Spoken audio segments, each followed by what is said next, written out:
Everyone is already waiting inside. Well, what are we waiting for? Let's join them! Please, wait a moment. Before attending the meeting, I hope you can promise me one thing. What do you need? Promise me that you won't commit to anything too reckless. What do you think? Okay.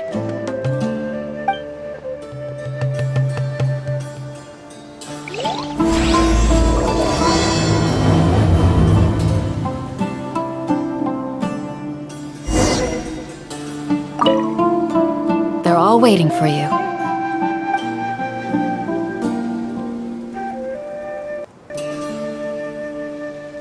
Oh, of course not.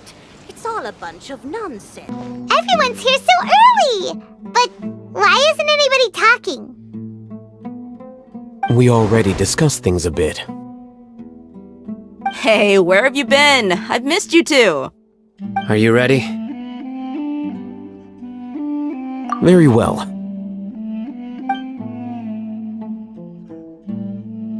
Are you sure this is gonna work? I gotta admit, it's bold. Color me impressed. It's worth a try.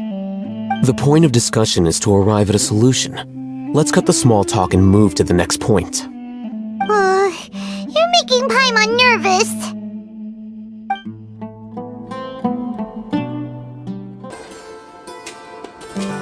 You're finally done.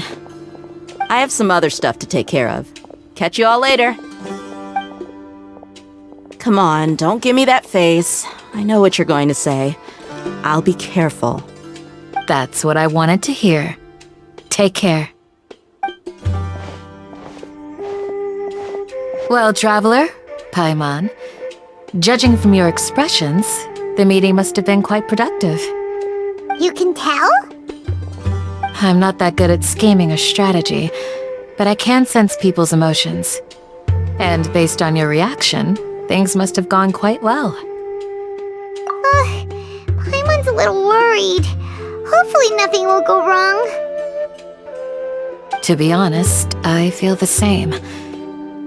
But you're already some of the most capable people I know. So you have my trust. Candace gave us a compliment! Your deeds speak for themselves. Candace, we stayed behind to tell you that, although you won't be coming with us, we'll be sure to remember your words. I'm very glad to hear that. I've said the same thing to everyone here today as I said to you when you arrived. Your safety is the most important thing. Only when you're safe can the plan be successful. So please, take care. You're welcome. And thank you for taking my advice. Good luck with everything. I'll be here in the village praying for you.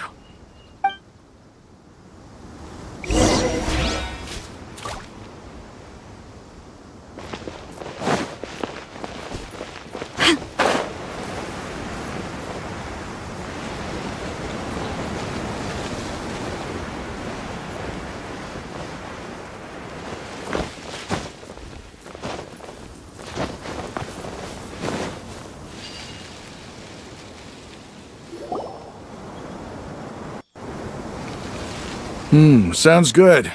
I'll go make some preparations. Okay. I'll hit them! Have you finished saying your goodbyes? Yeah! Also, Candace told everyone to be careful. Yes, she did. But I think my point also bears repeating. Our plan is not child's play. We won't be able to achieve anything if we're simply careful. We must go beyond that and fully commit ourselves to it. I hope this is clear to you.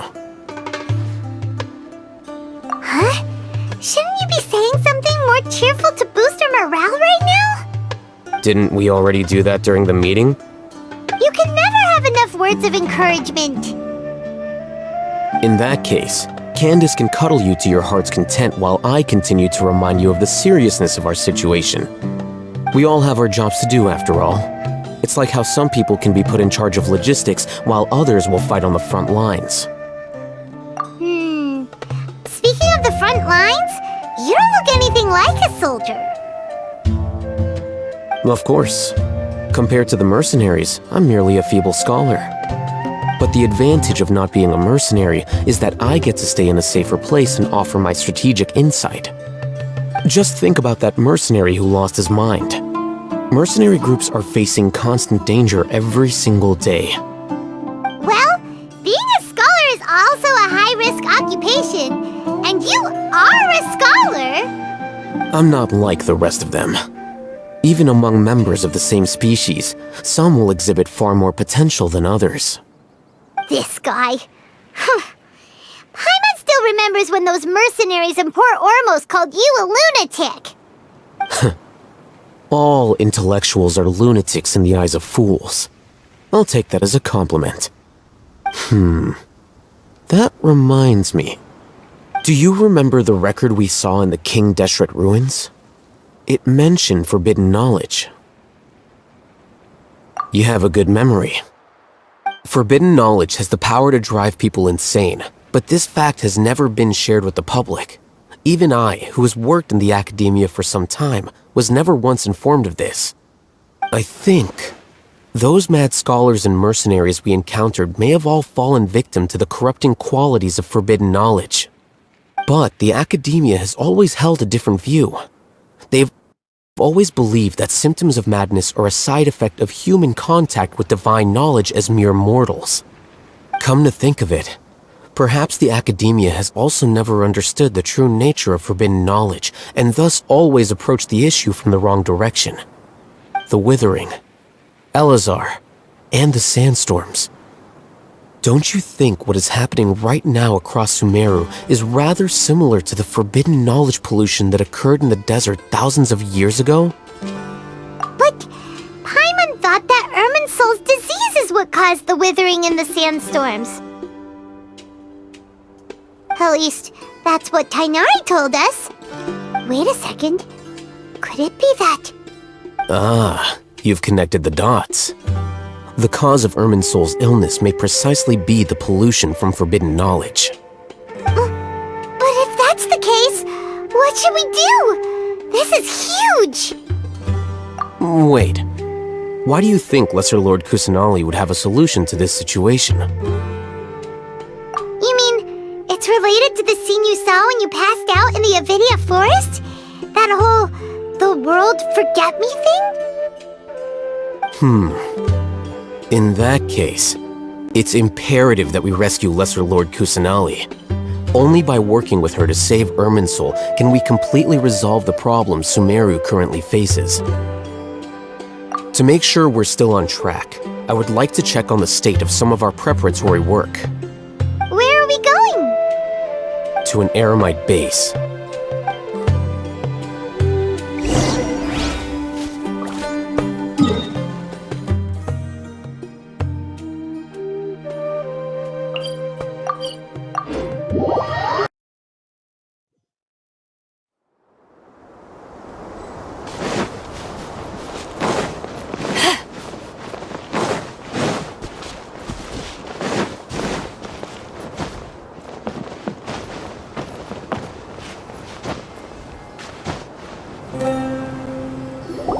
Oh, you made it. Huh? What are they doing here? I gave them some technical work to do. Ah, it's the scribe. And is that the traveler I see? How's the work going? Ah, yes! We have fixed the devices according to your instructions. One of them is already ready for use, while the others are still under repair. Aren't those devices for can knowledge extraction? What are you doing with those? Look here. Huh? More can knowledge? Are you going to put more weird stuff into her head again? What's that look on your face? Are you scared? Paimon's a little scared, but very, very furious! That's an interesting response. Anyway, we're not going to use this just yet. As I mentioned during the meeting, this knowledge capsule contains a decree I drew up in the past. The academia should also have their own copy. And according to the plan we just came up with, Traveler, I want you to record something into this capsule.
Do you believe we can save Lesser Lord Kusanali?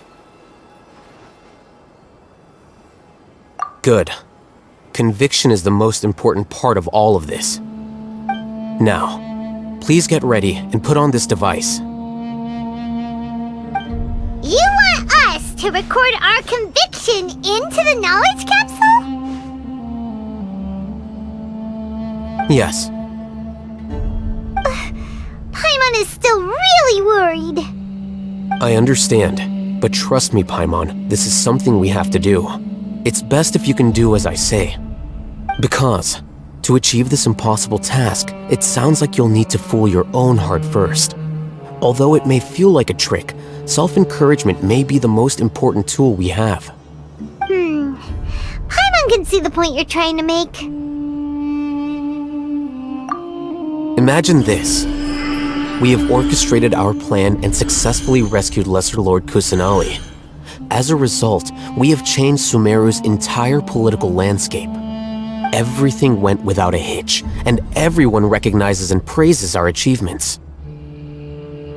Now, open your eyes. Here. What's this? Read it out loud.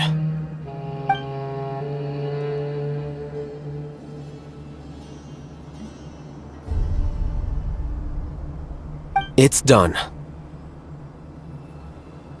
Is your head okay? Does anything hurt? It's just a recording. There should be no negative effects. But what was the point of doing this? Paimon doesn't get it. And that's perfectly fine.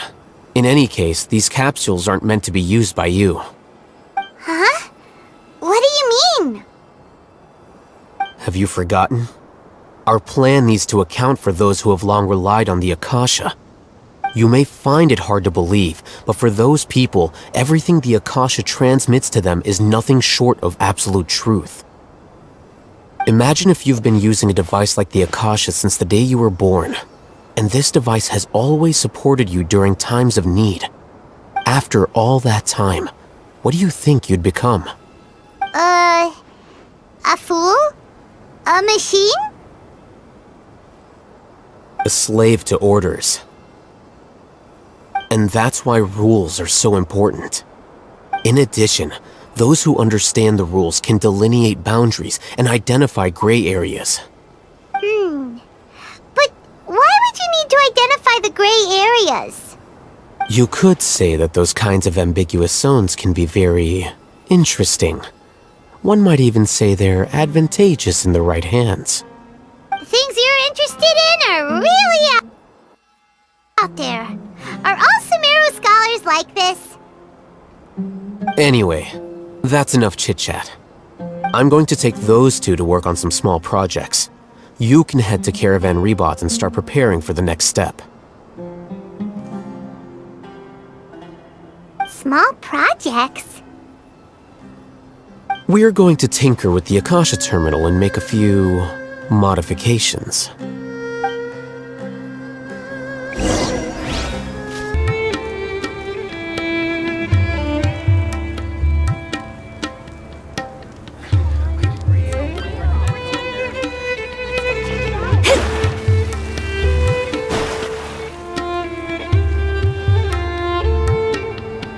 I thought we agreed on a plan. How can you go back on your word? The plan is too radical and carries a high risk for casualties. I've given it a lot of thought. And in the end, I still can't agree to it. But it's still the best plan we have. As a former Matra, you of all people should be able to see the bigger picture and recognize the innate advantages of our plan. I did. And that's how I saw the danger behind these so-called advantages. Alhaitham's plan is even more radical than I imagined. Huh? Why are you guys arguing? My friend, you're just in time. Why don't you help me persuade Sino? He's turned against our plan. We agreed to work out a plan at the meeting. As mercenaries, you're familiar with the local environment, so you'll take care of the specifics. But then, you went to Alhaitham for suggestions. Had I known Alhaitham would give you those kinds of suggestions, I would not have agreed to the plan. Look, you already know that we're all on the same side here, don't you? Mercenaries place a lot of importance on their bonds of friendship, but also will not hesitate to make sacrifices if they deem the situation to be sufficiently dire. I'm sorry, but as things stand, I can't accept your principles.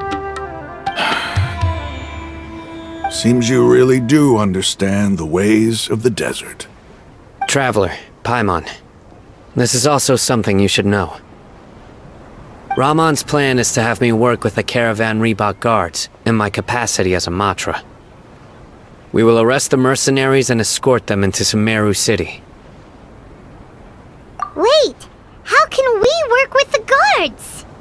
We can't get through that wall easily, remember?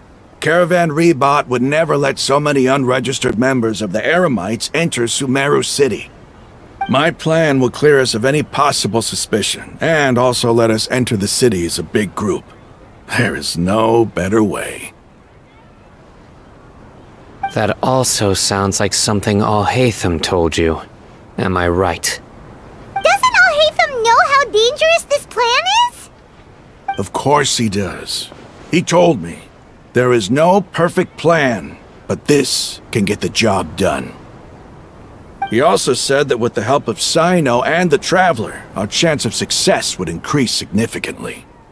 I never blindly trust anyone, and I've always had a good eye for people. I think he made a number of valid points. It's my own choice to trust you. If I make the arrests alone, I can control myself and prevent you from getting hurt. But I can't guarantee that kind of discipline from the guards. To make the whole thing more convincing, you'll need to resist to some degree. Casualties are inevitable once push comes to shove. I'm okay with the deaths of enemies. But now that we're allies, I'm against the meaningless loss of our own. I can't believe a Matra would actually care about us. I've lived a hard life, and I can say that people like you are hard to come by. I've always treated my allies with honesty and respect. They have the right to know important things like this. Now you're making this hard for me. Hey, is there something we can do to help?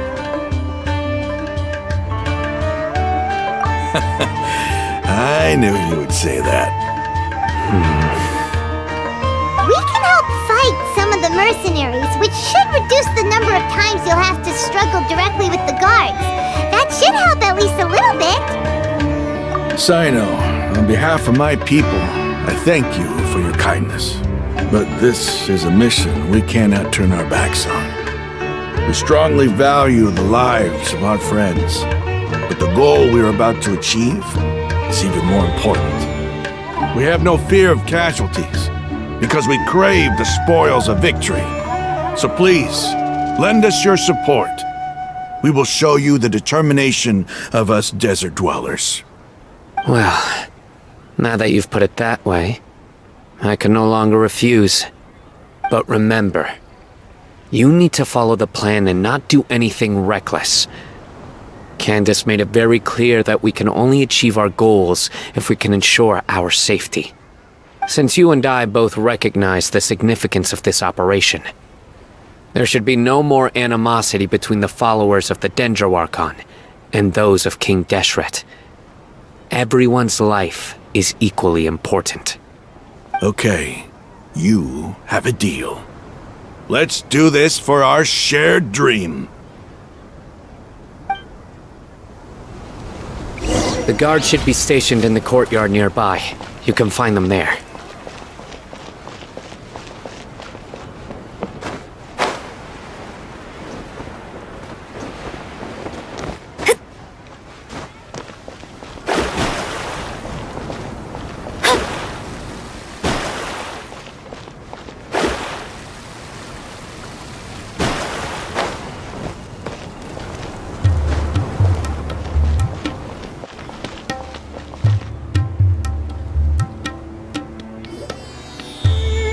Guards! General Mahamatra! To what do we owe the honor? Keep your voice down. This is a secret operation. I'm going to arrest a large criminal gang near this location. According to the Academia's Guide and Regulations on Secret Operations, I have the right to ask for the cooperation of Caravan Rebot. Ah, of course. Mahamatra Sino's order is the Academia's order. Just let us know what you need.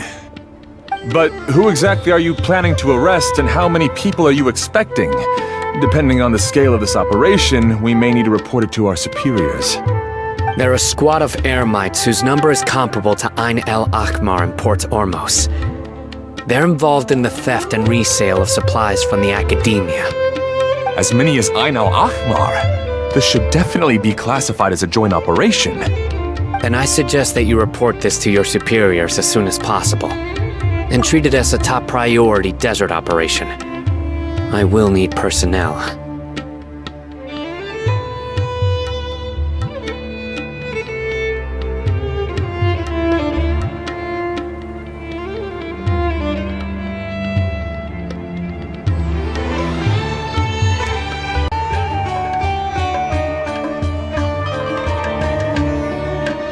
Got it. Please wait a moment. I'll contact them immediately.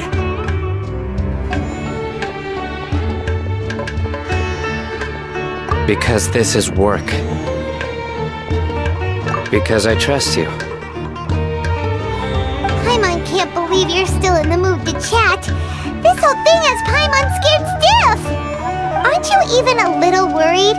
What if these guards already know that you have betrayed the Academia? Even if that guard doesn't know, their superiors might, right? We discussed this, remember? The Caravan Rebot operation is of great importance. But don't worry, the guards there shouldn't know that Sino has stepped down. How can you be so sure? First, the other Matra still don't know why Sino has left, which proves that the Academia has been covering up the matter. Second, this is a crucial moment for the Academia's God creation plan. If something were to happen to the General Mahamatra, it's bound to attract a lot of unwanted attention.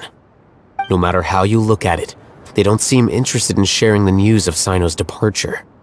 A reasonable inference. I agree. Which brings us to our next issue. I'm sure some of you have been wondering if the prediction function of the Akasha will affect our operation.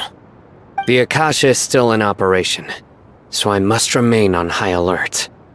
Actually, considering the power of the Akasha, it's quite strange that it hasn't already tried to interfere with my actions.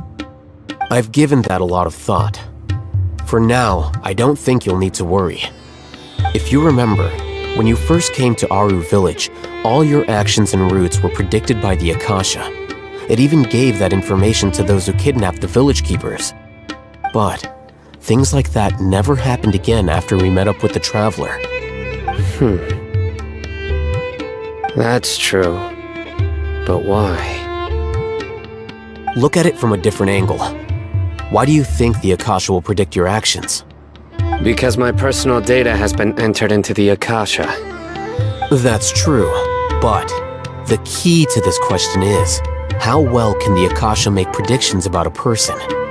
Haven't you ever thought about it? Just how can it do this in the first place? Because the Akasha controls the entirety of Sumeru. The Academia firmly believes that all human actions can be explained through logic. By sorting and analyzing entered data, the Akasha can derive behavioral logic and predict the actions of those who fit an existing logic model. However, at the risk of sounding like an advocate for fallacies, can everyone truly be considered logical at all times? Emotions are part of our behavioral logic, but can you guarantee that every experience of the same joy or pain would be equally intense? How can our feelings and opinions be predictable down to the letter in every single instance? Sino, in the past, you've always worked alone. In the absence of another person who could sway you or your thoughts, the Akasha could produce predictions that were similar to your real-life behavioral principles. Decisive and principled, you were used to solving problems alone. That's why the Akasha could figure you out. But now, you've joined a team. And I believe the Akasha hasn't yet figured out the full composition of it. Our thoughts and logic have intermingled and weaved themselves together to become a complicated, chaotic mess. Any one of us could potentially disagree with another.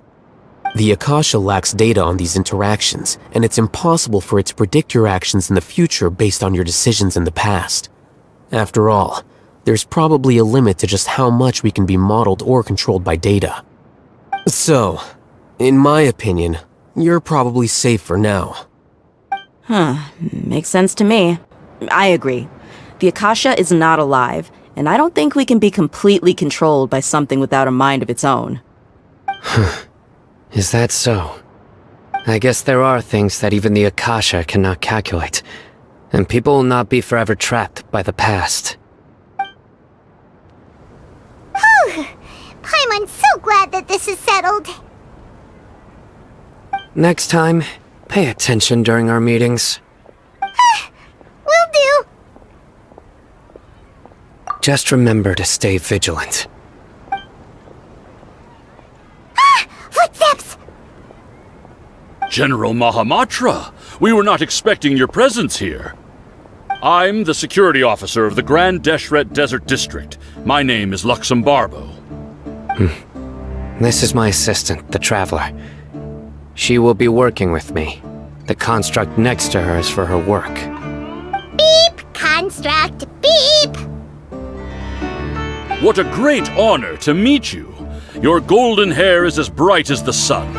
And, is this the latest technology from the Academia? Have you made a decision regarding the matter I mentioned to your subordinate? It seems to be a dire situation, so of course you will have our full cooperation. To be perfectly honest, I've always longed to go on a mission with someone as well known as yourself. There's no need for flattery. Yes, sir. Take your most elite platoon and follow me to the eastern side of the district. We will carry out the operation there. Understood.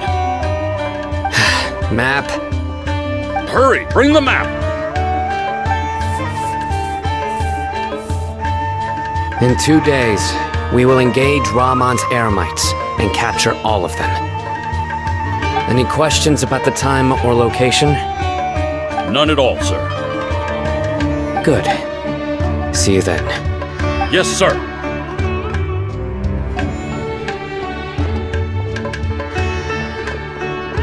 Maybe hanging around the General Mahamatra isn't so bad after all. Everyone's so respectful towards us. This is all due to the absolute authority of the Academia. And now, We're going to strike back against that massive pillar of power. Get ready. We will move out in 2 days.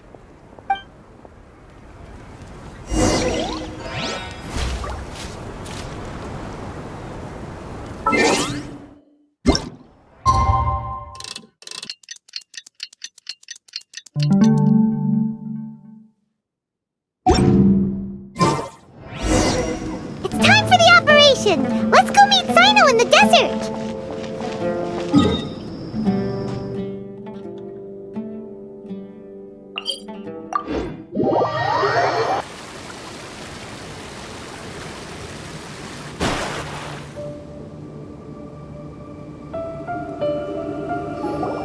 Look!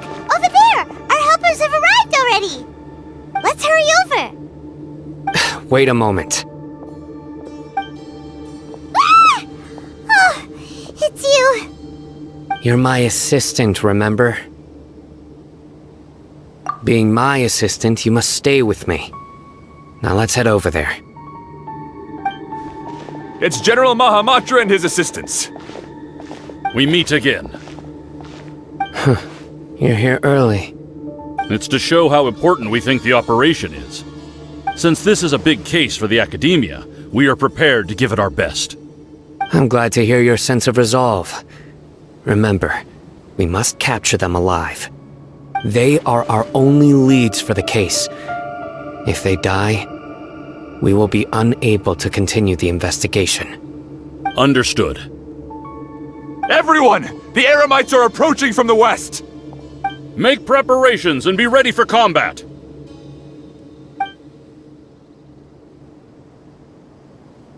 Halt! Oh? What a warm welcome! What do you want? Judging from those shiny weapons in your hands, it seems like you're not interested in a deal. Rahman, the Academia has caught wind of your smuggling and illicit sales. If you value your life, I advise you to surrender. Who are you supposed to be? A Matra from the Academia? I can't believe you came all this way just to catch us. I'm not here to talk. Oh. Nobody's given me this much time of day since I became a mercenary. Brothers! For that slight, let's wash our blades with their blood. Let's show them we Eremites are not to be messed with.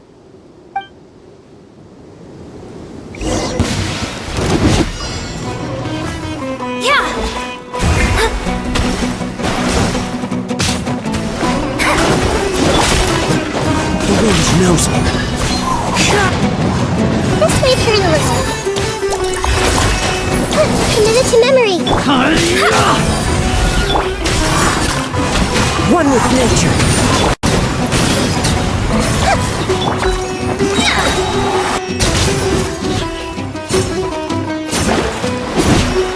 Fate is upon you. Yeah, this may hurt a little. Clouds high. The birds call. Commit it to memory.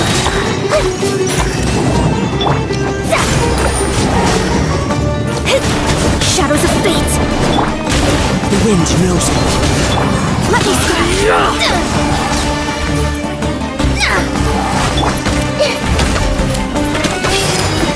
Grow.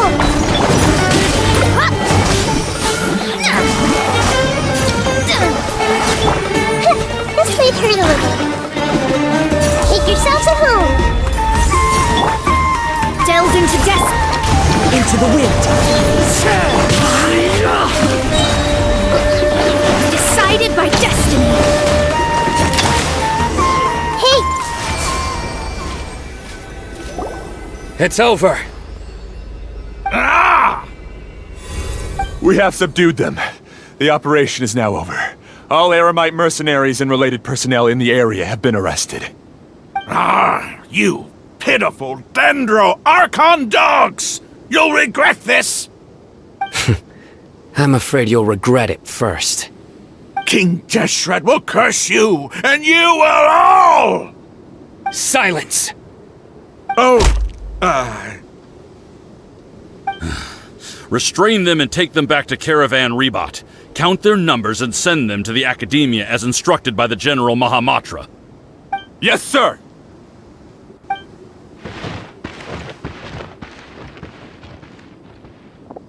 Mahamatra Sino, I will now take my leave. If you need further assistance, please come to Caravan Rebot and ask for me. Understood. You are dismissed. There they go. Let's talk elsewhere.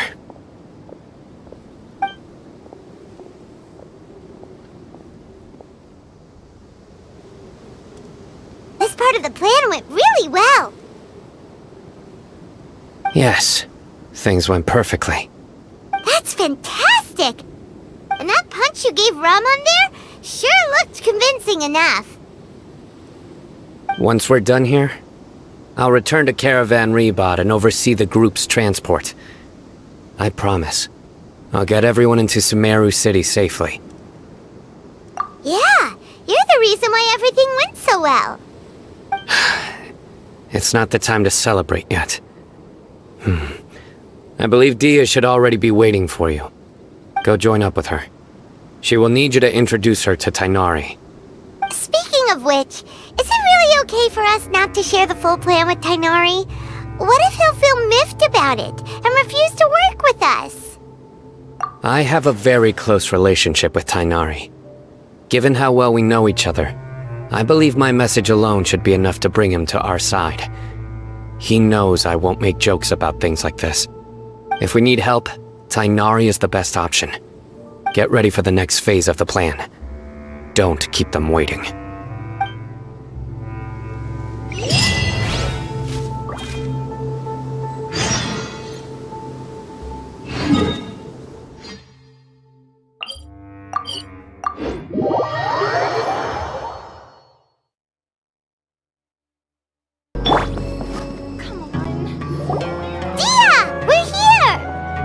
It's about time. Didn't you say our part of the plan is the most important of all? And here you come, rolling in late. In the time it took you to get here, I already did 5 laps around the place, downed 7 drinks, and even did some clothes shopping. Sorry. We didn't mean to keep you waiting. I just wanted to fix your attitude and rub it in a little. After all, you took your sweet time getting here, and we've got important stuff to take care of.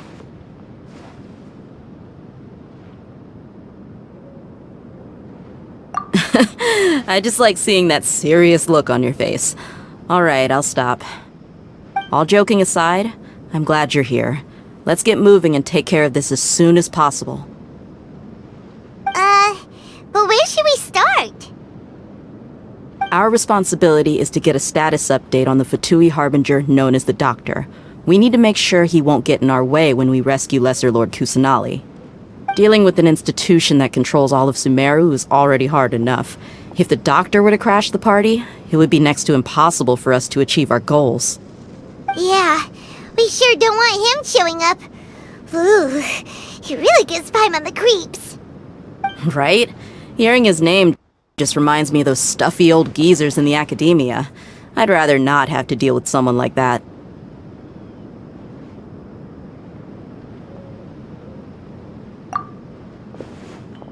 According to the plan, we should first go to Pardis DI and ask for Forest Watcher Tighnari.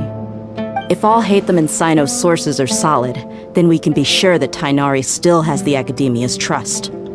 So, we'll find Tighnari and convince him to get us the latest intel on the Doctor.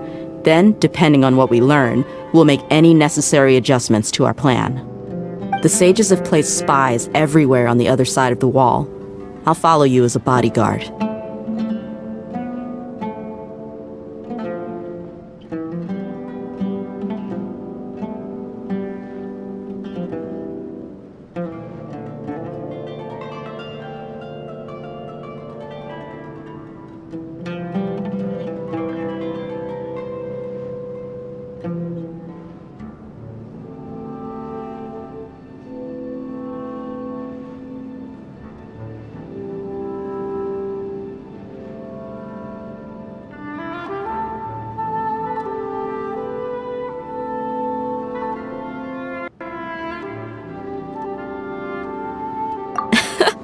You should be honored. I don't offer my services to just anyone, you know. But Paimon thought mercenaries would do anything for Mora. That's certainly true. But when multiple employers are vying for your services, you should always go with the best offer. Let's see. If I were to charge you a bill, I guess I can apply a discount. How much more do you want? I was not sure we can afford it. How much do I want? Hey, how about paying me with a smile? What do you say?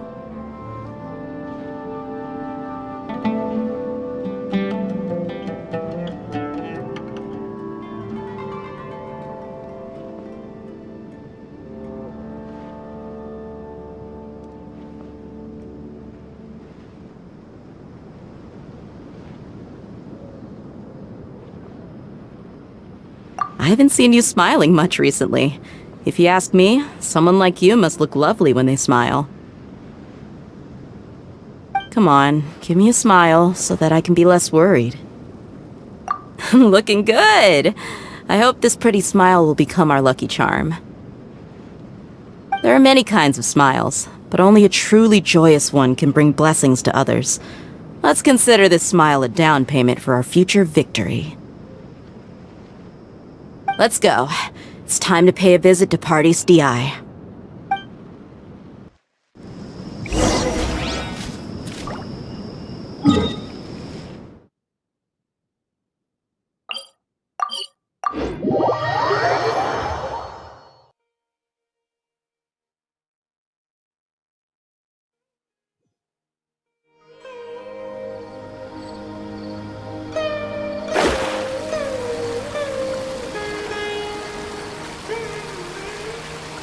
He's over there! Let's go say hi!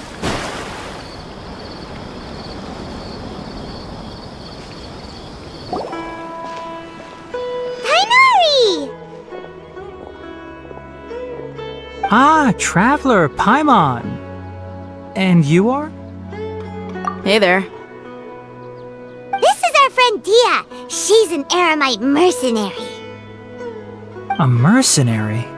You must have some big news for me.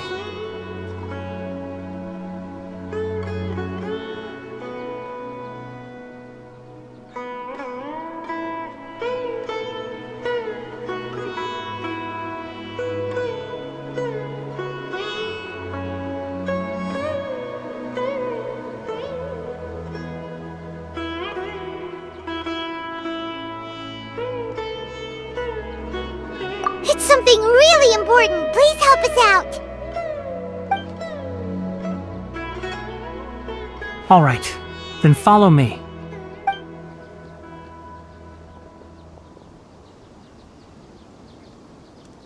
This place is better. We won't be disturbed by any passerby. Okay, what is this important thing you want to ask me? The doctor, huh? He's that strange-looking Fatui Harbinger with the mask. Paimon thinks he has blue hair. Yes, I know him. Actually, he left Party's DI just a little while ago. He left already? Yeah, he came looking for me. Can I ask what it was about? Sorry to ask you like this after having just met, but your answer is very important to us. For now, all we can share with you is that your friend Sino is working with us. Sino, you say? I see. So that's why he hasn't been at the academia. Okay. I will answer your questions and will assist you any way I can. You don't have to tell me everything that's happened. Sino's name really does work wonders. You're not even a little worried that we might have made it all up? Despite having just met you, I can sense that you're the serious type. Between you, the Traveler, and Sino, none of you strike me as the type that would conspire to deceive me. You don't need to tell me anything you don't want to. I'll also get straight to the point. The Harbinger you mentioned came to me because he wanted to take the scholar Hypatia away with him. Hypatia? Why would he want her? And what do you mean by take away? Is he planning to leave Sumeru? Yes, He told me his return to Snezhnaya is imminent.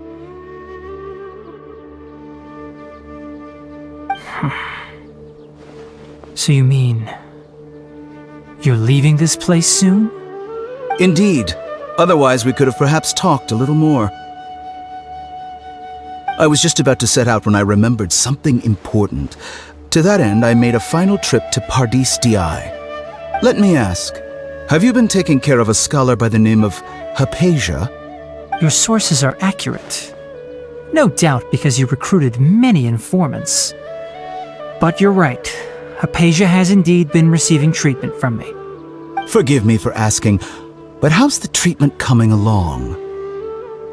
Given the way you're asking, I assume you have something to say. Since you asked, I'll be frank. I would like to take Hypatia to Snezhnaya. It's incredibly difficult to transfer a patient. As a scholar yourself, shouldn't you at least be aware of this? Oh? I can't believe your utter lack of faith in me, to the point of even questioning my general level of knowledge. How unbefitting. Well, you're the only one who's ever made such a request. I have my ways of keeping her safe during the journey.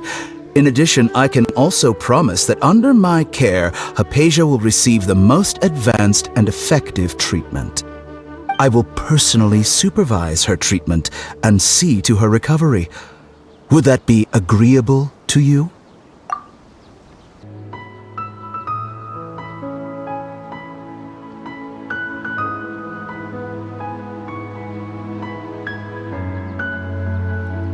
Hypatia was born in Sumeru and remains a scholar of the Academia. Her situation has not become dire enough to necessitate her transfer to another nation. Transporting her to Snezhnaya is risky, and the potential benefits are unknown. As the person currently responsible for her treatment, I cannot possibly sign off on this transfer. Your suggestion is rude and reckless. I'll pass. I don't know much about the doctor, but after talking with him, I realized that, just like many other scholars, he possesses an aura of arrogance that I've come to detest. It's not so much that he's looking down on others, but more that he's so confident in himself and his abilities, to a point of near insanity. I would never refer a patient to someone like him. I prepared myself for a protracted battle of wits, and was really surprised to see him just give up on the topic. Still, his reaction really concerned me.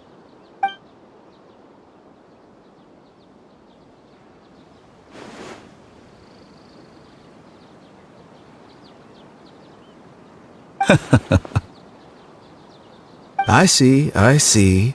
Of course, your opinion makes perfect sense. You're still young, but already quite stubborn. I must say, you are not like what I had expected. Under normal circumstances, I wouldn't just let you off the hook like this. But unfortunately, I'm in a hurry today, what with Her Most Noble Majesty the Tsaritsa calling for our return. Luckily, there is still some time left for me to take care of everything before I leave. It's just as the Academia said, you're a responsible and gifted scholar. Sadly, even with all of that, you're still lacking a bit of shrewdness.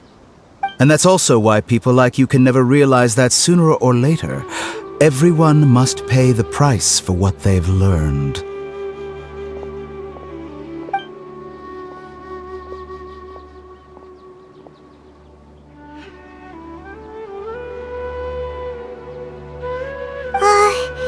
Paimon can't help but feel like he's hinting at something unpleasant.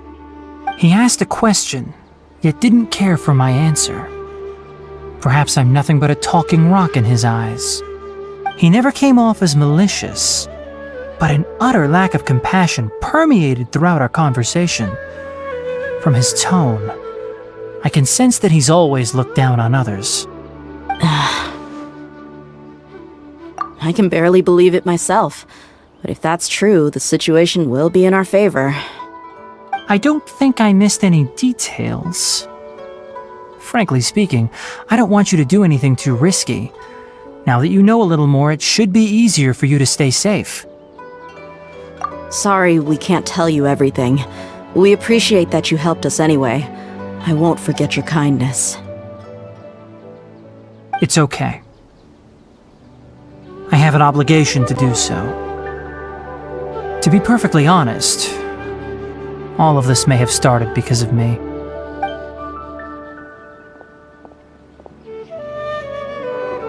Recently, my master wrote several letters to me, asking me to return to the academia and assist him with his research. Hasn't he already asked you several times before? Yes, but there's something off about this most recent batch of letters. The handwriting and tone are both familiar, but some details have been omitted.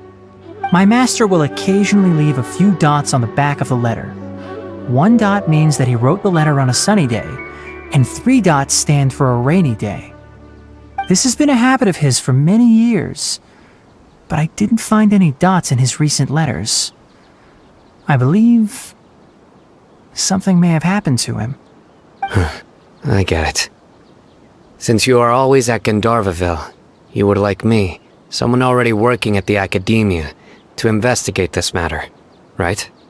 I'd like to ask you to do that for me. If you can keep yourself safe, please withdraw immediately at the first hint of danger. I can do that, but I have a feeling it won't be that simple. The academia has been working on a big project. I'm not quite sure what it is, but your master might be involved with it. If the higher-ups really are hiding something, then it will be difficult to remove myself from the situation once the investigation starts. If the situation becomes critical, I'll leave the academia. If you don't see me there for an extended period, that's your cue. All right, we've got a plan. I'll stay at Gandharvaville to support you. If that scenario comes to pass, you must be extra vigilant, and be wary of any messages or direct requests from the academia. I must say, I didn't expect a warning like this from the General Mahamatra. Being loyal to the academia doesn't mean blindly doing whatever the sages say. I know what I'm doing. On that note, aren't you also being quite distrustful of your alma mater? The academia, yes, but my master is a man of integrity. Even when I was a student, I was worried he'd get in trouble for sticking to his beliefs. I suppose he's lucky to have lasted so long. But in the end, it still caught up to him.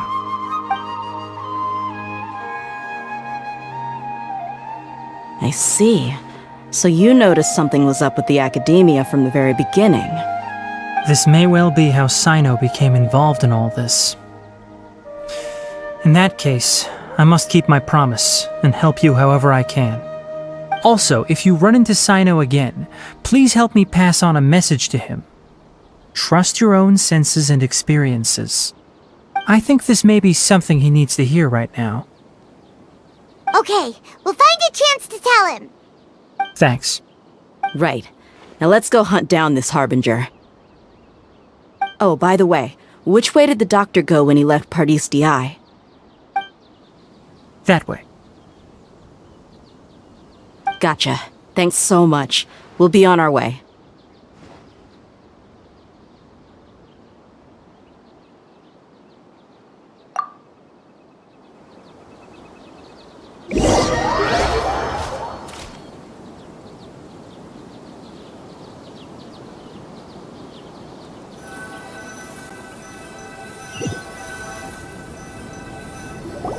According to Tainari, the doctor is leaving Sumeru soon. I want to check if the doctor was actually telling the truth. He also said that he'll take care of everything before he leaves. What did he mean by that? We need to be extra careful when dealing with a person like him. Just to be safe, let's chase him and see what we find.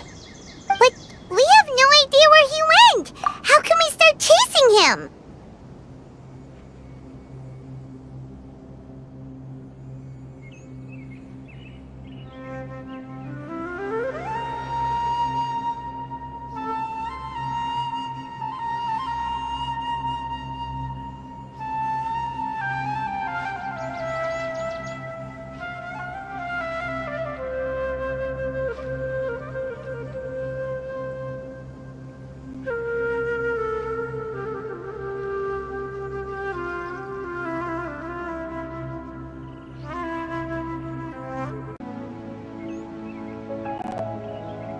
We'll do it the mercenary way.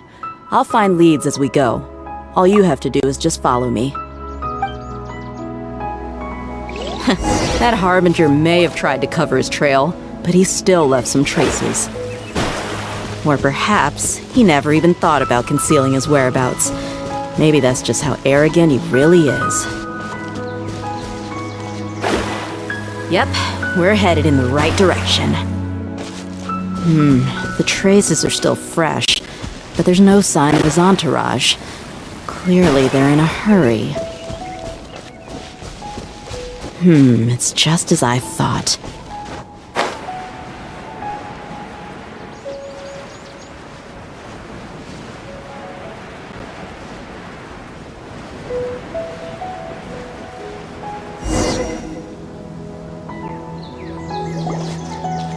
We can stop here.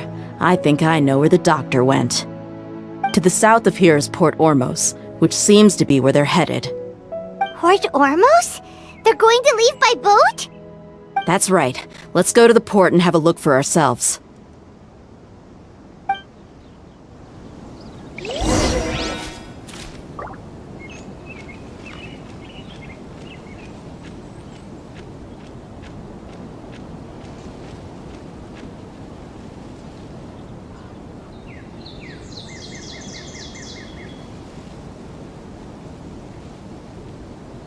Fate is called as such, for it cannot be changed, nor can it be reversed. It can only but be accepted.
Skills seems we found the right place. Shh! Don't draw their attention. The port is crawling with Fatui soldiers. Let's keep going and see what we can find.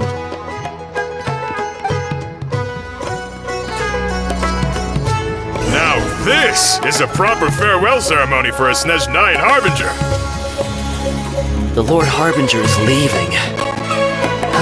I've still only seen him once or twice.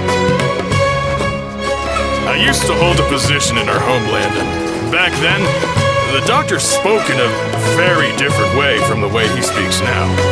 Maybe the way people talk in Sumeru has rubbed off on him? It's always like that when you spend too long away from home. When he gets back to Snezhnaya, perhaps it will also take him some time to get used to the life there again. Huh? But, sir, that can't be right. No, I remember it like it was yesterday. Both his expressions and tones are now very different. Also, for some reason, he seems like he's all smiles now. You must be mistaken. Nobody's supposed to look happy when they're on a business trip.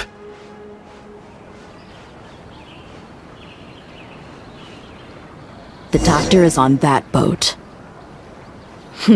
So he told the truth after all. He is actually leaving Sumeru. Let's get closer and find a place to hide so we can observe him.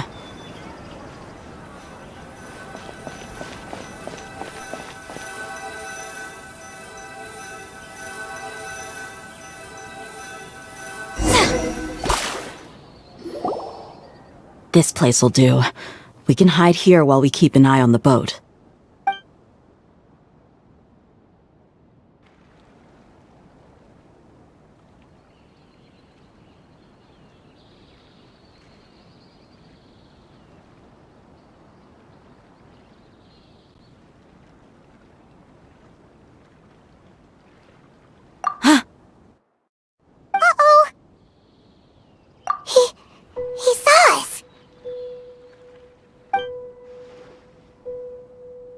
Huh? Is he waving at us? It's time to say goodbye. Wait, is he the only person on the boat? Huh? You mean there's nobody with him? And where are all the soldiers we saw in the port just now? They were all here just a few minutes ago, but now they vanished. So this was a trap. Wait, don't tell me that. Luckily, there is still some time left for me to take care of everything before I leave. Oh no. They might be after Hypatia. Let's get back to Party's DI. Huh? What do you mean? I'm afraid that she's seen something that she wasn't supposed to see. If I were the Fatui, I would also try to take her away. And if I couldn't... Oh no! Are you saying they're going to kill her? Let's go!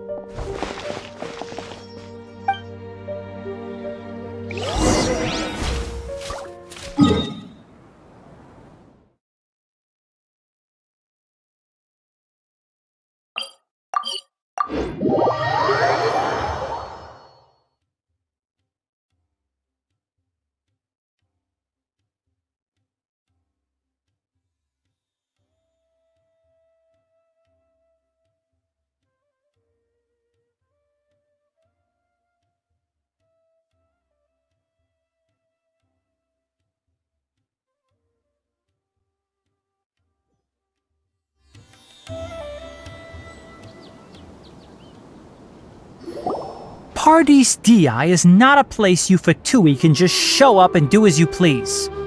I believe we've already made ourselves quite clear. Our superior gave us permission to search for and collect medicinal herbs in Pardes Dii for research purposes. But you've been in Sumeru for some time already. I find it coincidental that you chose to only come here today. Even the Grand Sage himself may not have the right to question our research, much less an ordinary scholar like yourself. I've done my duty to inform you. Don't make things difficult for yourself. It would seem that my words have fallen on deaf ears. You can keep trying to deny it, but coming to Pardes Dii now? I'm pretty sure you're not just looking for herbs. With all due respect, your baseless speculations will only lead to unnecessary trouble. Well, you only have your Harbinger to blame. He knows nothing about keeping a low profile. I may be staying at Pardes Dii as a scholar, but that doesn't mean I'm no longer a forest watcher. It is still my duty to protect the peace and safety of the scholars who have contributed so much to Sumeru. Then it seems our conversation has hit an impasse. No one will lay a hand on you, Hypatia. Not on my watch! Tighnari! Are you alright? I'm fine. These Fatui have really crossed the line. Time to teach them a lesson.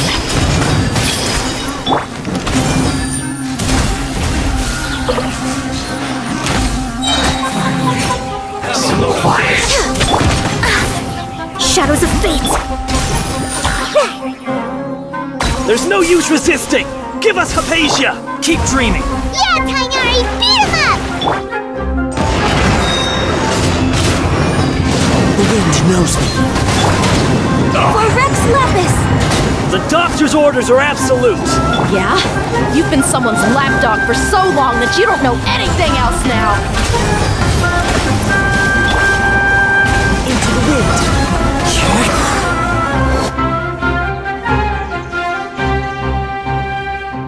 We're not getting anywhere. Traveler, Paimon, please go to Hypatia. We need to make sure they don't try to sneak around and attack from behind. Got it!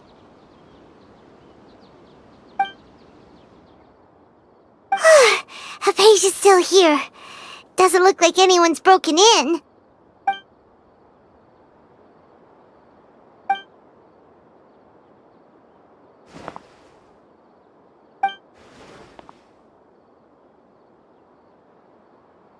Well, how is she?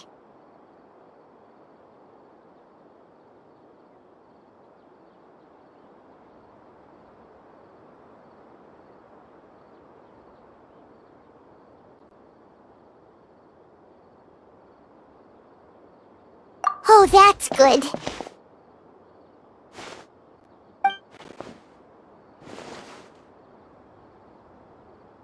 So, you think this is over?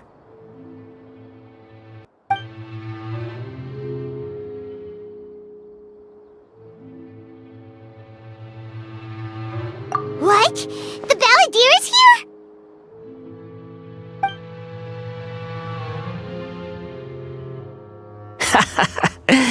I've missed that look of abject horror. You've given me that look every time we meet. But, where is he?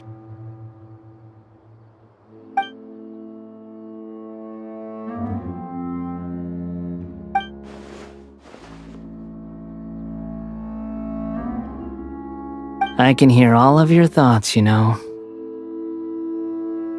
Don't you remember? I already saw you the first time you came to Parties DI and made contact with Hypatia. I didn't need to do anything. It is her honor to be able to connect her consciousness with me. Who are you talking to? It can't be the Balladeer, right? That's impossible. I know you must be curious. I might as well tell you that I decided to enter Hypatia's consciousness the moment I sensed your touch. I wanted to observe you on a fool's errand. Hey, Traveler! What are you doing? My deification is nearly complete. All that's left now are just some final details. Do you understand? Even if you manage to rescue Lesser Lord Kusanali, it will be impossible for you to defeat a bona fide god like me. Is it wise to force that childlike god into a divine battle against me?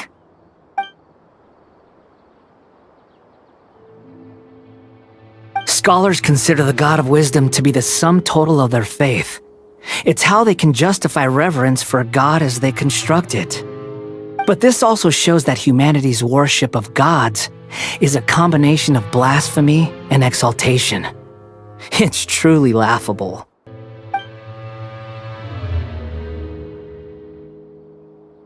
Yes. What is it?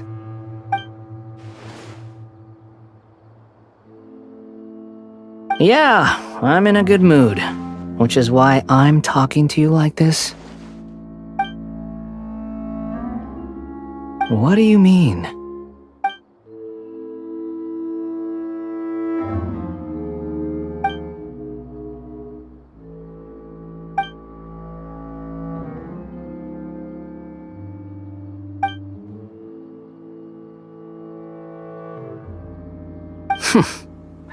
Those words almost make you sound like a friend who actually cares. But you're wrong. I'm different from all of you. I was born to become a god. My entire life up until this point has just been a meaningless routine. Just think about a sheet of paper. By itself, it holds no meaning. The content recorded on it is what gives it value. All I had recorded down before were some painful memories and boring human feelings. Such senseless drivel should have been erased a long time ago. Indeed, to me, the sight of you fools in your futile struggles is far more amusing. Tell me, just what has this world done for you to protect it with such zest and conviction? I'm connected to your consciousness, so I can hear what you're thinking and sense the depth of your determination. This is a good conversation we're having. So here's a word of advice. Let go of your misguided guardian complex. You know nothing about the truth.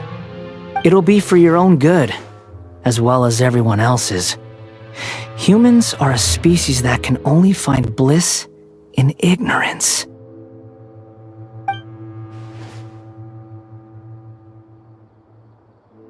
Ah, you've seen my affection for her. If you were in my position, I think you'd feel the same way. She peered into my consciousness and saw my past, Someone like that is qualified to become my first follower. All gods need followers. So Hypatia has been chosen. Her appearance heralds my imminent arrival at the throne of divinity, while her worship shall become my glory. You're doubting me again? No matter. Soon, you'll know what kind of authority you're challenging.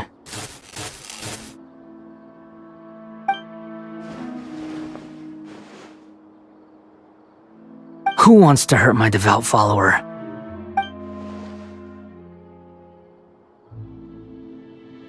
The doctor wants to hurt my first follower?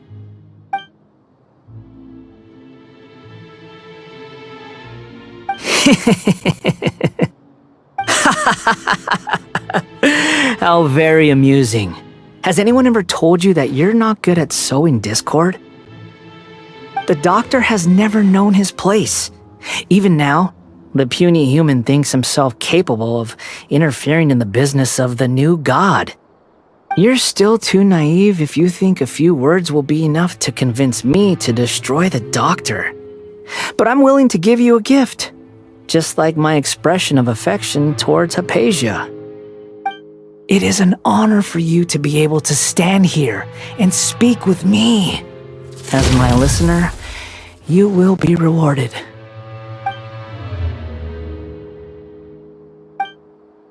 Both good things and bad things can be called gifts. After all, gods have never needed to be reasonable. Ah! Paimon hears thunder! That person Paimon couldn't see was the Palantir? Oh, he sure chatted with you for a while.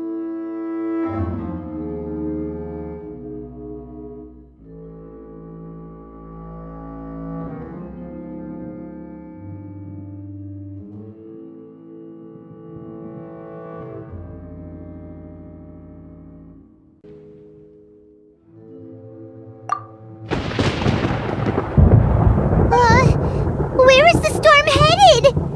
That means anyone outside is in danger! Let's go! Tighnari and Dia still must be fighting!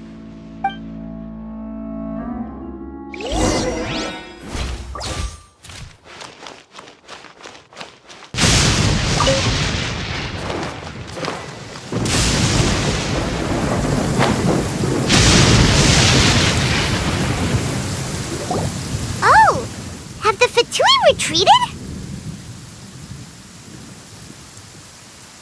Hey! What happened to you? He's hurt. I'm fine. Don't move. I've seen Eremites get struck by lightning before. You need to rest. Struck by lightning? We were fighting, and just as things started looking grim, the weather suddenly became extremely strange. Lightning started attacking everyone, almost as if it were alive. Luckily, there were only two of us, and both of us were nimble enough to dodge most of the strikes. There were a lot of Fatui, though, and they were being torn to shreds by the bolts of lightning. With that, all the Fatui soldiers were forced to retreat. It's all right. My wound aside, you look like you've seen something unpleasant. Hey, didn't I tell you not to move? Just in case. Let's go to Hypatia's place and talk about things there.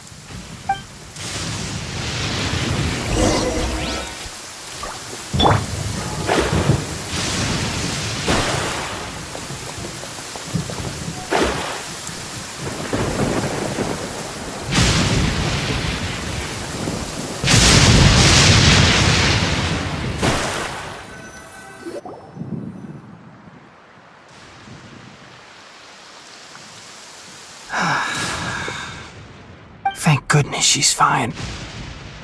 Hey, how about taking care of yourself first? I understand my condition. The wound is not fatal. I'll be all right. Ugh. The more you understand medicine, the worse of a patient you become. I know. They always think they can push through the pain. Oh, he sat down. Let me rest for a bit. Sorry, Traveler. Now you may start.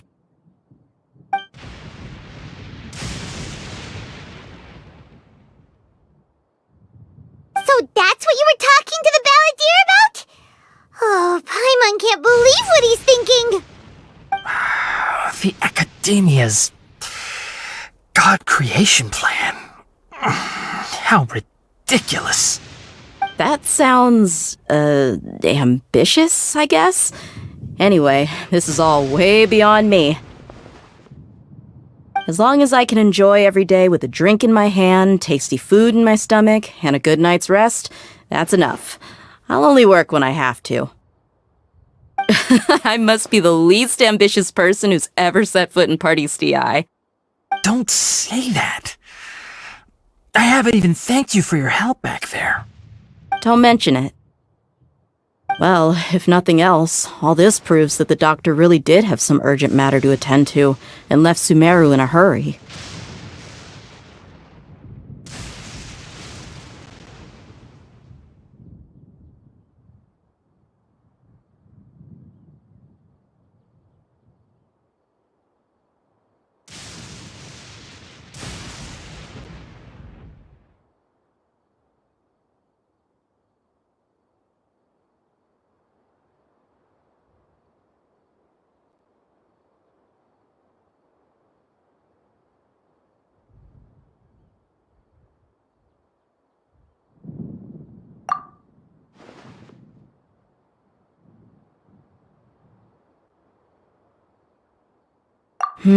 Maybe the Fatui want to cover up some secret of the balladeer.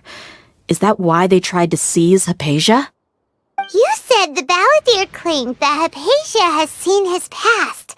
So, what could be there?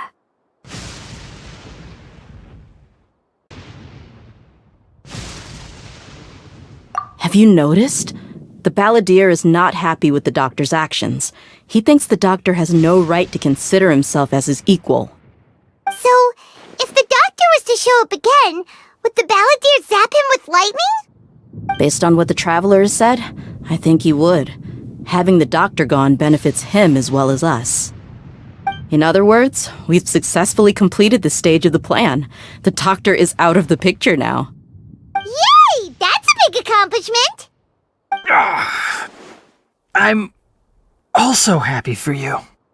Thank you for the help, Tainari. Make sure you rest up for now.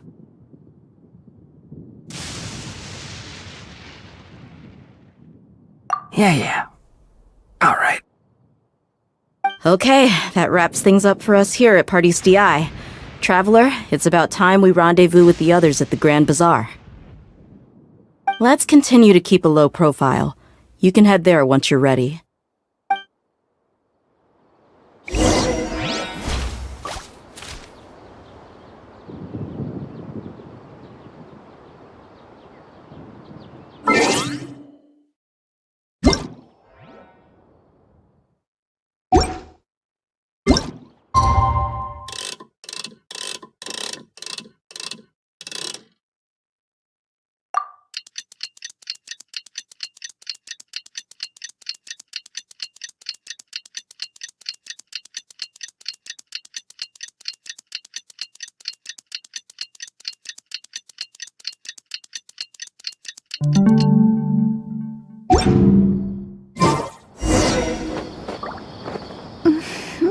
You can just focus on your plan.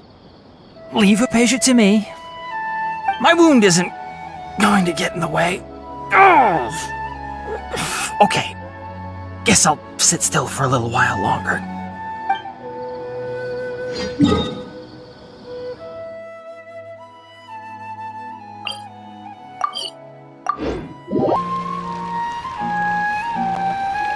All right, everyone is here. How did everything go? Any luck with your missions? Let's report back one by one. I'll start first. We've made the necessary modifications to the Akasha terminal. In addition, the props required are also ready. I'll go next. The The Traveler and I went to Party's DI. The situation was a bit complicated, but we found Tainari. Unfortunately, he was wounded during a fight.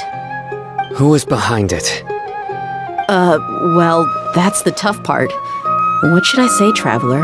The Fatui or the Balladeer? After some back and forth, we confirmed that the doctor has left Sumeru by boat. He has something urgent to attend to back in Snezhnaya. So, we've successfully removed the doctor from the picture. Also, Tainari's already resting, so he'll be okay. Good. Oh, Tainari also asked us to tell you this message. Trust your own senses and experiences. All right. I'll remember that. Everything also went smoothly on my side. The Eremites should have arrived at their destination by now. To avoid alerting the quarry, they will stay there for now. I can't believe you actually got so many Eremites into Sumeru City. It's all thanks to Rahman and his brave team, as well as their bold strategy. It appears to have been very effective. I'm glad to hear it. Well, is that everything? Okay, this meeting is adjourned. Huh? Wait, you mean that's it? Well, what else is there to discuss? Shouldn't you end with some words of encouragement? You know, to fire us up now? Personally, I'd rather we all go home and get some rest. I'll hate them, Ugh.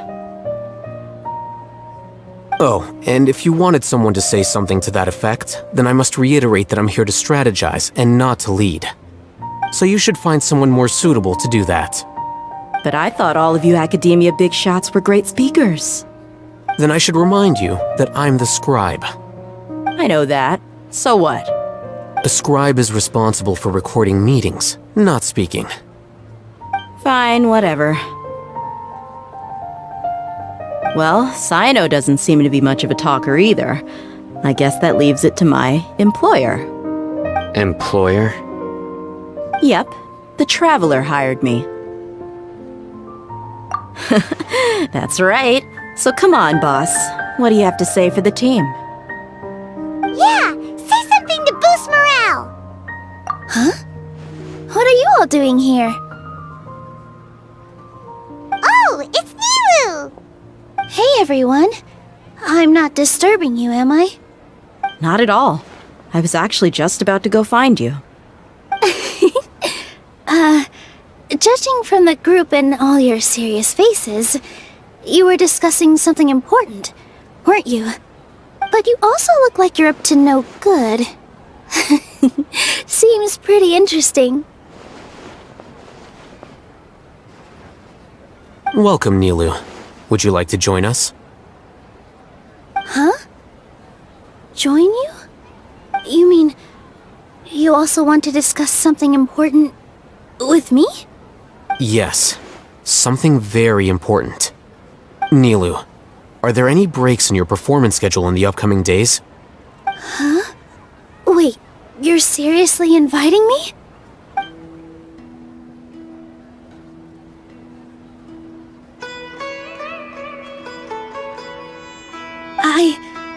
I can't believe my ears.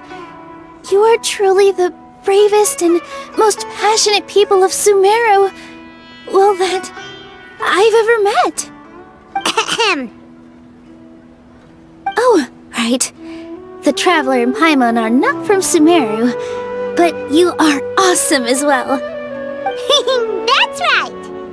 I must admit that I'm a little scared, but I'll try my best for Lesser Lord Kusanali. If I can somehow use my abilities to help you, then count me in. Remember, believe in yourself. Okay, I'll get my friends at the Grand Bazaar to help us tomorrow.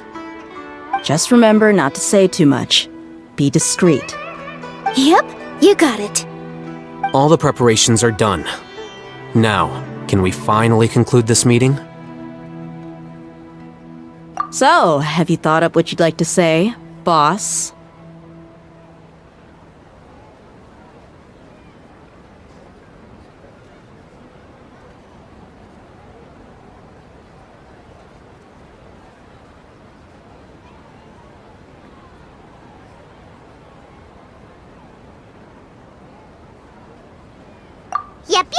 It's a grand plan and we're all super awesome!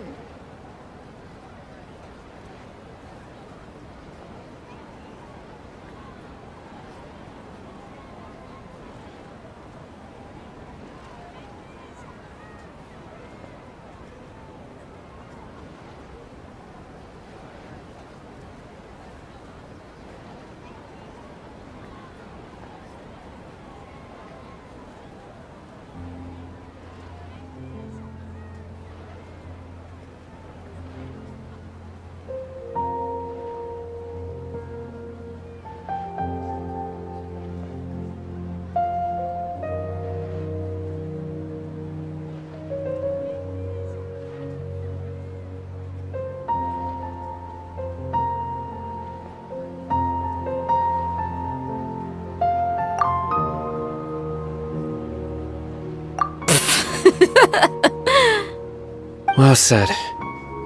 A good night's rest before an operation can be the difference between success and failure.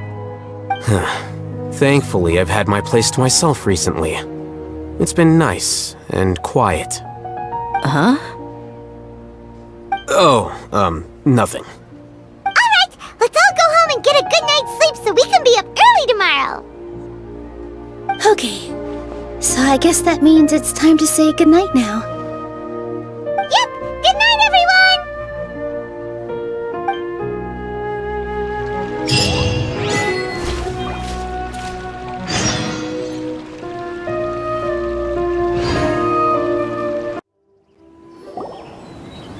Hello, you two. Sleep well? Not really. Paimon got too nervous thinking about today and didn't fall asleep until the sun was almost up. What about you all, Hatham? Naturally, I slept just fine. After all, a good rest should be considered part of the plan, since energy is an important resource. You just want to show off how calm you are! It's crucial to dissipate any tension before we execute our plan. The only thing you're doing is being annoying!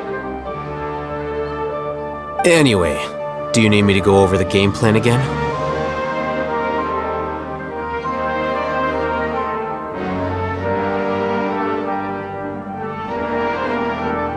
Our target is Grand Sage Azar's office. Everyone in the Academia knows that's where the Grand Sage's console is. Only they can operate it. Many restricted commands and operations are executed via that console. I'm sure that console has a way to free Lesser Lord Kusanali. You know, Paimon's been thinking, what kind of technology could let the sages imprison even a god? That isn't something they could have accomplished with their scholarly talents alone. In the Sanctuary of Suristhana, there's a device of Greater Lord Rukkhadevata's that she once used to isolate herself while meditating. 500 years ago, the Grand Sage at the time modified the device so that it could no longer be controlled from the inside. They were effectively trapping one god with the power of another. So, how are we gonna get to the Grand Sage's office? Don't forget, today is Nyagarbha Day, arguably the most important day to the Academia. The sages and core Academia personnel are busy loading the latest batch of research developments and legal decrees into knowledge capsules so that they can be entered into the Akasha. All the Darshan's researchers have their noses to the grindstone, and the Academia's grounds are flowing with all sorts of people. It's the perfect time for an infiltration.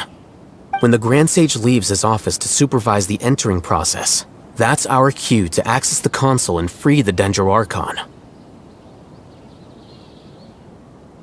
Well, yes. That's just the visible side of our plan, after all. If precedence holds, the Academia should have already started preparing for Nyagarbha Day. Everyone should be in position. All that's left is for us to lead the charge. Let's go. So are we just gonna walk in through the front door, or...?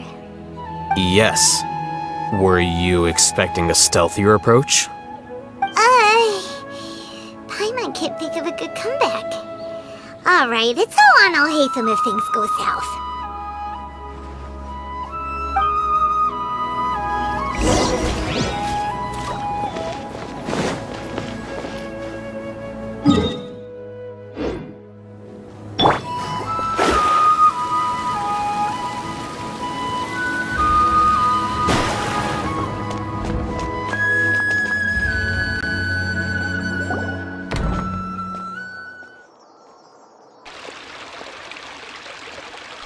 Scribe? Please, wait. Are you Scribe Alhaitham? That's me. Is something the matter? I'm in a hurry. No. I was just surprised to see you here. I had heard that the sages were looking for you not long ago, but I didn't know what for. And, also, please don't bring outside guests into the academia. Outside guests? How did you arrive at such a conclusion? Your groundless inference shames the Haravatat Darshan. What did you say? I'm the top student in Haravatat, and I earned 3rd place at the last Inter-Darshan debate. Don't look down on me! That wasn't my intention. As your Haravatat senior, I just assumed that you possessed a greater aptitude for critical thinking. Look, based on what you already know, the purpose of my return and the reason they're here should be obvious. Is that so? Wait a moment. Let me think. Don't tell me the answer. The sages search for you. A blonde-haired traveler. Outside guests. So, from the start, the sages weren't looking for you, but this traveler? And you were gone from the academia for so long because... Hey, shh. Yes, you've proven yourself as the top student in Haravatat. I surmise you've arrived at the correct conclusion. As I expected. Please, forgive me. I wasn't thinking clearly just now. Thank you for getting me back on track. It's nothing. We'll be on our way then. All right. Thank you for your contributions to the academia, Scribe.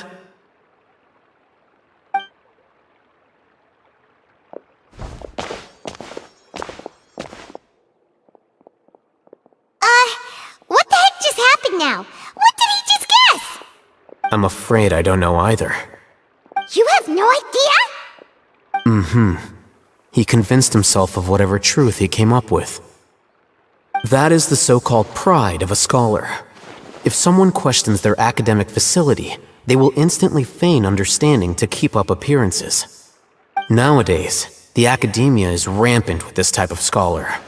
Their obvious farces of intellect only serve to highlight themselves as fools. Wow, so there are special ways to deal with smart people. We don't even need to make up our own excuses. We shouldn't waste any more time. It would be problematic if we missed our window of opportunity. Let's go.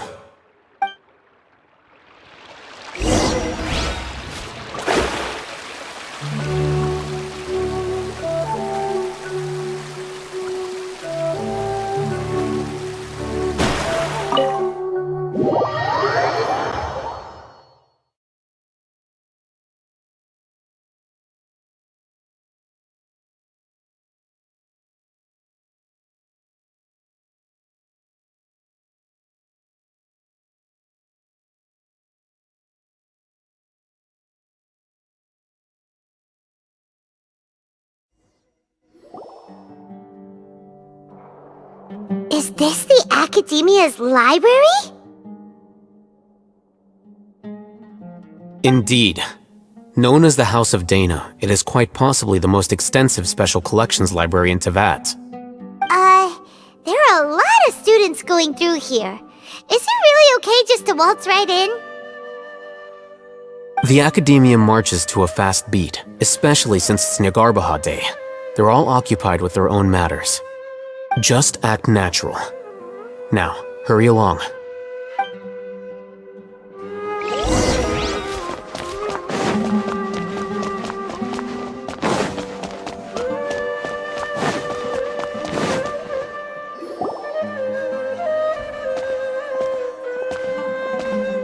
What's this platform for?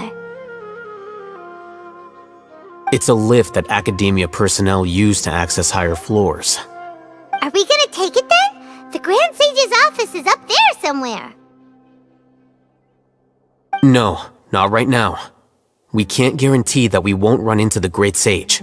Let's step back and observe for now.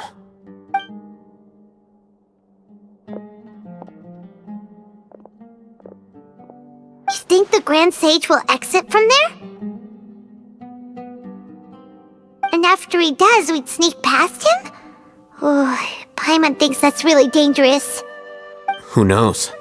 However, if we can confirm Azar's current location, our operation will be much safer if we... Allow me to offer you a hint. If you wish to know his location, look behind you. What's Grand Sage Azar doing here?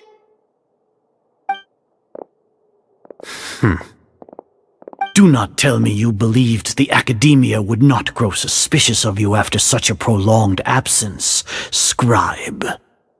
An eyewitness had informed me of your whereabouts, so I came to personally welcome you. Great Sage, I didn't expect you to care so much about me. I'm truly flattered. I'm sure, but compared to you, I am far more interested in these two unexpected guests. You are the Traveler and Paimon, correct?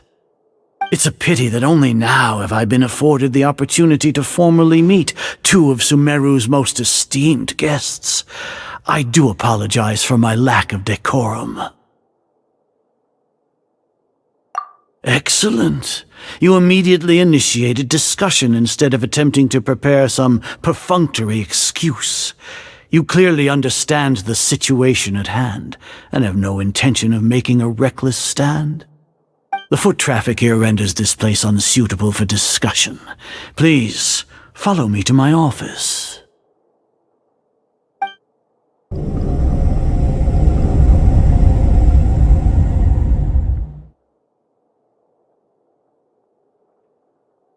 This place is crawling with guards. There's no way out for us. All right then, Traveler. What did you wish to discuss with me? Today is Niagarbaha Day, so I still have many responsibilities to attend to. There is little time for idle chit-chat before I detain you all. You seem to know quite a bit about our endeavors. If that is so, then you should be praising our great work, rather than using your trivial misgivings in a futile attempt to sway me. Trivial? Then tell me, what do the Fatui want from me? Worthless. Those are all completely worthless. Benefits, divine power. These materialistic words do nothing but debase our great work. Creating a god. Yes, we are using human wisdom to create a god. If humanity cannot attain omniscience and omnipotence, then we shall create a god to reveal them. This is the pinnacle of human wisdom. We shall regain a god's guidance at long last. No longer will we flounder in the interminable void of consciousness and knowledge. Even Irminsul will be freed from its plight. For our nation of scholars, this is the ultimate aspiration. No cost is too great to realize it. You will never understand the rapture of having a god be born within your very hands. With your degree of knowledge, you cannot even comprehend such an emotion. Gods exist on a plane that far eclipses humanity's. Lesser Lord Kusanali, what can she even do? Care for the people? Fend off sandstorms? Fabricate silly fairy tales? These are but child's play for the Academia. Does that make us equal to the gods? We are a people favored by Greater Lord Rukkhadevata. Though I may have personally not seen it, our forefathers bore witness to true wisdom. The ascension of the Lesser Lord has brought nothing but bewilderment to the scholars. They all ask, is that truly what true wisdom is supposed to look like? With that in mind, it is better to keep her isolated in the sanctuary of Suristhana. so our academy will not become embroiled in turmoil. What a pathetic justification! Do you really think that only the super smart or powerful should be able to call themselves gods? As per your judgment, Grand Sage, they are indeed dangerous individuals. Not only are they acting against the academia, but their ideologies have the potential to lead scholars astray. Looks like there really was merit in my assignment. Alhaitham? Are you talking about us? Anyway, I've brought them to the academia as ordered, but it took some time and trouble. Oh, that reminds me. Here's the investigation report you had requested. It's a summary of my time spent with the Traveler, an array of information about her ready for your perusal. Alhaitham? So you're still on the academia's side! We finally started to trust you!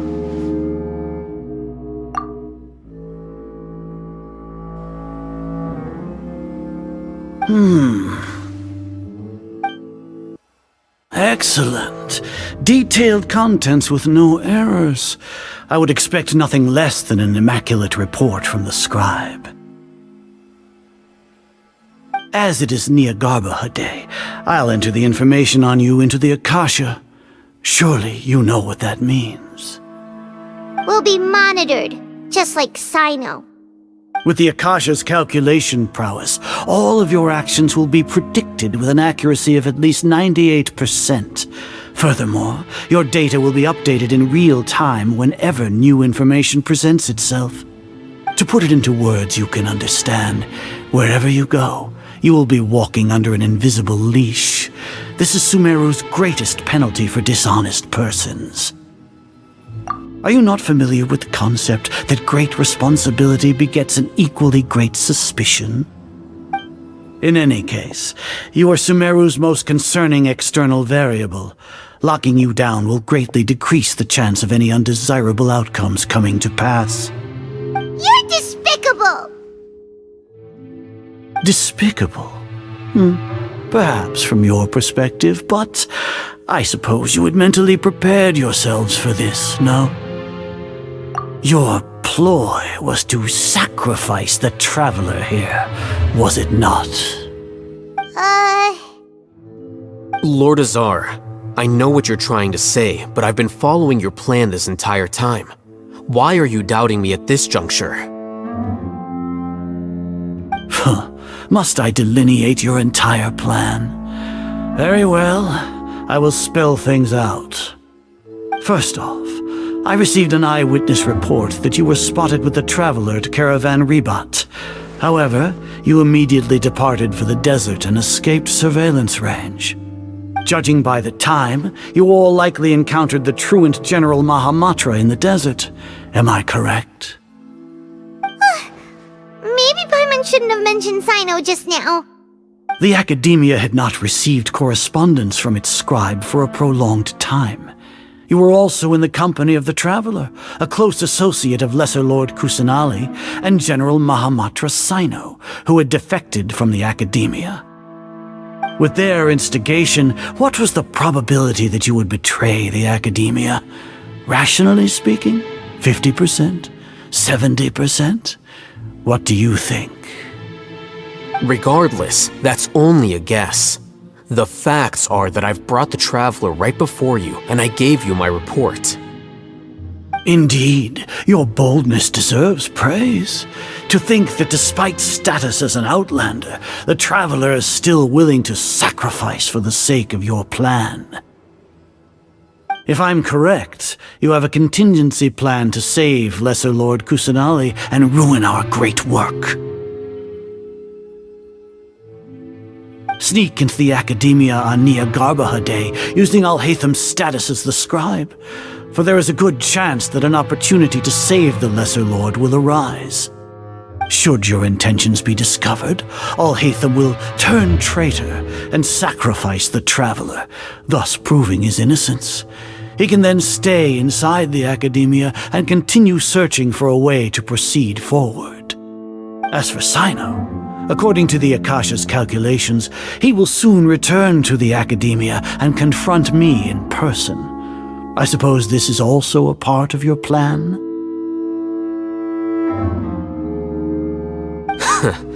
You'll see me as a traitor regardless of what I say, no? Even if you impugn me, it would have little effect on you all. You misunderstand.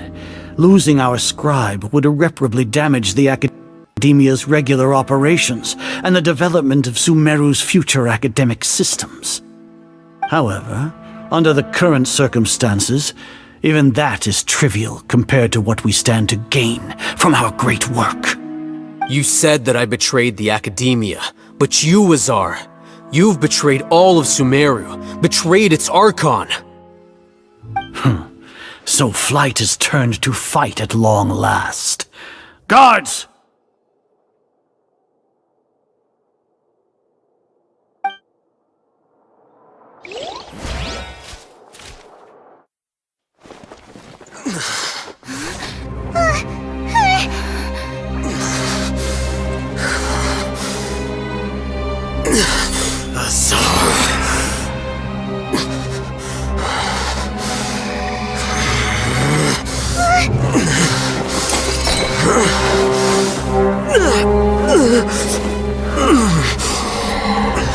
Well, what do we have here? So you stole that divine knowledge capsule. Traitor! You traitor! Even the most rational scholar will yearn for the power of a god in a moment of desperation. Aren't you doing the exact same thing as me, Alhaitham? Unfortunately for you, no god will lend you their power. Azar!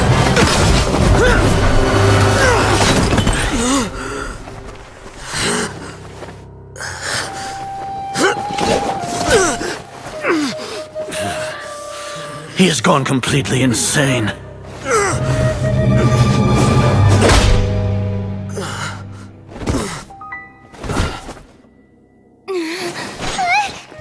Take him to the Matra and exile him to Aru village.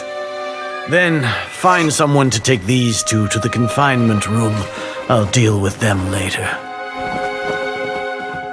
Grand Sage, we've finished all required preparations for Nyagarbha Day. We may begin to enter the capsules now. Excellent. You may begin.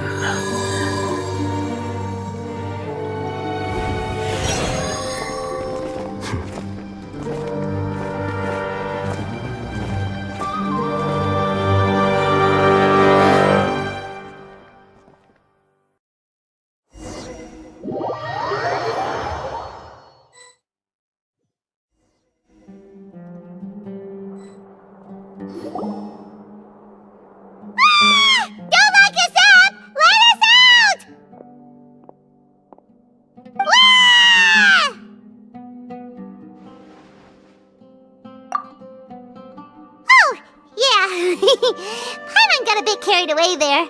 How was Paimon's acting just now? Great, huh? Everything's going according to plan so far. We made it into confinement, and Alhaitham's probably done with his part too. We even managed to trick Grand Sage Azar. Alhaitham sure knows how to cook up a plan. What are we doing next? Paimon has trouble remembering things when she's worked up. Right. Paimon thinks it went something like this. Apart from that, we still have yet another goal in the first stage of our operation, which is to send the Traveler to the confinement room. What? Why do we want to get her locked up on purpose? She's always been the person the sages are most afraid of, as well as the greatest obstacle to the successful implementation of their plan. They are very aware of the risk she poses to them. Once the Traveler is imprisoned, the sages will likely think that everything is under control. And with their guard down, the next phase of our plan will have a much higher chance of success. I can already see the pompous looks on their faces. Oh, that's a super tricky plan. But Paimon still thinks it's...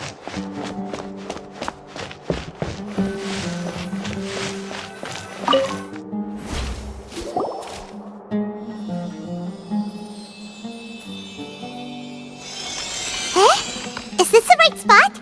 Are you getting anything? Please work!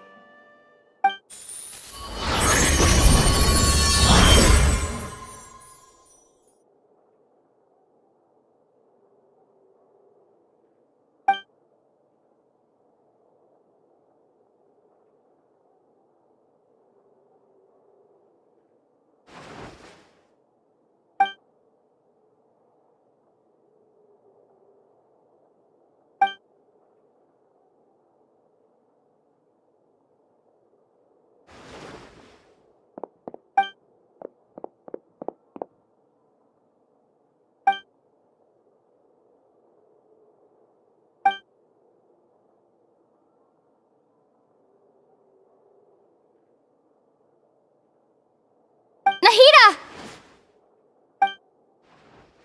Hey, Nahida!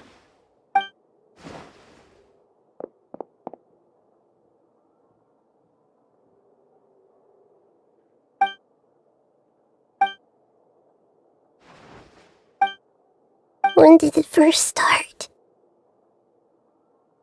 Oh, right. It started from the moment I was born. I want to become a worthy Archon. So I've kept studying. Kept listening to my people and their hearts. Kept looking for a way to save Irminsul. So I can catch up. Catch up to Greater Lord Rukkhadevata. But I'm stuck in the sanctuary of Surasthana. The sages are creating a god to replace me. And I'm forced to lock my consciousness in this boundless darkness. Nahida!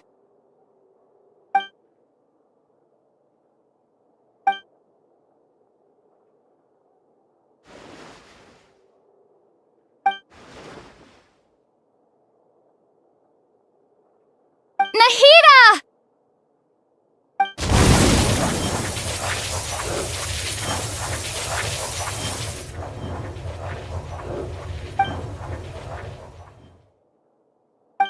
It's so quiet here. Now that I think of it, I don't think I've ever actually listened to my own inner voice. Do Archons have them? Should Archons have them? Have I been doing the right thing? Am I really not needed? How do I really feel about all of this?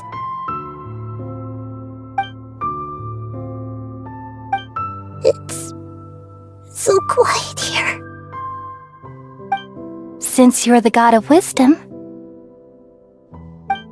you've known the answers to all these questions since the very beginning, haven't you? Who are you? Whose voice is that? It sounds familiar.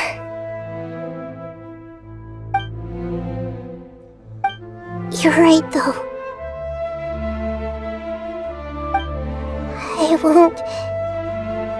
I won't ignore my own voice anymore.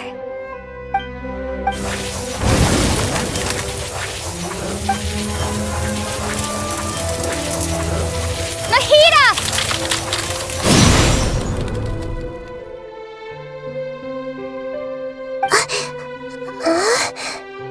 Nahida?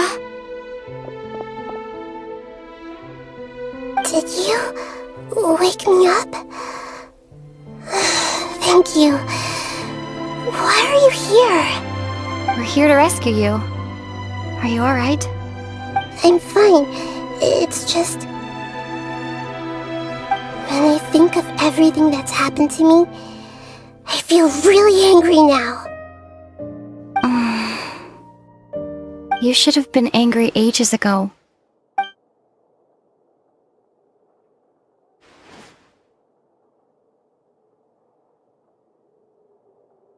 Huh? Oh, you're back! How's everything?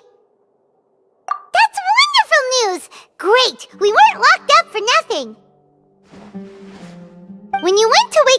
Rita, Paimon was listening for any sounds outside. You were out for a long time. There are fewer and fewer scholars going about now. You think everyone's done with their Nyagarbha Day stuff? Yep, so that means our next act is Nilu's performance!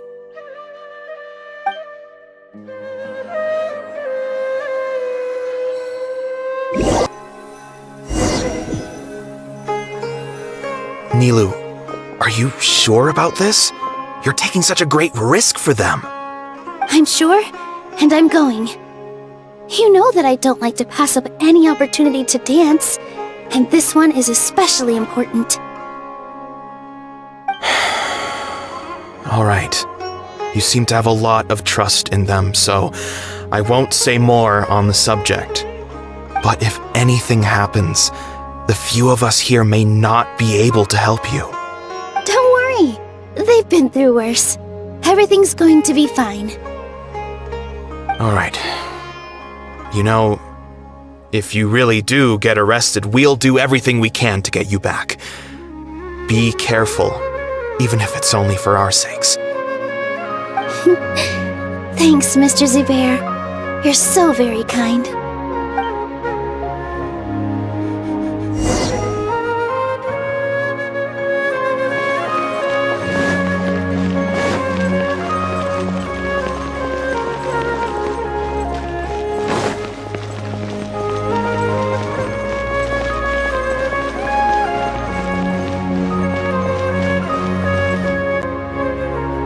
Nilu, how's it going?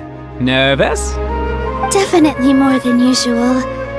But it's because I'm worried I won't dance well enough. It's okay. Just focus on your performance. We'll take care of everything else. You sure know how to talk. Taking all the credit, even though we came here together to help out. Well, thank you both. I'll have to treat you to a meal after all this ends. I really, really appreciate all of your help. Ooh, that sounds great. How can we say no to that? All right, let's get back to business. Nilu, we'll be here to keep people from going to the academia so they don't interrupt your performance. I was planning on telling them something like, the Academia's been conducting a weird experiment, and some of their test subjects escaped. It's really dangerous there, so stay away. Oh, you couldn't think of anything better? Oh well, I guess it does sound like something the Academia would do. I think it sounds great. I'm counting on you guys. Don't worry, it'll be a piece of cake.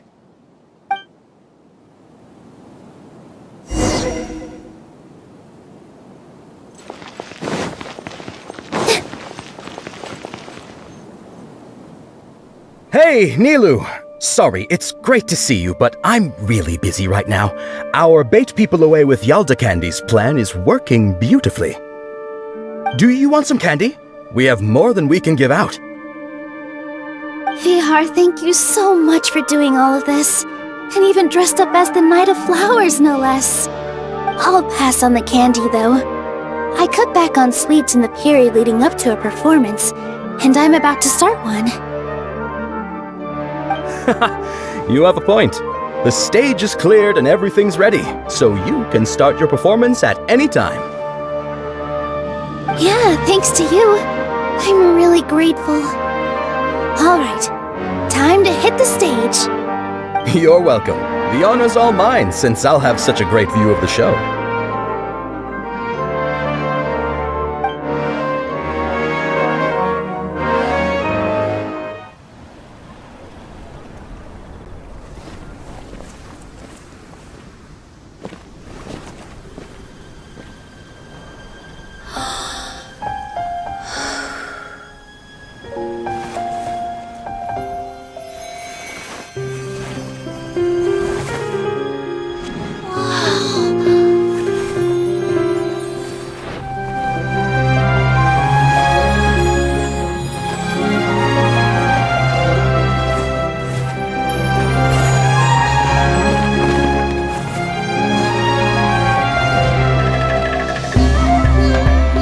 never seen a performance like this.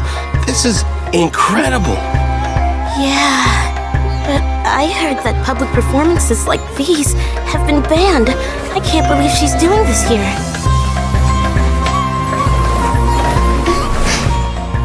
Grand Sage, there's some commotion outside. How uninteresting. Issue the new Prohibition Act from the Akasha to the guards. They'll know what to do. Do you think we should, stop her? Let's just watch for a little bit longer.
Did you hear that? It sounds like a lot of guards just ran by. Does this mean the plan has moved on to the next stage?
Yep. It's great that everything seems to be going well. Come to think of it, when did Alhaitham replace the knowledge capsule that was about to be entered into the Akasha? Oh, so that's when he did it! Paimon was too nervous to notice. Speaking of, didn't Alhaitham also yoink the divine knowledge capsule from that mercenary leader in Port Ormos when everyone else was distracted? It's a time-tested trick of his. Why are we complimenting him? Yeah, he's smart and all, but he still makes Paimon's blood boil. Let's review our plan for this stage again. It's not like we have anything else to do right now anyway, and it'll help us feel more confident. Paimon remembers that Nilu's task was supposed to go a bit like this. Now that Lesser Lord Kusanali's consciousness has been forcefully sealed, the core figures of the Academia and their guards have started to wear their Akasha terminals again. With the Doctor's technological support, they think they have nothing to fear. How despicable of them to rely on such a person. But this is also our chance. I was originally asked to draft the knowledge capsule for the Artistic Performances Prohibition Act when I was still at the Academia. It should be on the Grand Sage's desk right now, and will be entered into the Akasha during the next Nyargarbaha Day.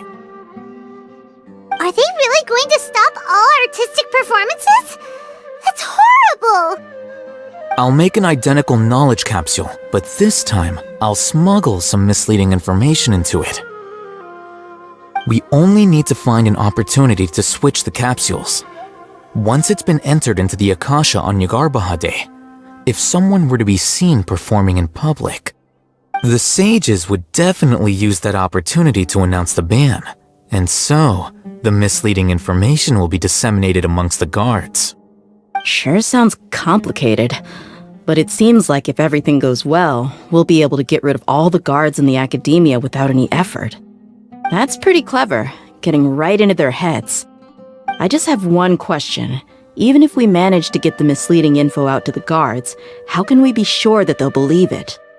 People who are used to relying on the Akasha become less inquisitive, and their ability to distinguish truth from misinformation is significantly reduced. They will view everything the Akasha releases to them as the unequivocal truth. The Akasha will turn humans into machines. I've seen it happen many times. Yikes. Good thing I didn't wear it for long when I was working in Sumeru City. At first, I thought it was a good thing too. By the way, this plan still requires a performer, right? Do you have someone in mind? Nilu of Zubair Theater. I know her really well. We can trust her. I'm kinda hesitant to ask her to participate in a dangerous plan like this, but we can ask her in person. All right. After the guards in the academia are gone, then it'll be time for me and my stowaway brothers to shine.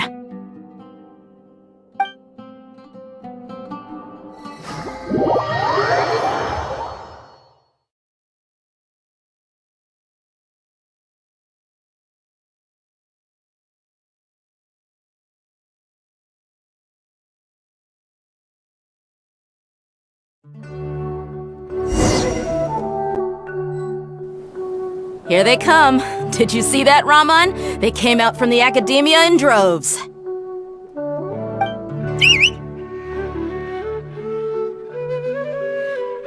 After laying low in the city for so long, this is the moment we've been waiting for. My brothers have already sprung into action. We couldn't do anything to them inside their coop, but outside the academia, this is our hunting ground. With a lioness like you, the prey sure won't be able to run far. We still need to eliminate the guards as soon as possible. If we give the sages enough time to realize what's happening, the plan's doomed. All they've done is to sit on their cushy salaries and twiddle their thumbs all day while we fought and struggled every day in the desert. The only advantage they might have is their numbers.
Speaking of which, most of the guards who report directly to the Six Sages belong to the Corps of 30, but they have a completely different reputation.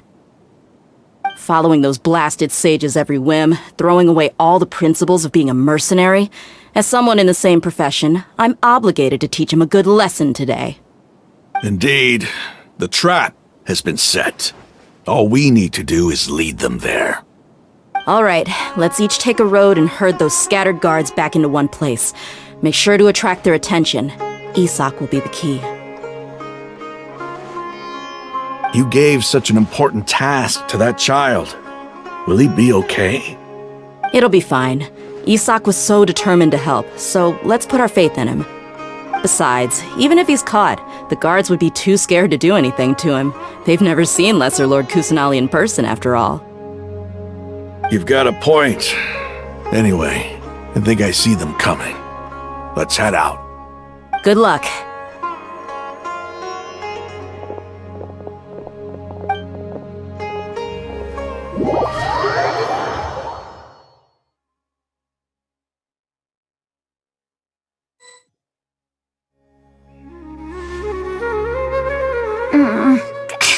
This outfit. Hey, do you remember what you need to do, Isak? When the guards get here, you'll pretend to be Lesser Lord Kusanali and run away from them. Oh, yeah, I remember. Of course I do. I'm just a little nervous. Relax. Don't think about getting caught. Even if that happens, we won't leave you behind. You only need to think about getting the guards' attention and leading them to the Grand Bazaar. Leave the rest to us. Okay, got it. I'm here to pay back Lesser Lord Kusanali for helping Grandpa. I won't get cold feet. Hey, they're here. I can see the Academia guards.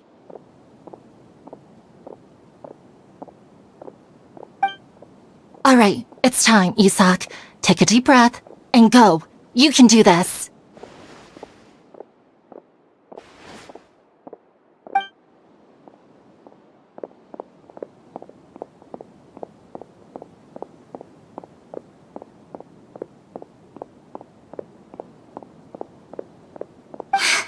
Why is there a guard over there?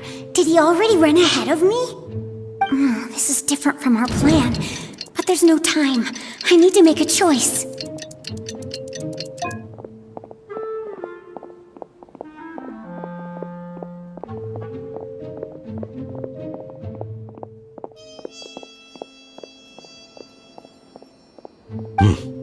Let's have a look behind the house. What should I do next? Huh. Looks like nothing's here. A wasted time. Luckily, he didn't check behind the tree. What should I do next? The guard looks alert. What should I do next? Hey, stop! I saw you! Don't try to run.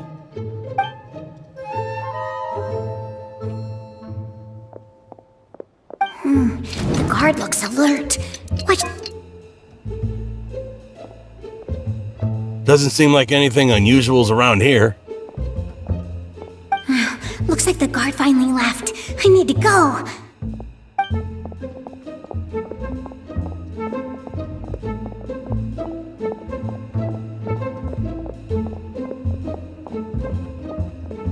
Hey! Lesser Lord Kusanali is over there! Stop! What? Lesser Lord Kusanali? How did I not notice that? They found me. This is bad. Where should I go?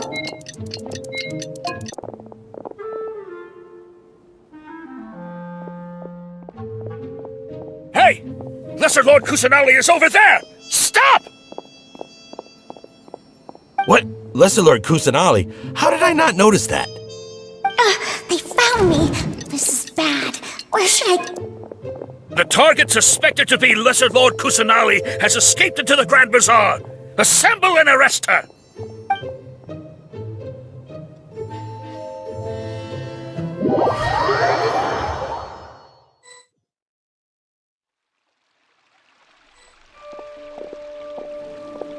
Where did she go? How did she disappear? Did we lose her? Hurry up and find her! Hey, why is your team here? Didn't we say to split up our search? Hurry! Hurry! This place is... Why are you all here? Yeah, isn't it one heck of a coincidence? Everybody's here. What on earth is going on? I suppose that's all of you?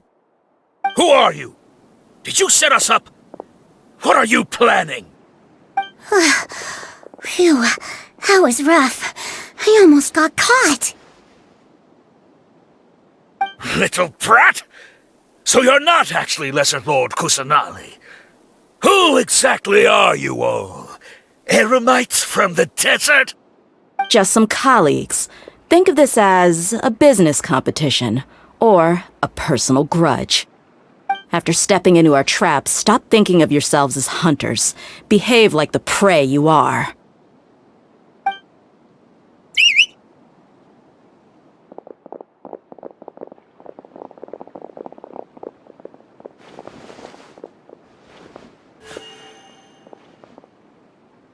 An ambush? How's that possible? This is Sumeru City, but mercenaries from the desert somehow ambushed us! You've spent all your time hiding away in the academia. This place has long since become our hunting ground. Brace yourselves!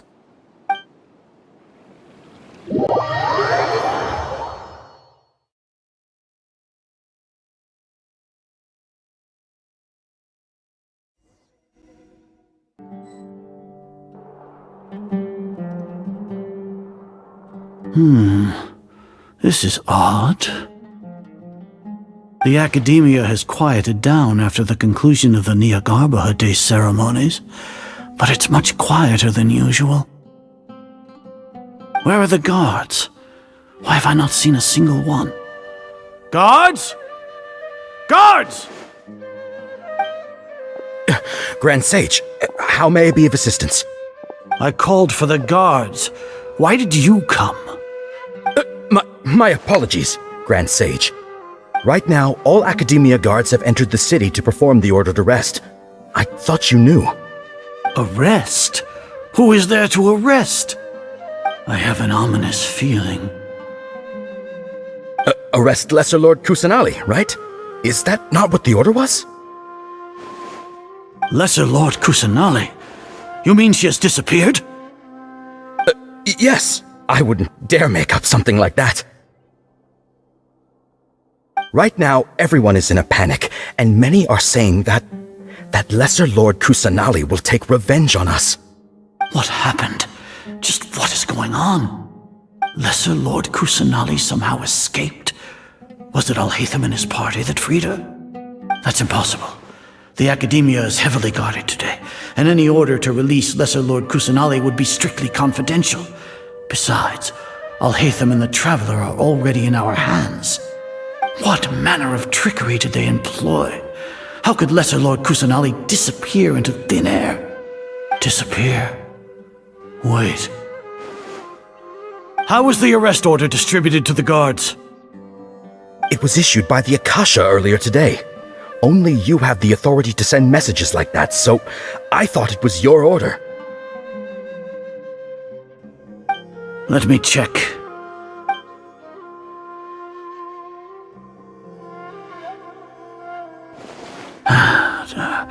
Here. Lesser Lord Kusanali has escaped from the sanctuary of Surasthana. Go to the city and arrest the escapee immediately. The Akasha indeed contains this information, and it clearly appeared in my mind. How did they bypass my permissions to issue this kind of message? Was it the report about the Traveler that Alhaitham submitted? No. I specifically checked that knowledge capsule before entering it into the Akasha. Could that have been a red herring? Well, even if I figure it out now, it won't make any difference. The important thing now is to confirm Lesser Lord Kusanali's status. Have you been to the sanctuary of Surasthana to confirm that Lesser Lord Kusanali has indeed escaped? Confirm? No, I haven't. It may be a bit offensive to say this, but Grand Sage, what you're saying doesn't make any sense. How can the information in the Akasha be inaccurate? What the Akasha decrees is fact. That is common knowledge to all of us. If we have to confirm the information and knowledge from the Akasha ourselves, then how is that any different from us learning that information ourselves? Wouldn't Greater Lord Rukkhadevata's legacy lose its meaning that way? In the beginning, it was I who asked you to believe in the Akasha, to believe in the legacy left by Greater Lord Rukkhadevata. Are you trying to use my words against me?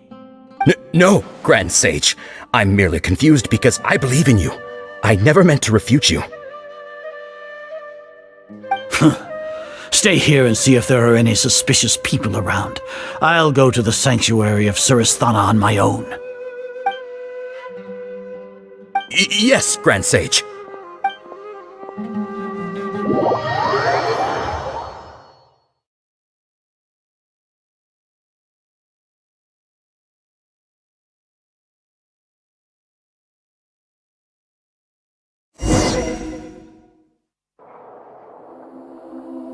Lesser Lord Kusanali has escaped from the sanctuary of Surasthana.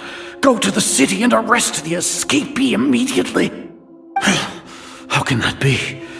Stop thinking about it. Stop. It must be a trick of theirs. As long as I personally confirm it. Ah! Impossible. That's impossible. There must be something wrong with my eyes.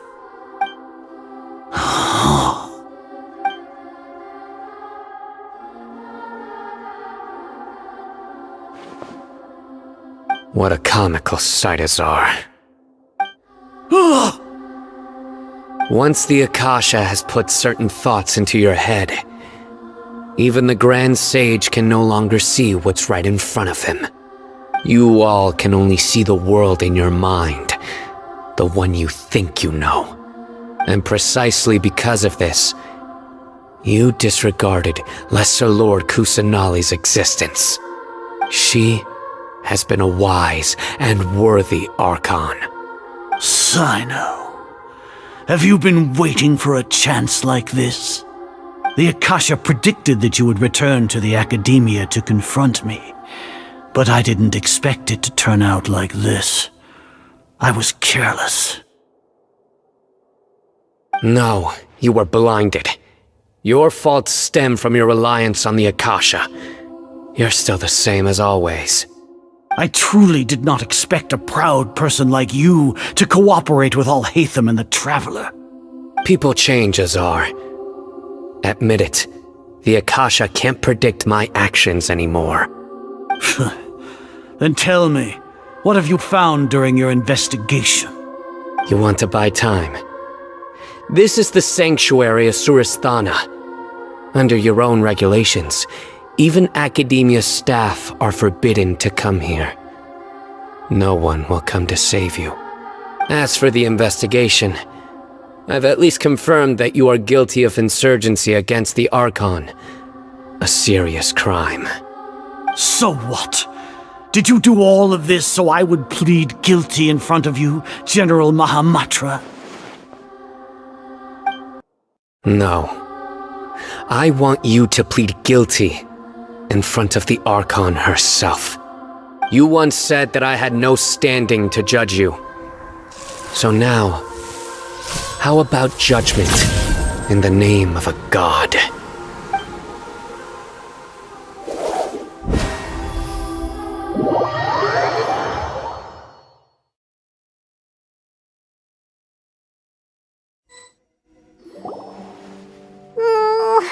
How long do we have to wait? Paimon wants to know how things are going out there. Paimon hasn't heard any sounds outside for a while. Hopefully something bad didn't happen. Yeah, but aren't you scared that we might be locked up in here for the rest of our lives? Thinking about it, at least Paimon has you. We could still chat like this. When Paimon thinks of Nahida being imprisoned alone in the sanctuary of Surasthana, Paimon can't help but feel sorry for her.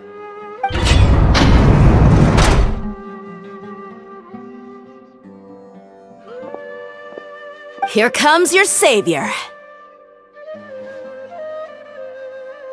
Dia! Paimon just knew you would come to rescue us! You two really owe me some big thanks. I had to search through who knows how many guards to find the key here. It felt even more tiring than whacking them. I'm exhausted. Thanks a lot. Need Paimon to rub your shoulders? No, that's, I'll pass. What are you afraid Oh, are you ticklish? Now isn't the time to talk about being ticklish. Things in the city and on Sino's side are both going well. The guards that stormed out of the academia are all taken care of. The Corps of 30 is in charge of the city's defenses, but we already talked to Asfand. They've been fed up with the sages bossing them around. As long as it doesn't break their employment contracts, they'll turn a blind eye. That's probably because you've been super great friends with them for a long time. So, how's Sino doing? The Grand Sage is in his custody. Even I know how terrible it is to fall into Sino's hands, so he probably does too. Sino forced him to release Lesser Lord Kusanali. He has no choice but to obey. So, hurry to the sanctuary of Surasthana. Assuming nothing weird happened, we should have already rescued our Archon. Honestly, I didn't expect our ragtag bunch to do this well. We just came together last minute to save the Archon, you know? Alright, you two better go. I still have to clean up some messes in the city. See you around.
They say it's nice to meet you? This is the first time we've met in real life. Before, we've only met in dreams, consciousness, or when I was in someone else's body.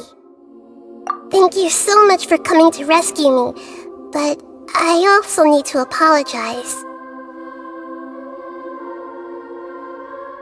During this time, I did some self-reflection. My sense of inferiority and yielding to the academia led to all of this, and created so much trouble for you all. Exactly! We're here because you're a good Archon and one of our friends! Thanks, you too.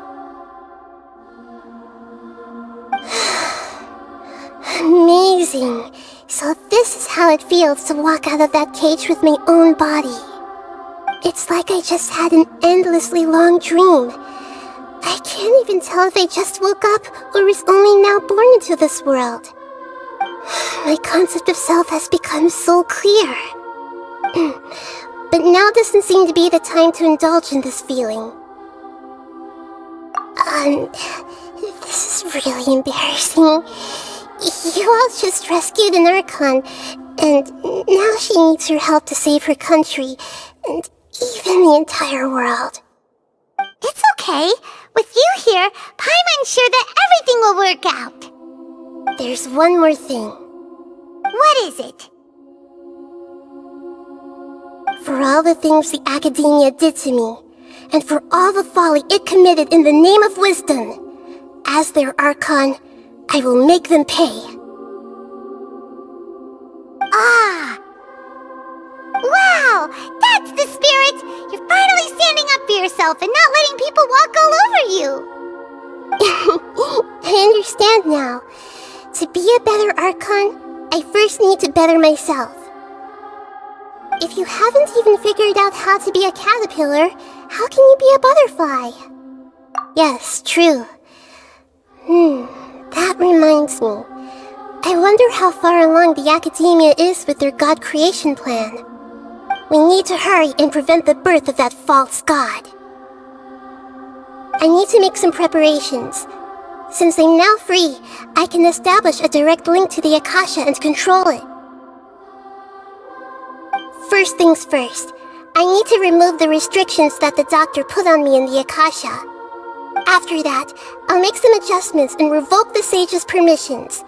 The Akasha will then be like how it originally was, only operable by the Archon. After all, the Academia betrayed Greater Lord Rukkhadevata's trust. This might take some time. In the meantime, you should also work on your own preparations. If we don't stop the god creation plan in time, we'll be in for a tough fight.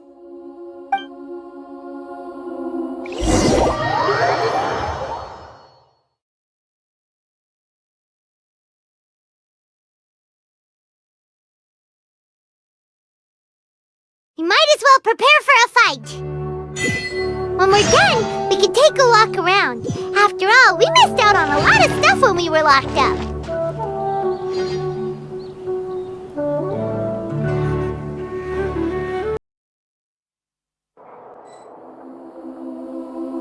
How's it going, Nahida? I'm done with the parts that needed my involvement to complete. Although it's my first time working with the Akasha like this, its internal structure and operation procedures are easy for me to understand. Greater Lord Rukkhadevata's design is truly brilliant. Oh, also, this is for you. Huh? What's this little floaty thingy? It's a small device I put together just now. You can think of it as an upgraded Akasha terminal. You may not need it right now, but it should be helpful in certain situations. Wait! This thing has the same characteristics as Paimon! We're both small things that float! Oh, all the things that make Paimon special got copied! When Paimon appears with the Traveler from now on, people won't remember Paimon because she isn't unique anymore! It's alright, Paimon. It can't replace you. It's only a flying device, but you're the Traveler's irreplaceable friend. You're so good at comforting people, Nahida. If only the Traveler was as smart as you. I was simply telling you what I feel to be the truth. I wasn't trying to comfort you. Nahida, you're natural at this. What you just said made Paimon even happier. By the way, there's something I need to confess. Even though I'm the Archon and in control of myself again, I'm not very good at fighting. You may have heard that an Archon's power is derived from their people's faith. However, I'm not as well loved as Greater Lord Rukkhadevata. If we get into a situation where combat is our only option, I'll have to count on you, and I'll do my best to provide support. I'm glad I can rely on you. So the God of Wisdom isn't good at fighting? That actually sounds about right. I've located where the false god is. Time is of the essence, so let's skip to it.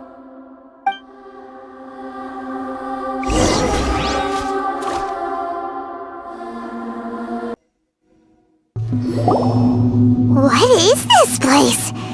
Is this really the way we need to go?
Stabilize! Guba, get the...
Frozen.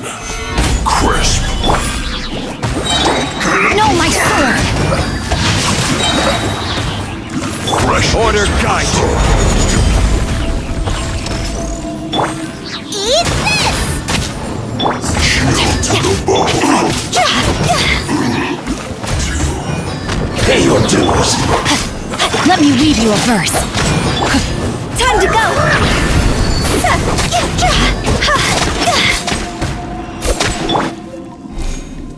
Now this is order.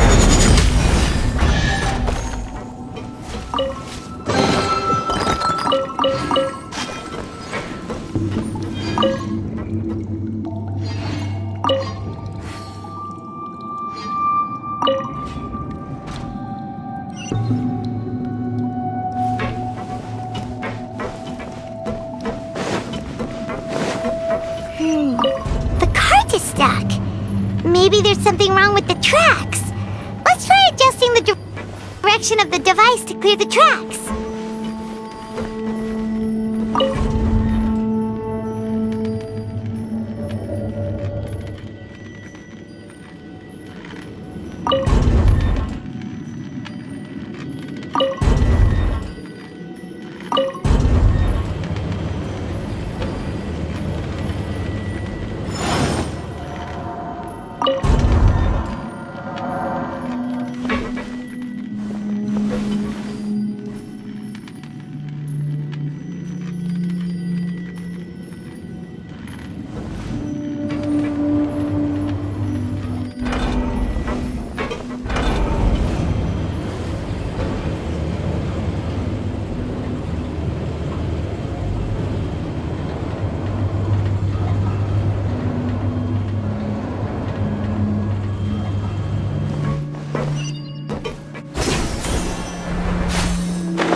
I'll put you on. Have a load of this. Gather.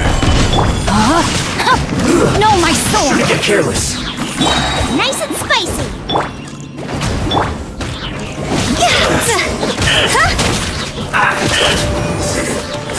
Cook this through.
Order guide you.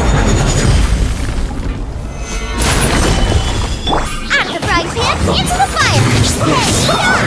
Rain outlines your fate. This isn't good. Witness the power of Gua. You can't run! I will have order. Looks like I went too far. Solidify! Guba, get them! Eat this! No, my sword!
Osmanthus wine tastes the same.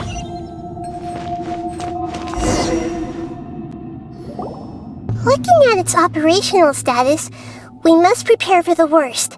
The god they wanted to create is likely close to completion or already completed. Oh no! What should we do? Paimon can't imagine how hard it would be to fight against a Fatui Harbinger with a Gnosis! Are you nervous, Paimon? If you really want to know, of course Paimon's nervous! Aren't you too, Nahida? Yes, I am. This is probably the first time I faced with a calamity of this degree since my birth. I feel not just nervous, but curious as well. Curious? Curious about what? Curious about her fate. To me, everything we perceive in this world, everything we learn, and everything that happens to us is considered knowledge. And if it's a form of knowledge, then it can be understood. However, only fate is about that which has yet to occur, so it has always drawn my curiosity. So to me, fate is the ultimate knowledge. That's also why I love observing humans and all the things that happen to them. It all brings me great satisfaction. And now, at long last, I'm not just an observer anymore. I will personally experience my own fate with you by my side. Isn't this such a wonderfully exciting thing? Ah, so that's what you mean. Paimon thinks she understands what you're feeling. Agreed. Okay, let's continue on. I can sense his aura from here.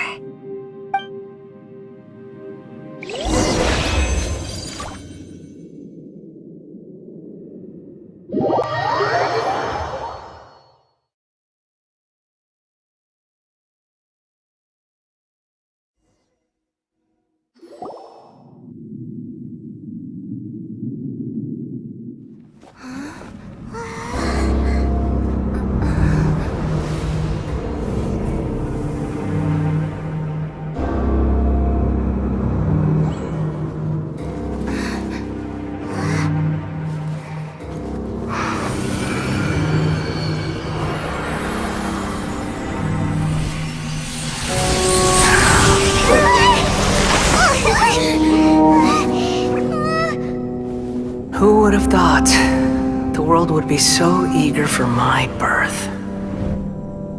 I remember you, Booer, the god of wisdom, and standing beside you, the traveler. Is he all-knowing and powerful now like Greater Lord Rukkhadevata? No, I can't feel the same kind of divinity I felt from the Greater Lord. It seems that the sages didn't get the chance to infuse the divine knowledge capsules into him. But even still, he has undoubtedly become a true god now. So we're too late?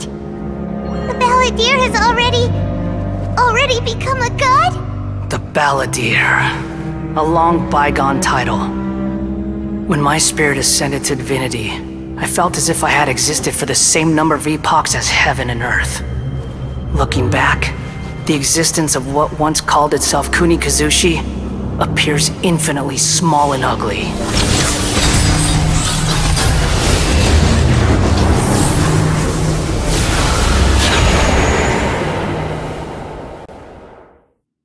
This imposing aura, it really feels like the gods! A body that capitalizes on the Balladeer's original construction as a mechanical puppet, with the Gnosis serving as a constant power supply. How much effort and resources did the sages put into this? From a purely technological perspective, it's a commendable achievement indeed. It's no exaggeration to say, this is the culmination of human wisdom. You sure are something! Dishing out compliments at a time like this? But I don't think he's reached the spiritual height of a god.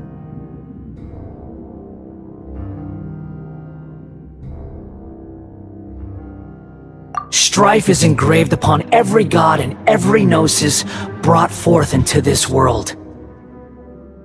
Can you feel it? The exhilaration of such power, and the thrill of anticipation for our contention. Nahida wouldn't feel the same things as you! Do you not realize that you are interrupting a conversation between gods? Lowly creature, know your place!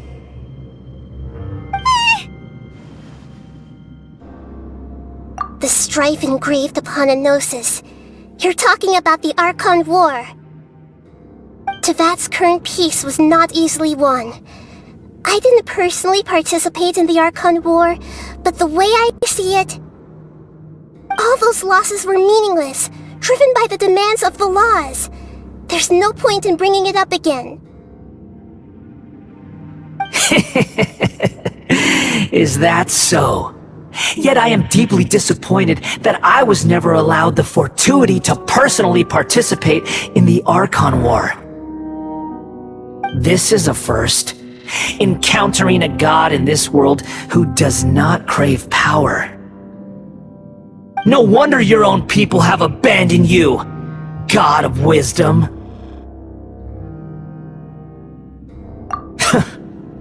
Your judgment is as your existence, unsubstantial. This is where everything ends, Booer, the god of wisdom. You should know that wisdom cannot solve every problem. Like now, where your only option is to face me in combat.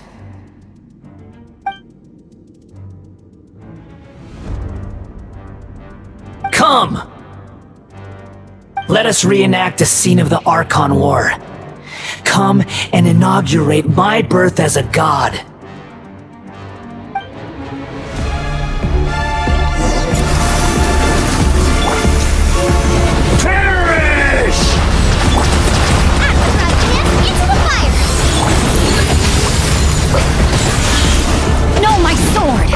Insignificant pest!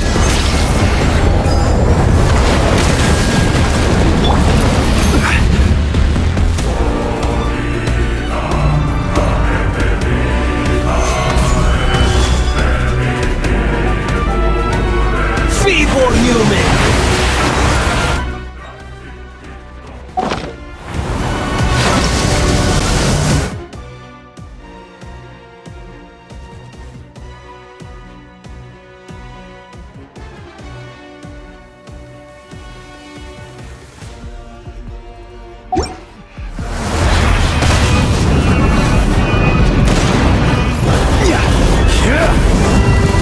Stabilize! Rain outlines your fate. Huh? My endless cycle begins!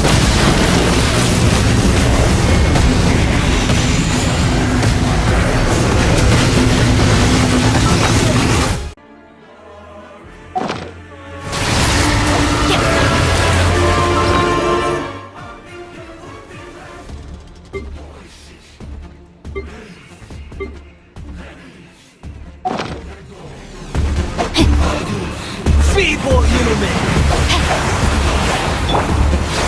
Solidify!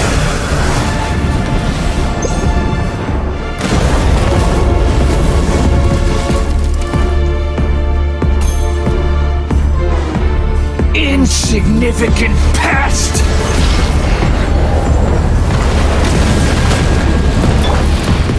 No, my sword!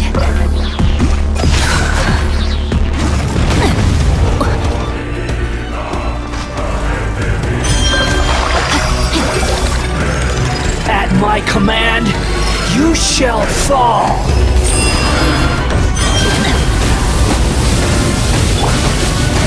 Stabilize! This is order! Churn!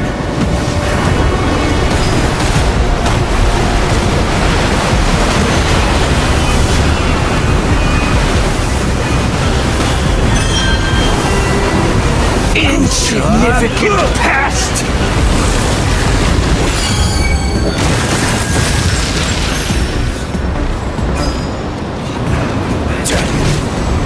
Time to go! My endless cycle begins!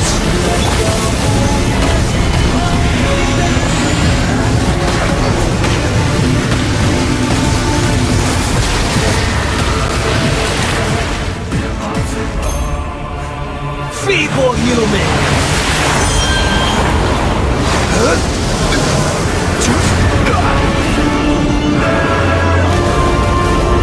Solidify! Insignificant past! Order guide you! Rain outlines your fate. Let me read it. You're toast! Churn!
Oblivion!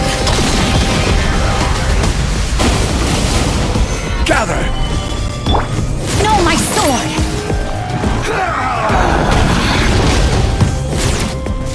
Booba, get them! Solidify!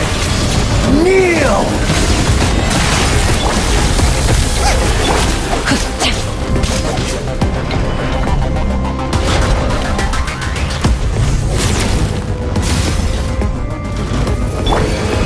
Reality is pain!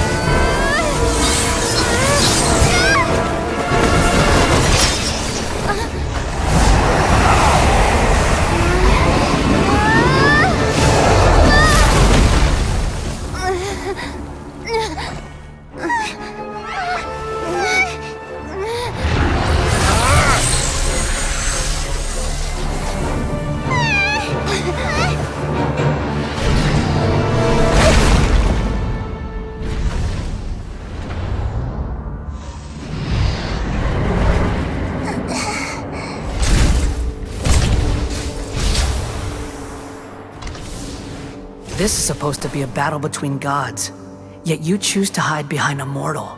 And now, you're acting like you'd sacrifice yourself for a human. Are you having fun proving a false sense of heroism to yourself, Booer?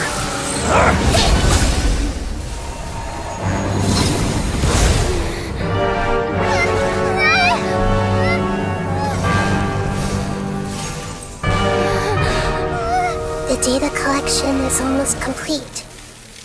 Do you even know how many times you've tried to take my gnosis from me?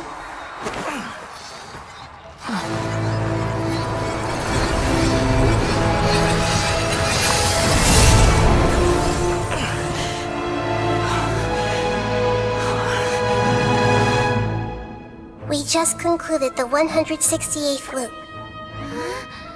Did you know that in the effort to create you, the people of Sumeru were forced to live through the exact same number of Sub-Zerus festivals and Samsara cycles? The power of dreams. When did you use it on me?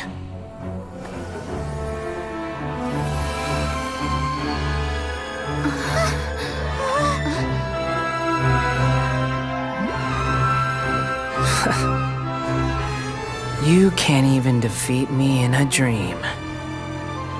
What do you hope to achieve with this little trick? Come, Traveler. Just like before. Allow me to awaken the memories in your dreams. All that battle experience! It's more than that. Compile everyone's wisdom in the name of the Archon. That is the original function of the Akasha. I've sent everything that happened just now to the people of Sumeru in the form of knowledge. I've asked them to help you find a way to defeat the false god.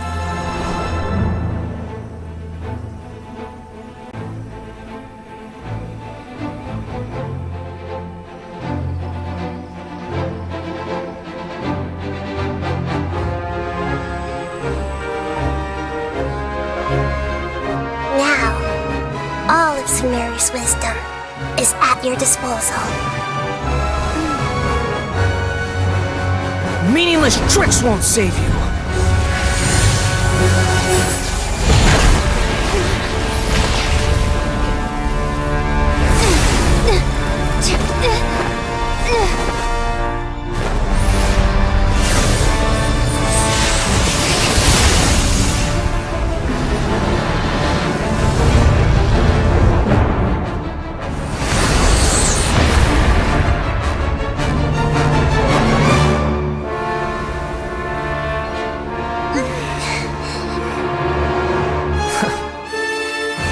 Are you done with your tricks?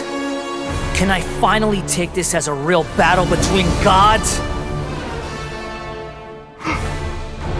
I'll leave this to you, the first sage of Booer.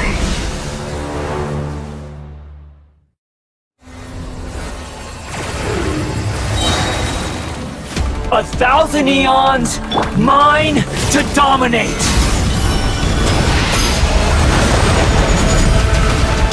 Rain outlines your fate.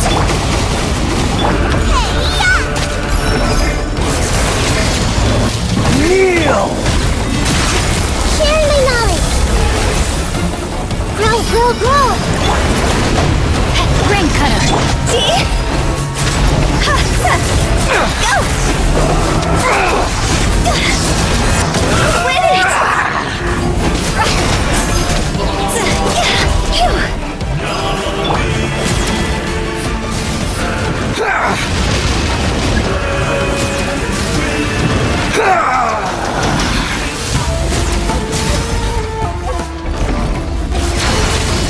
Kneel!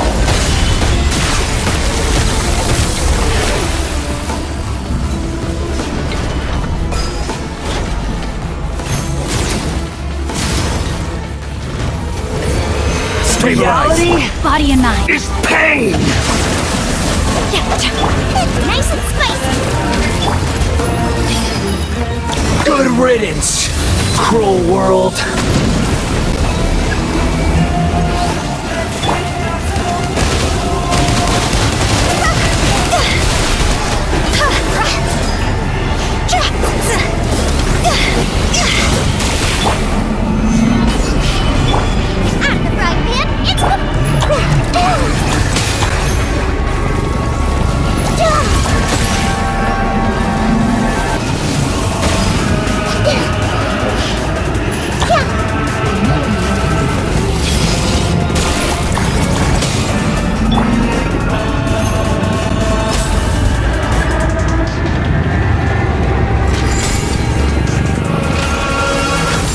Your new god awakens! I'm feeling a little... Now, your eyes have been opened.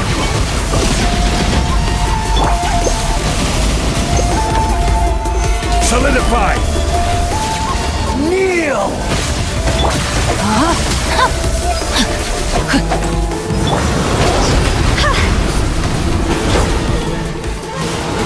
Tremble! Stabilize!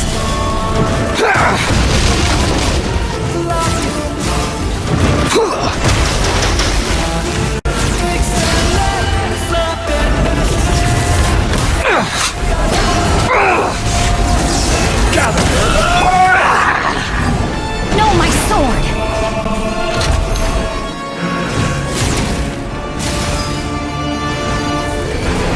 Reality is pain! Solidify!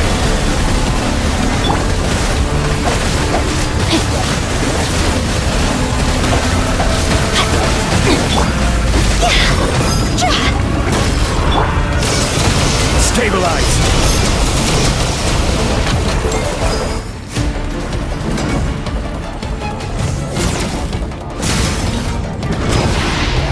Burn to oblivion!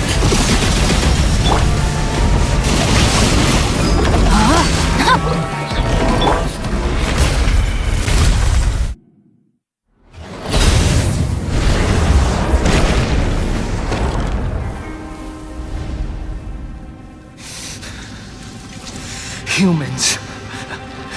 Filthy humans.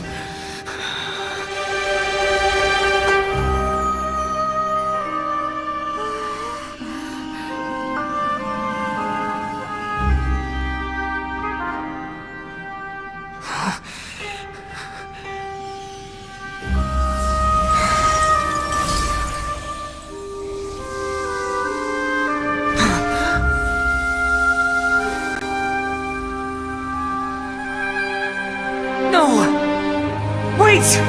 Please! Anything but the Gnosis!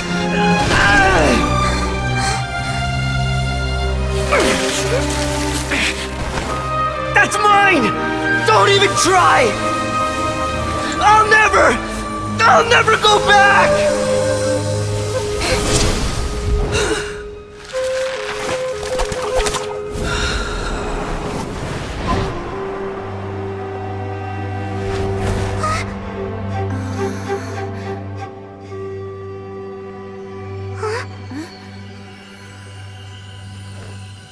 We haven't yet found the answer to the most important mystery.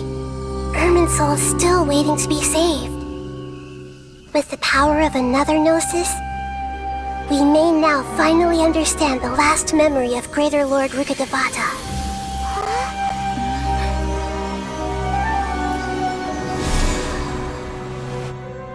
This is... That's right. This is the last memory of my predecessor.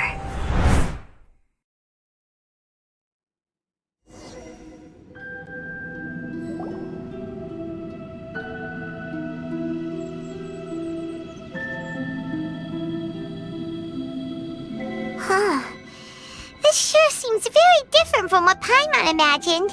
Shouldn't Irminsul be in this realm of consciousness? Yes, that is our destination. But I didn't expect the remaining consciousness of Greater Lord Rukkhadevata to be as polluted as this. Forbidden knowledge? It seems you know about a concept that even I don't completely understand. Could you tell me what you know?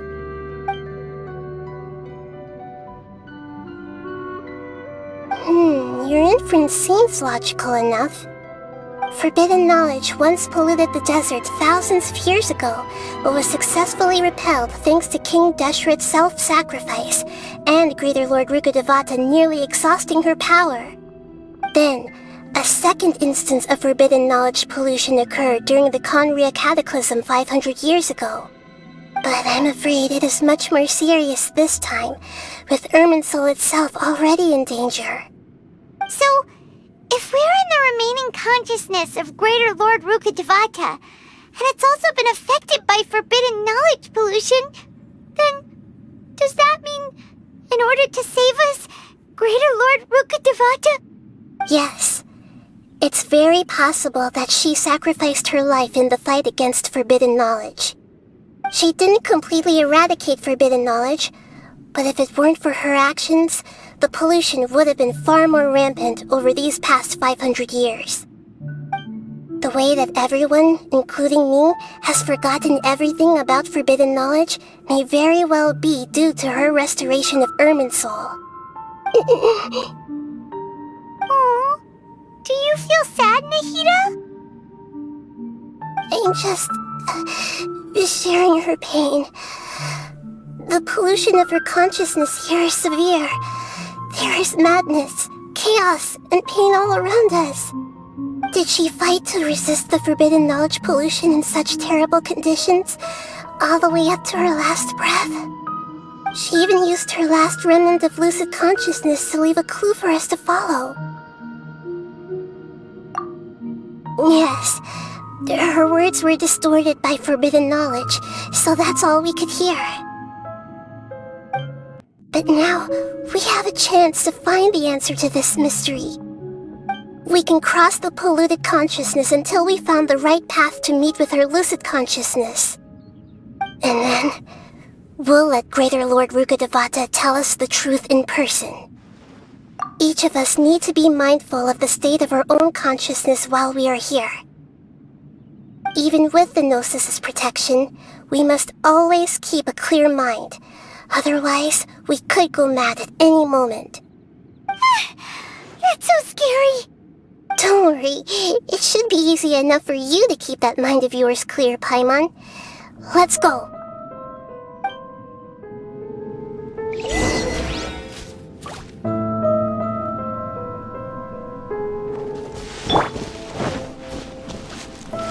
Are we in the air?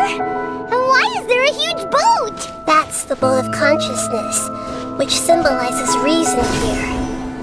Its course is the direction our consciousness is traveling. Wow! What are these? The monsters seem to have been affected by them.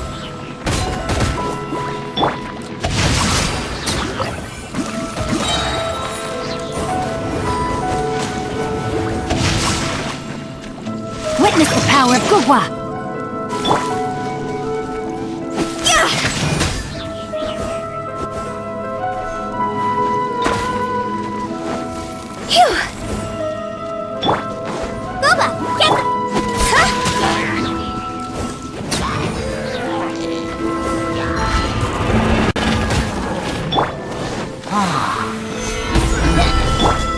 Rain outlines your fate. I will have order. Stabilize. Out of the frying pan, it's...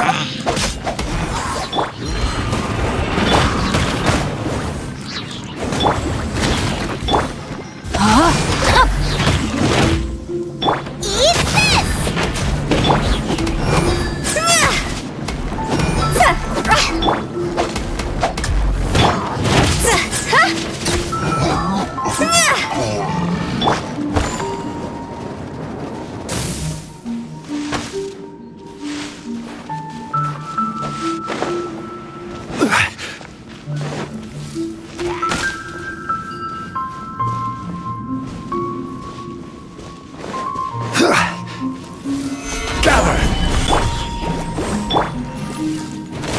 Rain outlines your fate. Body and mind.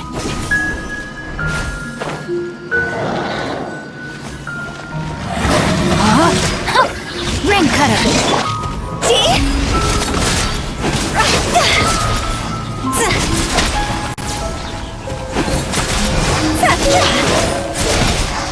Time to go.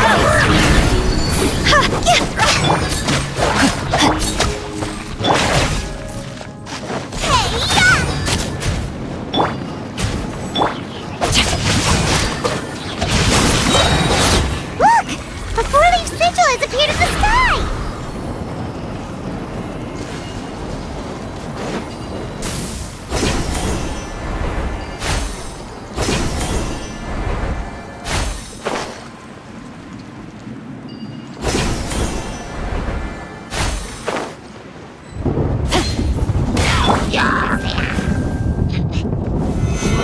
Solidify!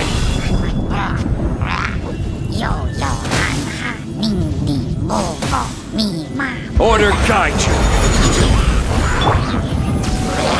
No, my sword! Rang outlines your fate. Boba, get them!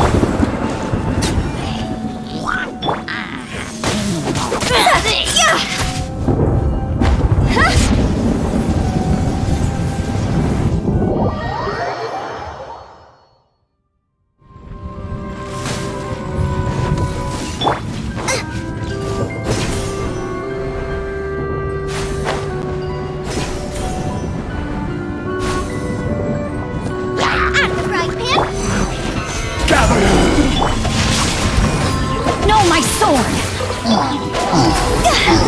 Go!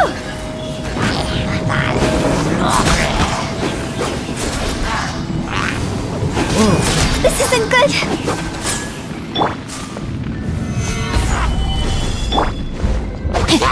Witness the power of Boba, get them! Phew!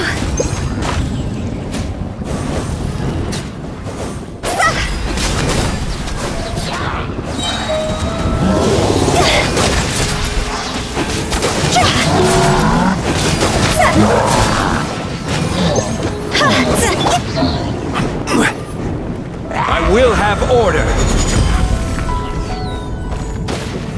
Stabilize!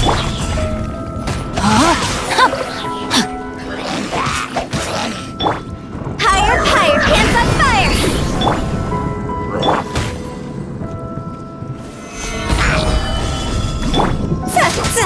To control the boat of consciousness, we need to find the helm first.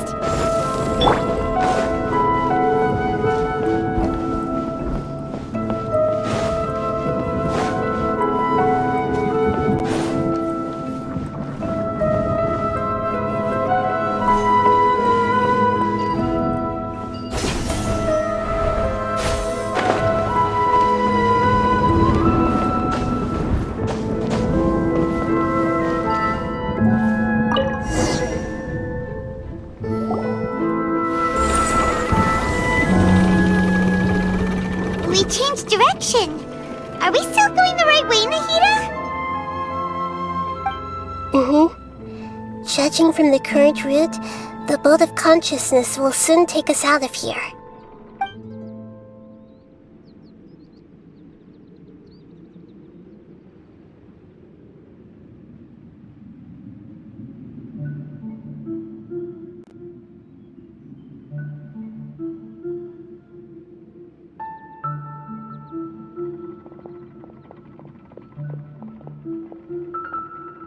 We'll be arriving at our destination soon. How are you feeling? Are your minds still intact?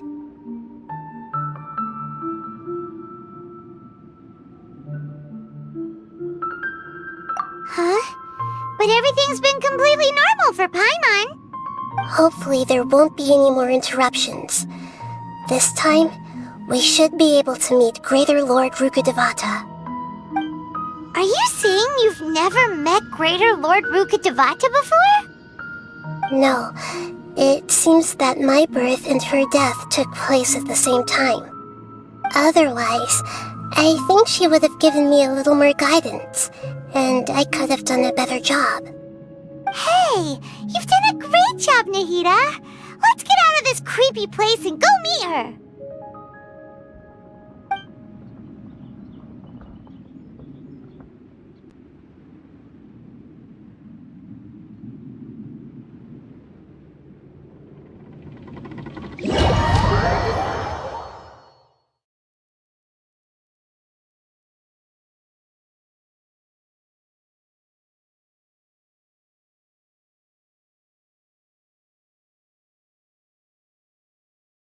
So, is this the place you were talking about?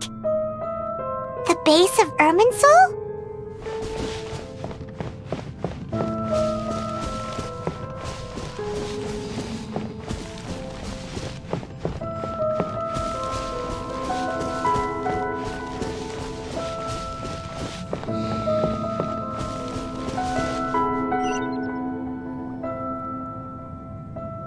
Well, this is the place.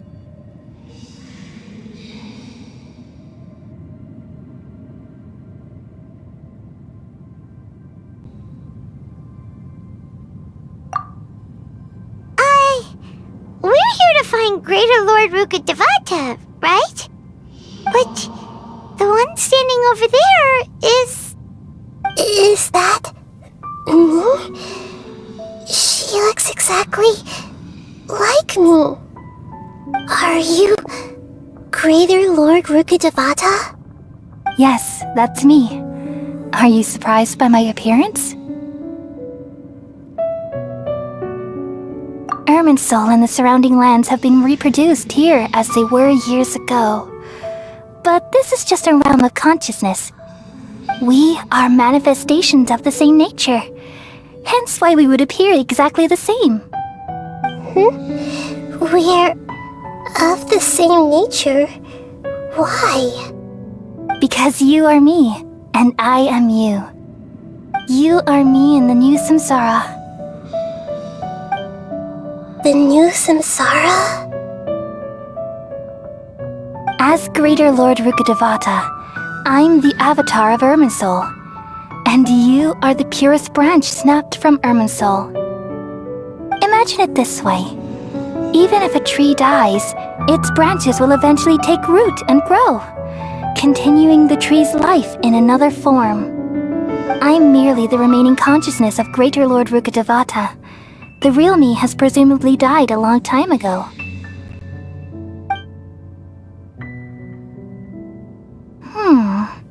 Judging from your appearance, I've probably been dead for 500 years.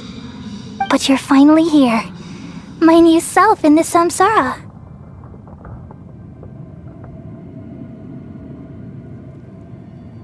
If this is true, then am I going to be a great archon like you someday?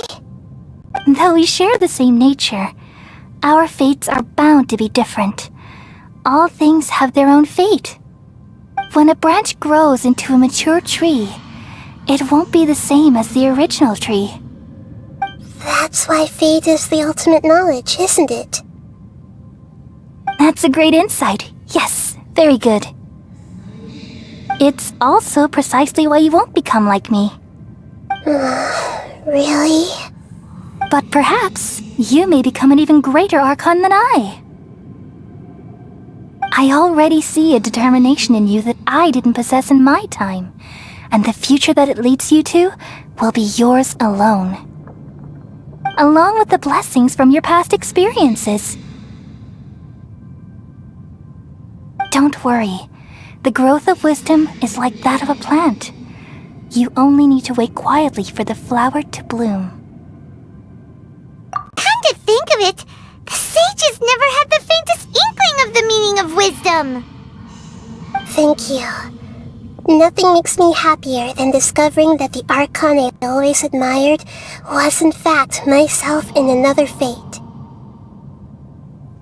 It's so nice to speak with you, Greater Lord Rukkhadevata. I've always wanted to meet you. The feeling is mutual. From the moment I snapped the branch off Irminsul and created you, I've also looked forward to talking with you. Could you tell me why you wanted to create me? And what exactly happened when you died? Ah, I see. You're here seeking answers, right? Everything that day, even the sky itself, changed into a color like this. At that time, the seven were all summoned to the nation of Conria. Except for me. I had a more important task to attend to. I had to protect Irminsul. The disaster occurred together with the pollution of forbidden knowledge. At that very moment, with my consciousness connected to Irminsul, I sensed something was wrong. The pain started to torment my mind.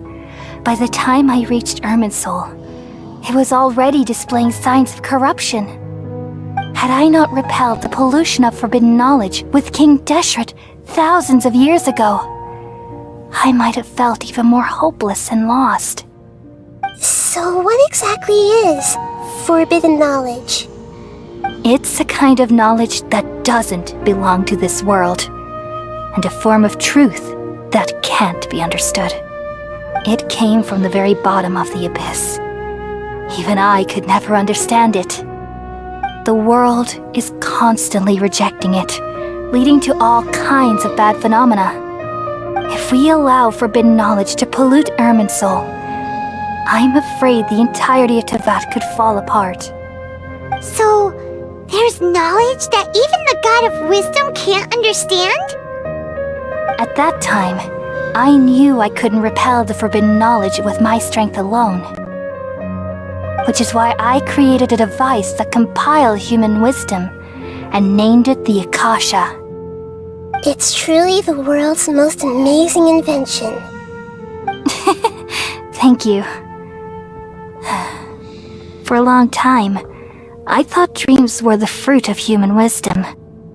Though it was selfish to do so, I borrowed people's dreams using the Akasha.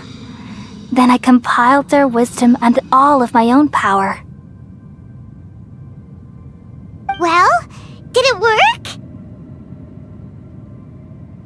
Thanks to the wisdom of the people of Sumeru, almost all the forbidden knowledge was cleared from Irminsul. But things didn't go as smoothly as I thought. I had a terrible headache, which gave me an uneasy feeling. And then I remembered that my consciousness was also connected with Irminsul.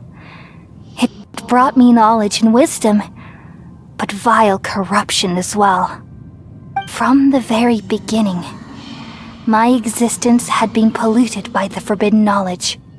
Oh no! How could that happen? I've experienced that pain in your consciousness.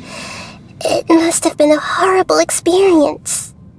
Yes, but my feelings weren't important. The important thing was that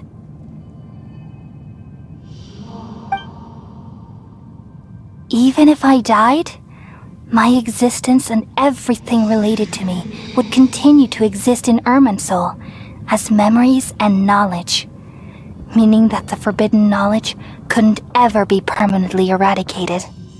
And there's no way for me to eliminate myself. It would be a sort of paradox.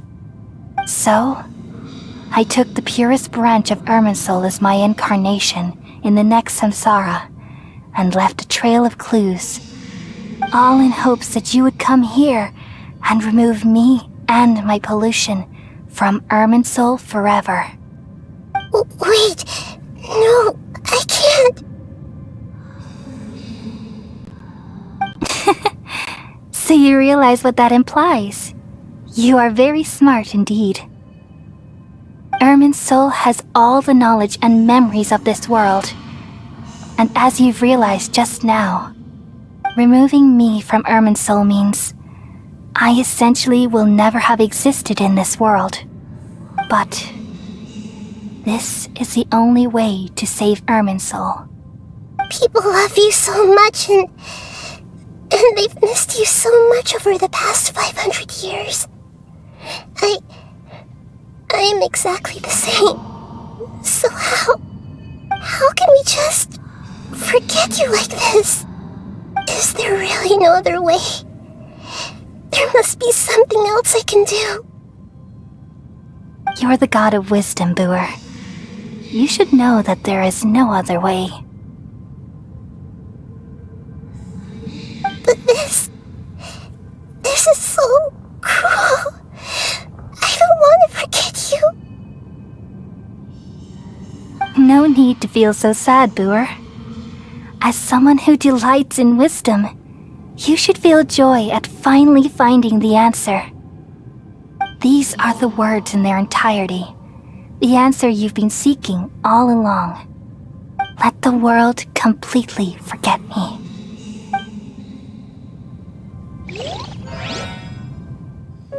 We all nestle under the great tree of wisdom, peering out to perceive the world. From the earth and from the rain, we perceive its wonders, until we become a white bird to perch atop a branch, and finally snap off the most important leaf. Once upon a time, I alone dreamed in this world. In my dreams, everybody would also dream after they fell asleep. Wild and wonderful thoughts would emerge from their minds. Some tumbled to the ground, and others floated to the sky, connecting all things in the world into one dazzling net. Among a plethora of worlds were numerous smaller worlds, all of fate, finding within the tapestry their brilliant glow. I gradually understood that these indescribable and constantly changing things are the most profound things in the world. Only they can completely repel the madness. Only dreams can awaken consciousness from the deepest darkness.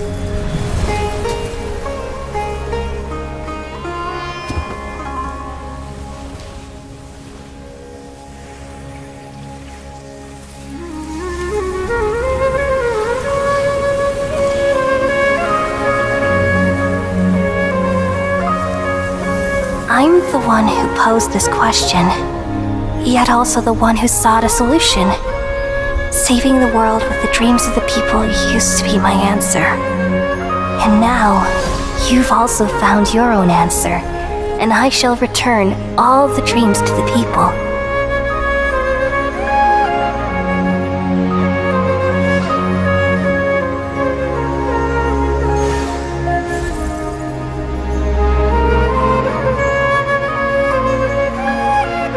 Goodbye, people of Sumeru.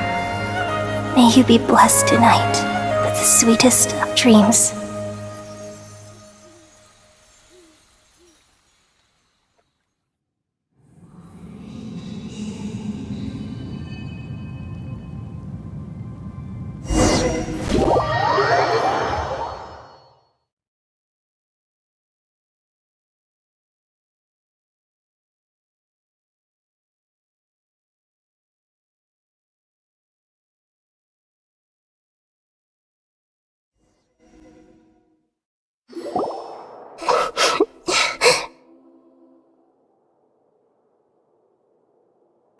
I'm alright. I'm just a little confused. We've just saved the world, right? So why am I crying? I don't know where this feeling inside of me is coming from, but I feel very sad. Just now, we used the power of two gnosis to successfully connect with the Ermin soul consciousness from 500 years ago. Then, we removed the remaining pollution from Merman soul.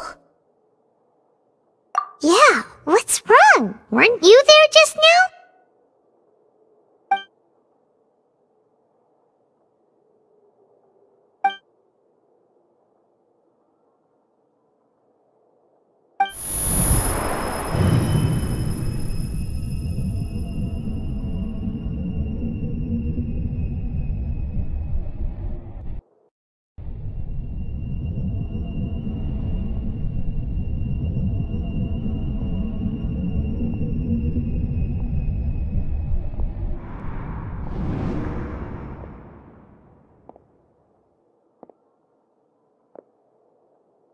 Huh?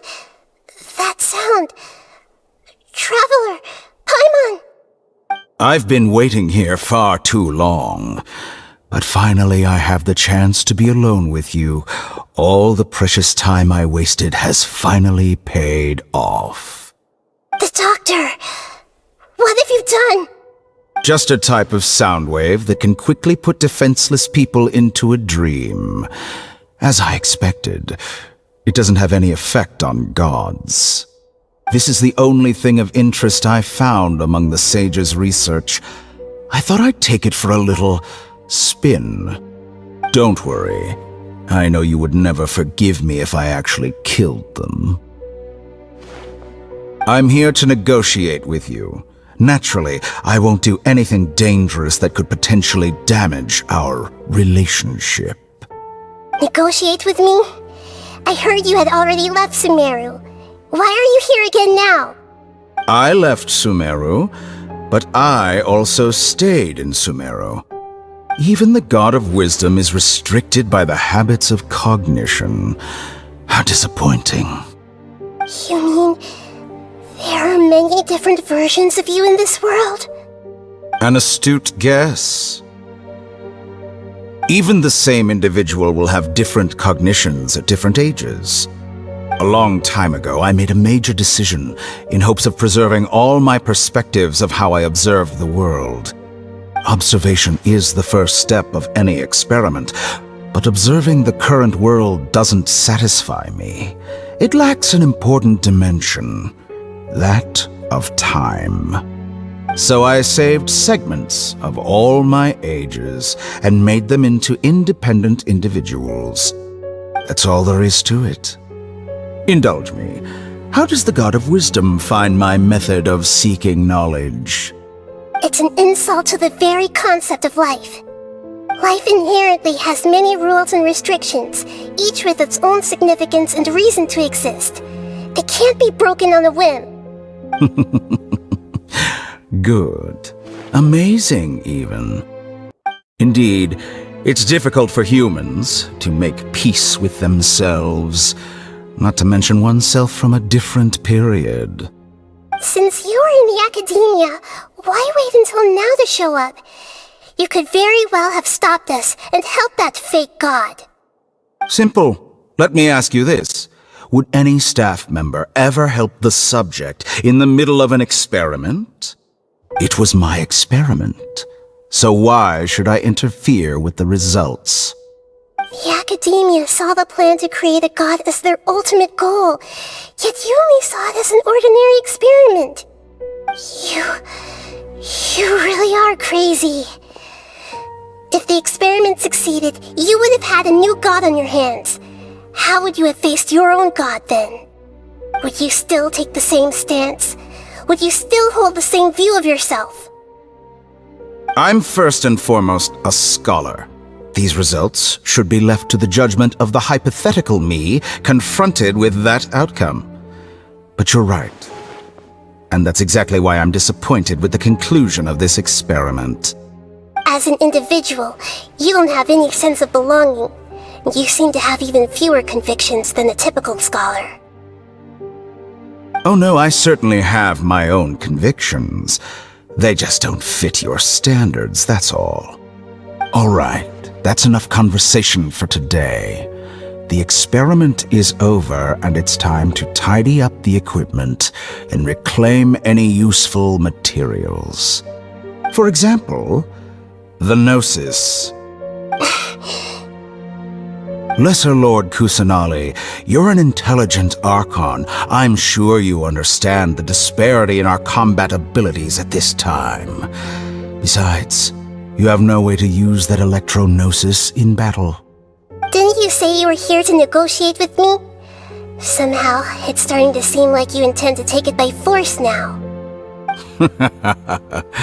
I'm merely stating a fact. After all, I'm also a scholar. Naturally, I hope to show proper respect and dignity to the God of Wisdom. Your hypocrisy is built on absolute confidence. I understand your scheme, but... what if I were to destroy the Gnosis now and awaken the heavenly principles? Awaken the heavenly principles?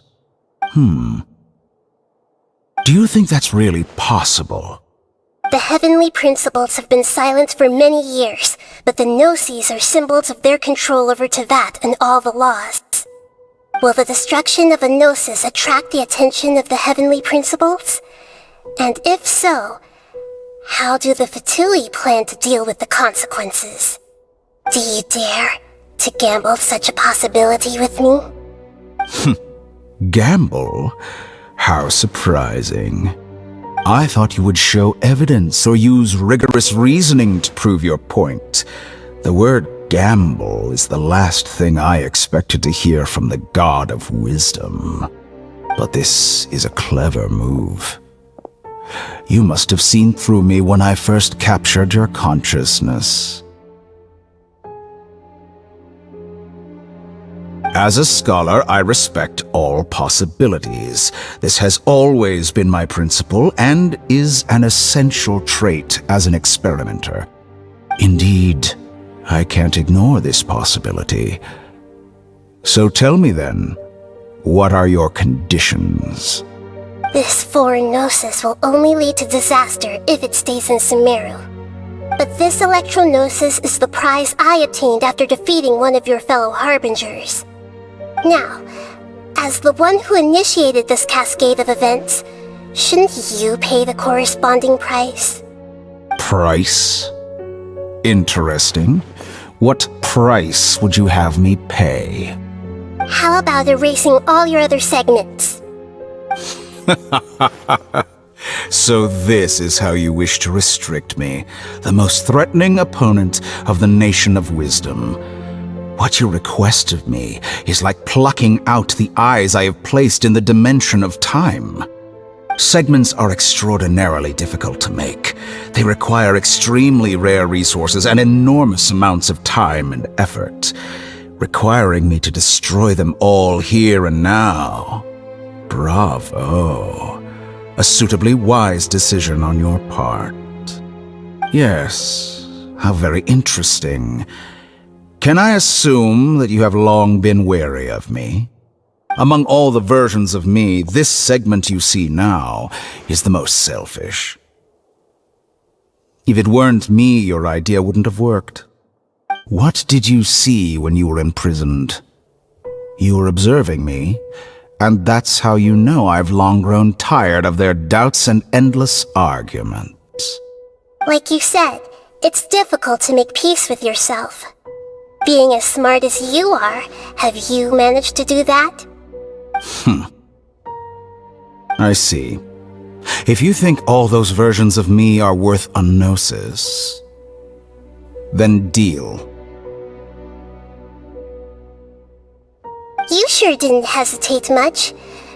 Is the relationship between all the versions of you really that bad? I don't think there's any need to dwell on that. The surplus versions of me can be exchanged for a gnosis.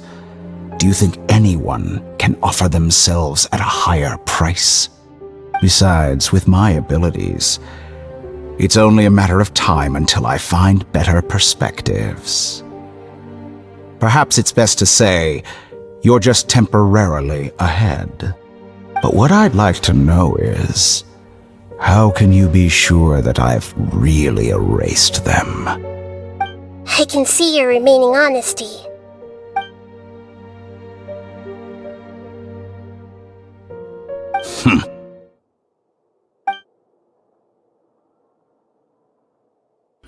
What a ridiculous decision! You can't be serious! How could I have been so short-sighted? You think this is the end? Wait, I'll have my revenge! You'll make this moment count. You will regret this! Well, have you confirmed that it's complete? Here, take it.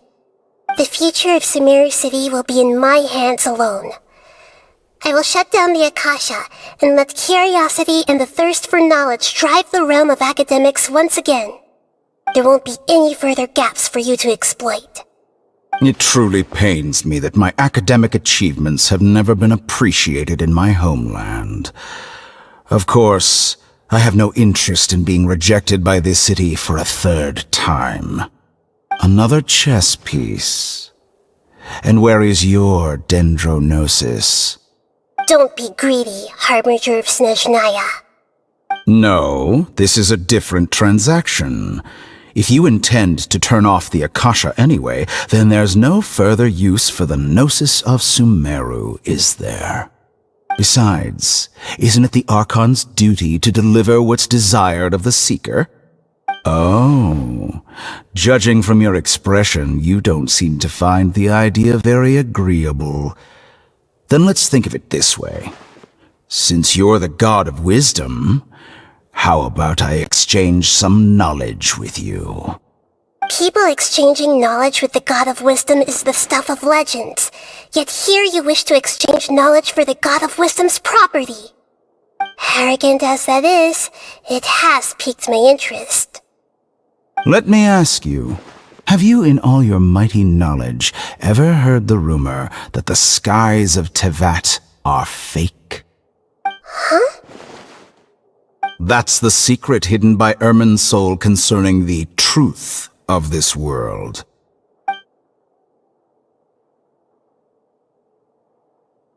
Once I finish telling you about this, it will be time for me to say goodbye. With negotiations, we've all gotten what we wanted. I'm very glad I got to meet you like this. Your arrogance may know no bounds, and convictions may mean nothing to you. But I'll still listen to what you have to say.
Okay, wake her up.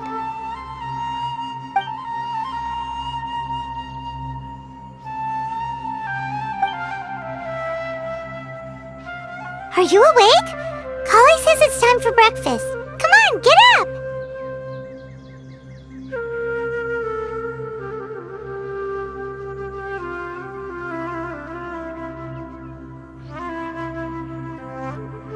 Good morning! How are you feeling today? Good to hear. It looks like we've recovered pretty well. Not even Tainari could stop us from going out now, right?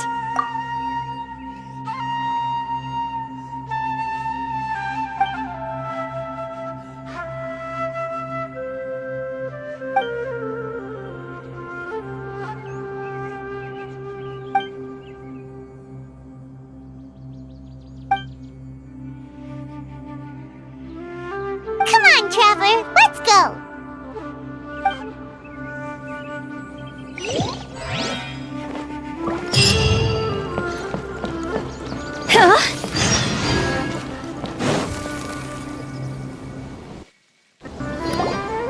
Good morning. Looks like you're awake. Yep, yep. I prepared some breakfast today. Please have a taste. I hope you'll like it. It's nice to have you here so we can eat something yummy. Well, now that I've recovered from Alizar, I'm feeling better than ever. I can even prepare 4 or 5 meals a day now. And Paimon bets they're all delicious. Oh, by the way, someone brought a letter for you after you went to sleep last night. Nope, Paimon wanted to read the letter with you after you woke up, so Paimon didn't open it. Alright, let's read it now. Oh, it's from Nilu. Ahem. We're going to hold a feast at the Grand Bazaar and celebrate Cyano's reinstatement as the General Mahamatra. As heroes of Sumeru, please be sure to attend. I'll wait for you.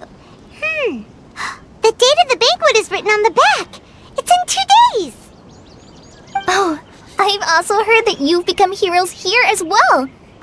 That's amazing. Sometimes I'm really envious of strong and confident people like you. Oh, you're embarrassing me. Anyway, let's go to the Grand Bazaar to have a look. Oh, before you leave, be sure to inform Master Tainari.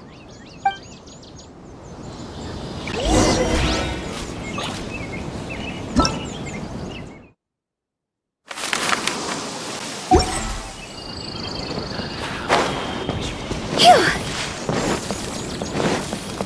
Huh? Tighnari!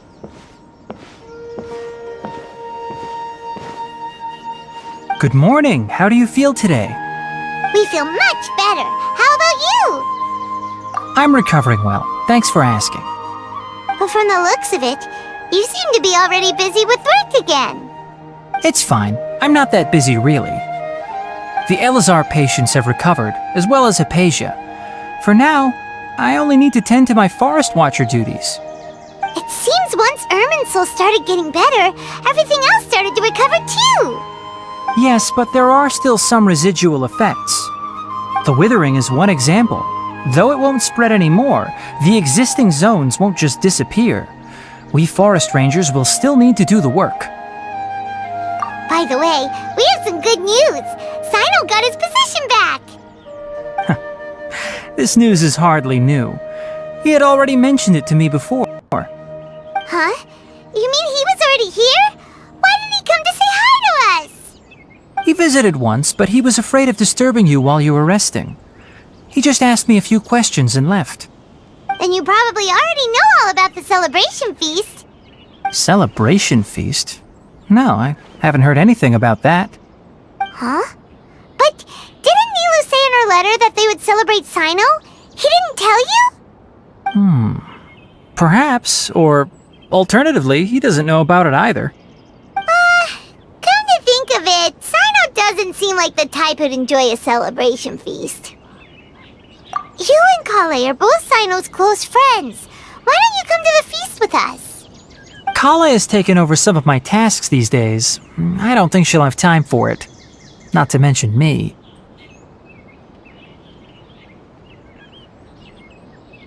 You see, some VIPs have come to the forest recently. Huh? VIPs? Very important Paimons? Well, technically speaking, they are former VIPs. The sages involved in recent incidents have begun their training in the Avidya forest, and the people they had previously imprisoned have all been released. Huh? Yes, he's a little weak, but he isn't injured and his condition is stable. Lesser Lord Kusanali, in her boundless mercy, has decided to spare Azar and the other wrongdoers. Supposedly, they were ashamed of their shallow ideologies and have decided to dedicate the rest of their lives to cultivating wisdom in the Avidya forest. When they learned that Lesser Lord Kusanali had defeated the Balladeer and saved Irminsul, they were shocked at first, but also became happy, feeling that the sacred light guiding them on the path of discovering wisdom had begun to shine once again. As a result, work has increased for the forest rangers. That sounds really exhausting. There's nothing we can do, really. But that's another topic. Back to the matter at hand. Are you two planning to head out? Ah, right!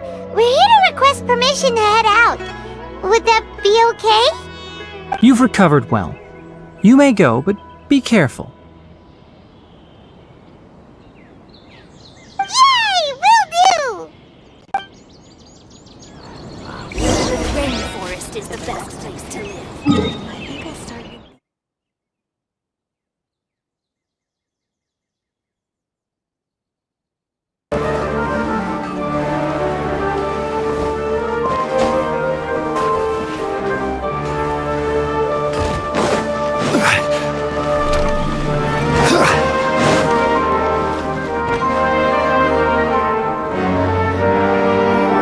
Well, there won't be any problems if the feast starts at that time.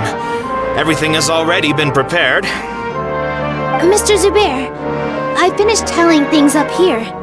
Well, except for the guests. Is a simple reply really that much to ask of our guests? It's affecting our arrangements. Oh, it'll be fine. Besides, it never hurts to get things ready in advance. I was thinking the same thing. The feast will be held sooner or later, right? Hey, Nilu! Traveler, Paimon! We got your letters, and here we are! You're the best! The other guests haven't even replied yet. Huh? Are we the only ones that have arrived? Yeah. I had someone deliver letters to all of our guests, but maybe everyone is still busy with other things. Look, I get it. Sumeru is in an extremely important period of transition right now, but even if your friends are important figures, they shouldn't just ignore your request like this. Nilou is Sumeru's #1 celebrity after all. You have no idea how happy I am to talk to people with good taste! If you consider enjoying Nilou's dances having good taste, then almost everybody has good taste. Because Paimon thinks everybody will love her performance. That's right. We all think she's amazing too. Nilou is an absolute favorite among those of us who frequent the Grand Bazaar. For Outlanders, you have a great eye. Master Zubair, let's have a vote for the most outstanding audience members next time. I think these two may win. Nonsense! It is not for us to determine the value of an audience. But indeed, we could try giving gifts to people with particularly good taste. I heard there's a device in Fontaine called a camera that can record people's appearances as pictures. Such pictures would make superb gifts. Ooh, good idea. I wonder where we can find one. I don't want you giving pictures of me to everyone. I'm satisfied just being able to perform here. There's always a lot going on at the Grand Bazaar. Yeah, and that's why I love it here. Traveler and Paimon, could you help confirm if the letters were actually delivered? If for some reason they didn't receive the letters, then please tell everyone that there will be a feast here. Yeah, we can also check out how everything in Sumeru is going now. When I wrote the letters, I heard that Dia was in Port Ormos, and Alhaitham was at the Academia. As for Sino, we've only heard that he appears at the Academia from time to time. I'm not too sure about Rahman's whereabouts. My guess is that he's with Dia. As for Dunyarzad, I just hope she's feeling better. I sent her a letter, but I was afraid of disturbing her. If you have time, please ask about her for me. Okay, got it. Let's go, Traveler.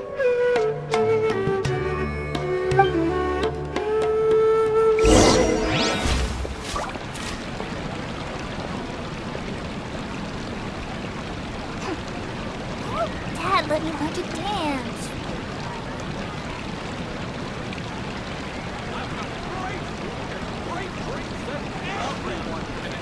I wonder, could the treasures I discovered in my youth have been left by the Dendro Archon? In my opinion, Shoots is the best stall in the whole bazaar.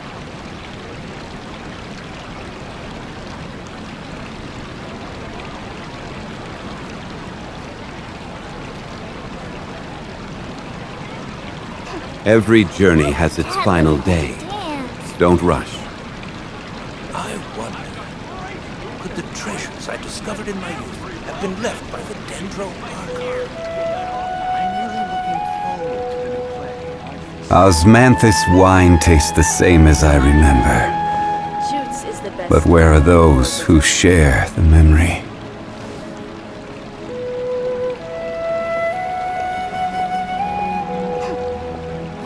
Dad, let me learn to dance. I wonder, could the treasures I discovered in my youth have been left by the Dendro Archon? In my opinion, Boats are made for transferring commodities back and forth, and those that come across Lior tend to stay a while. So it is where many things come to settle.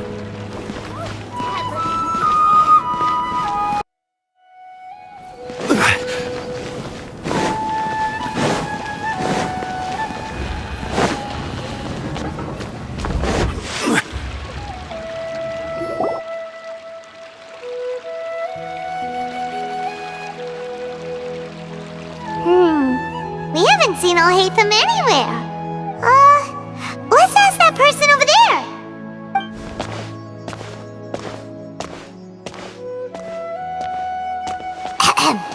there! Have you seen Al-Haytham around? Yes, it seems Scribe Al-Haytham has gone to the House of Dana. You should be able to find him there. But you're already the second group of people I've seen looking for him today. He must be quite the busy man. Oh? Who else was looking for him? Mr. Cavey was just here asking about him. You wouldn't believe how terrible their relationship is. And now you two are here. Don't tell me everyone's here looking for gossip about the sages. No way! We're strictly here on business. I see. Sorry, I thought maybe everyone's as interested in rumors about the sages as I am.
Should be around here somewhere, right?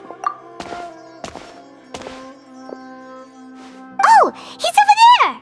But it looks like he might not have time for us. Just put down that worthless book and tell me what happened in the academia. This is not just some worthless book. Do you have any idea how difficult it is to find a physical book like this in Sumeru?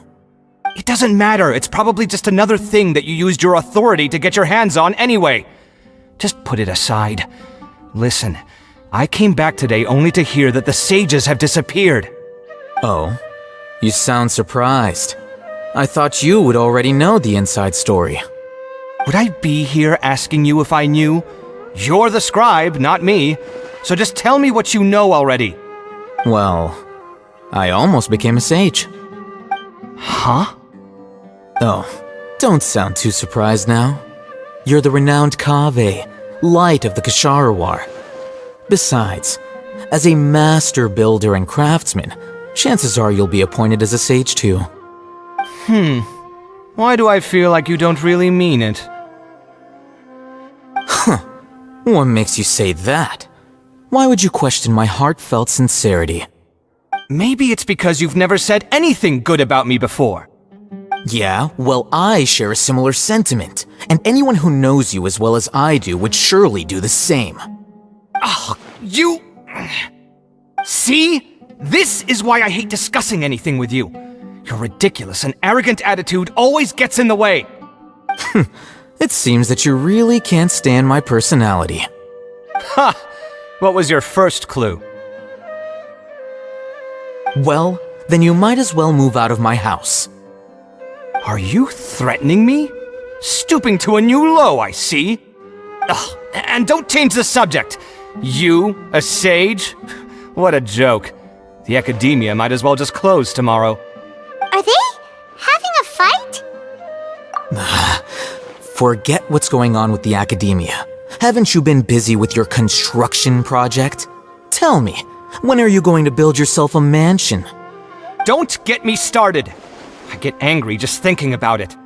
So, what great building did our master architect work on this time? Like I need to tell you. Keep your nose out of my business. No, I think we deserve to know. Where were you when Sumeru needed you most? I was in the desert for a large project, but considering Haravatat's utter ignorance of architectural and aesthetic matters, you probably wouldn't understand. Which is truly unfortunate. I can only pity the man who doesn't understand the first thing about beauty and romance. Unlike a true... Hold on, wait a second. What do you mean by when Sumeru needed me most? Well, while you were out fiddling around in the desert, many people came together to save Sumeru from a crisis. Ha! And you think I'd believe that? Look, all you really need to know is that Azar and all his accomplices have all been overthrown. Huh? What nonsense are you talking about? It's no skin off my nose if you don't believe me. It's not like my Darshan was the one trying to apply for funding from the Grand Sage. Yours, though, on the other hand... You know what? I'll ask around. I'm sure someone knows what's going on here. You're dead if I find out you're lying to me.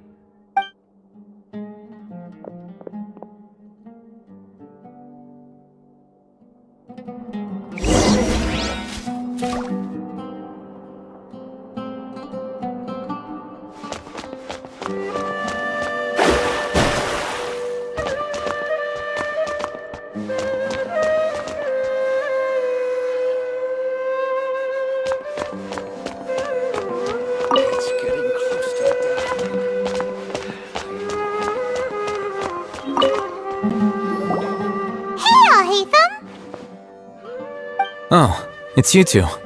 What's the matter? We're running some errands for Nilu. Have you received her letter?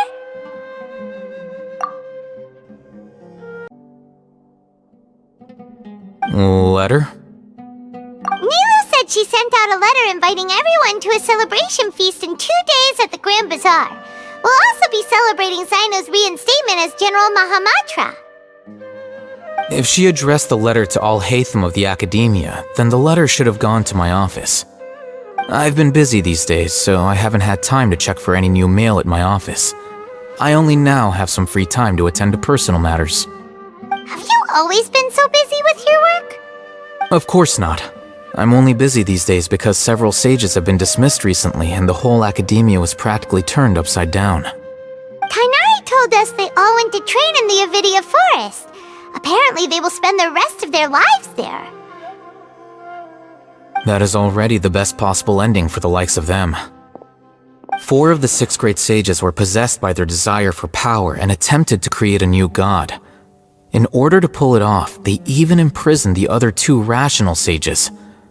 To imagine such things could take place in the Academia. I don't know where to begin. Yeah, you're right. Feels kinda strange to hear them called that after all this time.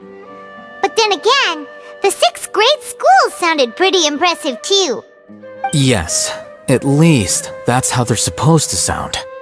It's said that when the Academia was first founded, the Dendro Archon herself established the 6 great schools, each representing one of the 6 different types of wisdom. Numerous Darshans have sprung up and faded. Only the 6 Darshans attaching themselves to the 6 great schools have stood the test of time and obtained permanent seats in the Academia. Now, the 6 Darshans are nearly synonymous with the 6 great schools, and the leaders selected for the schools are the 6 great sages. Among the 6 great sages, there is one central leader, the Grand Sage. Unfortunately, only the sages from Vahumana and Amorta remain now. They were imprisoned for opposing Azar and were only rescued after Azar's downfall. So who's managing things in the other 4 schools now? Do they need to find someone new? Yes. Normally, new sages are selected based on a strict set of criteria. Oh, didn't you just say something about becoming a sage? If they pick you, then we'd have a huge connection in Sumeru. Yes, about that. You didn't let me finish my sentence. The person in charge of personnel affairs nominated me to be the Grand Sage in place of Azar and help Lesser Lord Kusanali manage the academia. But I refused. Huh? But why? Can't you be a little more ambitious? I'm not even interested in being one of the 6 great sages. Like I said before, I don't like being a leader. Oh, all right. So are you busy these days trying to find others to take the job? That's not my job either. I'm only responsible for handling important affairs within the academia before the new sages take office.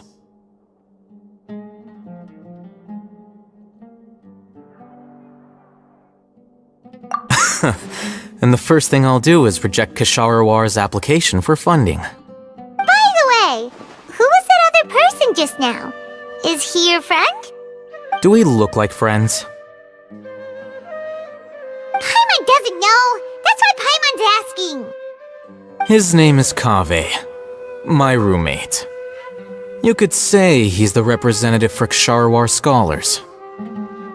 Which is exactly why he always has so many problems. So everything that's happened recently must be a huge change for the people of Sumeru. Such is the work of the Academia Scribe. Well, anyway, no matter how busy you are, since you are our planner, remember to attend the celebration feast in 2 days. Alright, I'll see you there.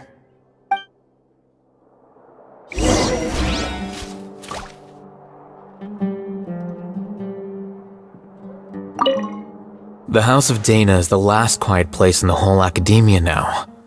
I was originally planning to stay here a little longer, but there's a chance that Kaveh might show up again. Tuh, what a nuisance. I'd better go somewhere else.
This is Port Ormos. Now where could... Is that Paimon I hear? Huh? Oh, it's been a while. How are you doing? Dinyarzad! It's been so long since we've seen you! I'm doing well. I can go as far as saying I have never been happier in my entire life. I don't know if you've heard, but Elazar has completely disappeared, and all the patients have recovered. You kidding? Knowing them and the connections they've got, I'm sure they've heard about it. Yeah! That's right. My lady is feeling better now, so I'm accompanying her for a walk. Why do you still call me that, Dia? You've already informed my father of your resignation. I guess I'm just used to calling you my lady. Old habits die hard. Resignation? You mean you're quitting? Yeah, I might start losing my edge if I keep being a bodyguard for the Homayanis. You know that my parents and I are fond of you, and that we appreciate you very much. It wouldn't be a problem if you wish to continue to be our bodyguard. I'm not a woman that's easily persuaded. You should know that by now, my lady. When I took this job, I had already decided that I'd quit as soon as you'd recovered. It's time for me to get back out there and chase that horizon. So what are you gonna do now if you're not gonna be a bodyguard anymore? I want to take a risky job and put my body to the test again. Huh? But we literally just finished one of the most dangerous jobs ever! Are you getting bored already? I know. If I hadn't joined in that plan with you, I wouldn't have come up with this idea. I guess I still get fired up by that feeling of going all out in a fight. It made me realize that I'm still a mercenary through and through. Life is short, and I'm happy that I got to be a part of that operation. But the whole thing also made me realize that there are still many problems in Sumeru, and as a desert dweller, I'm still not completely ready to settle down on this side of the wall. Well, I remember a friend had someone bring you a message. You mean I'll hate them? I didn't expect him to still remember that. I thought he was joking. We just came from talking with Al-Haytham at the Academia. Did he tell you that he suggested that I come work at the Academia? What?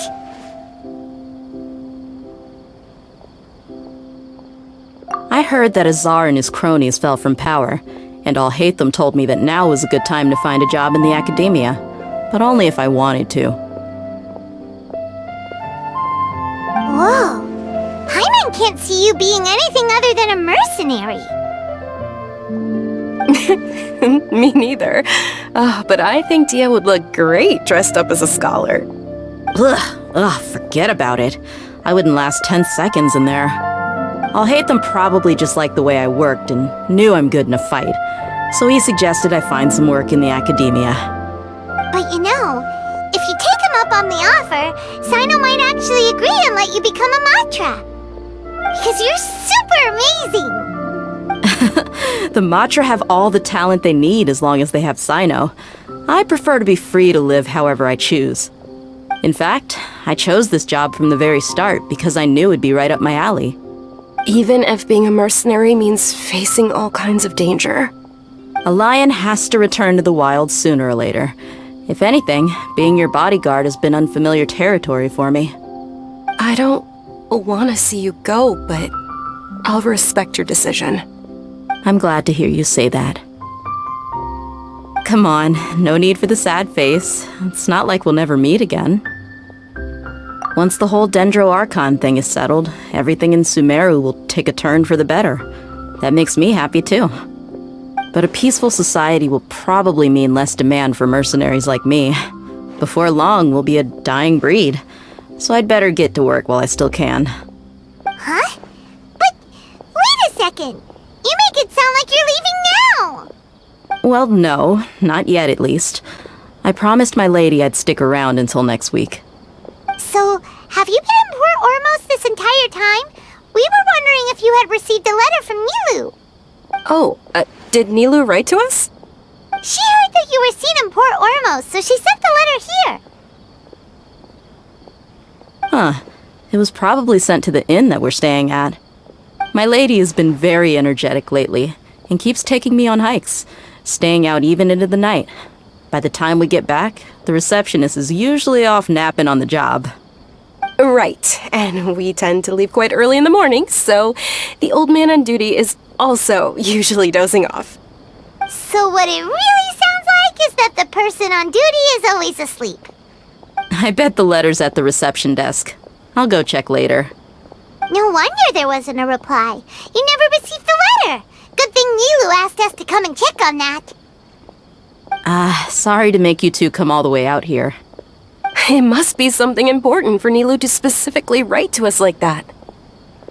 Yes, she said they were preparing a victory feast in the Grand Bazaar, and will also be celebrating Sino's reinstatement as General Mahamatra. She was hoping you could come. Great! I'll be sure to attend. Count me in too.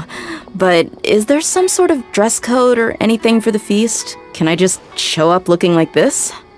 Since it's being organized by Nilu, I don't think she'll be too picky about that. If anything, I think she wants to see us as our most natural selves. All right, then this is how I'll show up. The feast will be held in 2 days, so don't forget! Sure. Thank you so much for letting us know. We'll see you there. Oh, by the way, do you happen to know where Sino and Raman are? The General Mahamatra always comes and goes without a trace. Normally no one knows his whereabouts. Oh. But last time we met, he mentioned that he had something to do in Aru village. You can try your luck there. As for Raman, your guess is as good as mine. I only remember he said that he had something to discuss with Sino. You can ask Sino when you meet him.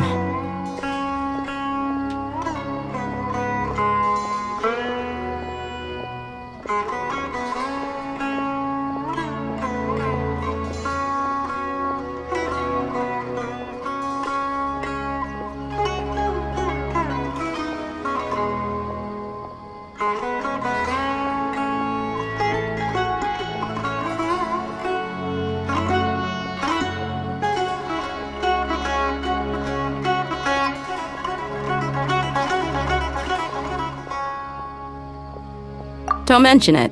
You'd better get going. Alright, on to our next stop!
Last visited Aru village. Ah, there's Sino!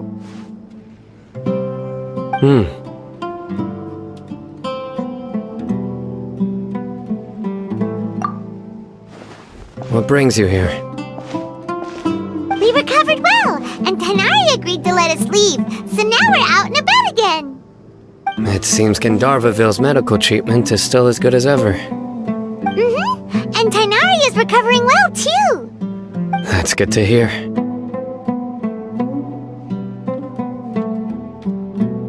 Yeah! You're the one who brought us to him when we lost consciousness, right? Thanks for that. You're welcome. Tainari has excellent medical skills, and Kale is quite attentive. It was the best place for you. But why are you just standing here like a dead tree? I'm meeting some people. Oh, you mean Candace? I've already talked with Candace and the village chief. They're still at the usual place. You can go there if you'd like to see them. But you know one of the people I'm meeting as well. Oh, by King Deshret's blessing, my friend suddenly appears in the desert. Don't tell me you've run into trouble and need us to help now. Raman! And... huh? Sataria? Oh, you know me? Oh, You're pretty famous in the academia. Don't worry, these are our friends.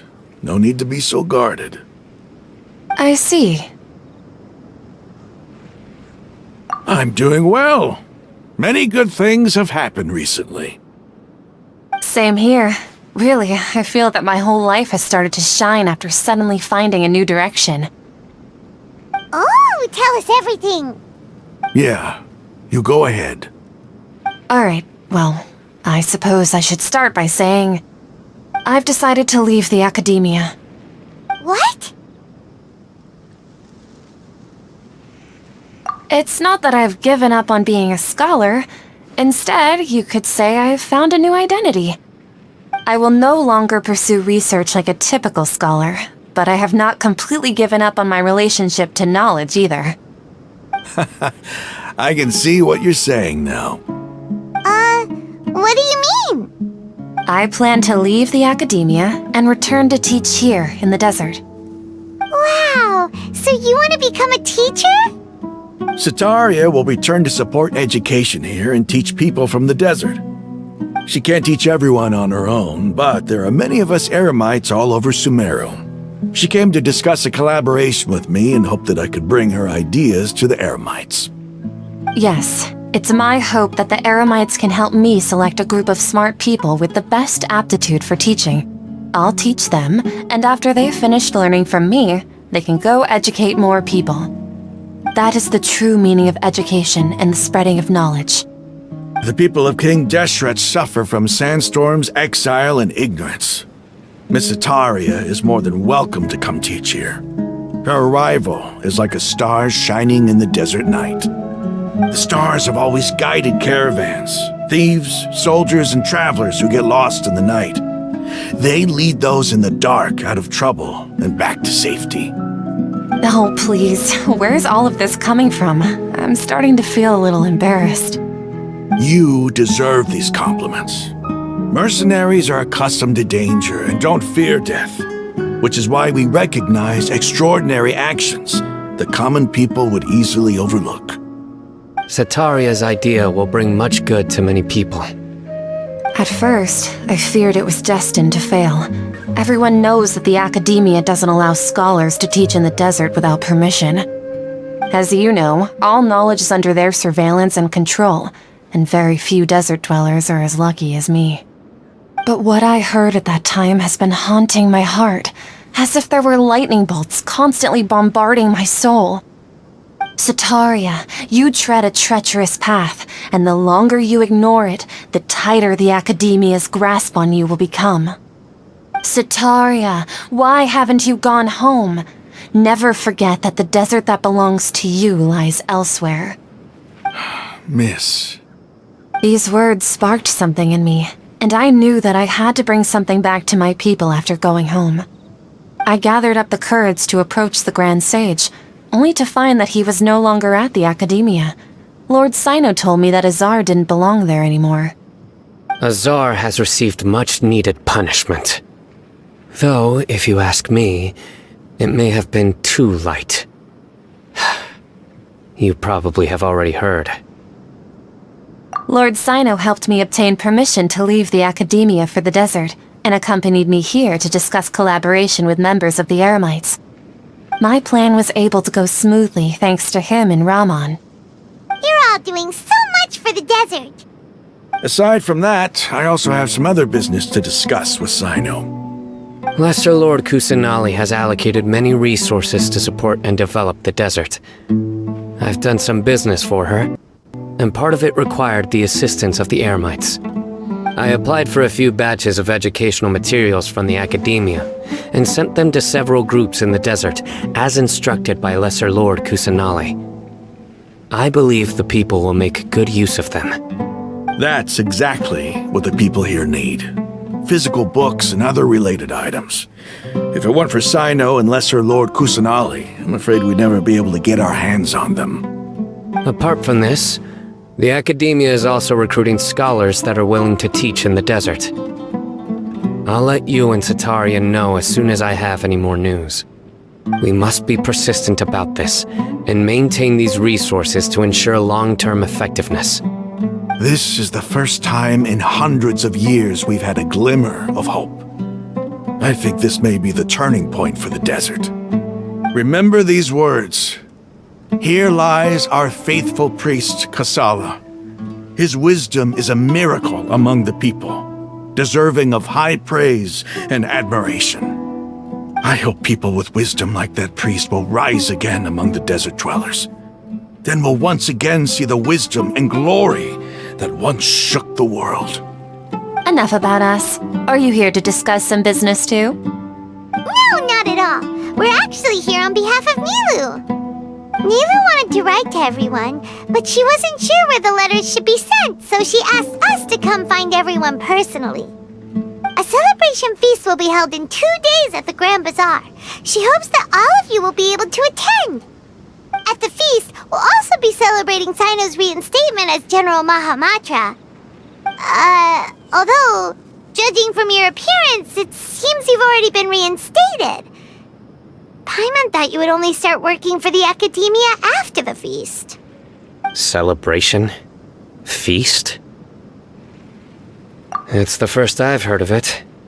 Tainari was right. He really didn't know. This feast is for you, Sino. Sounds to me like you'll have to be there. It's rare to see that kind of expression from Lord Sino. You must not like feasts very much. No, not really. But I'll go.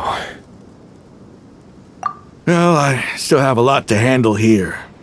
Besides, I need to look after Miss Sataria in the desert, so I'll have to pass. I'm afraid I won't be able to join you. Although, if you'd be so kind, please give a message to Miss Nilu for me. The message is, I'm sorry for how I treated you before, but now I understand the beauty of your dance. It's like a light shining in the sky.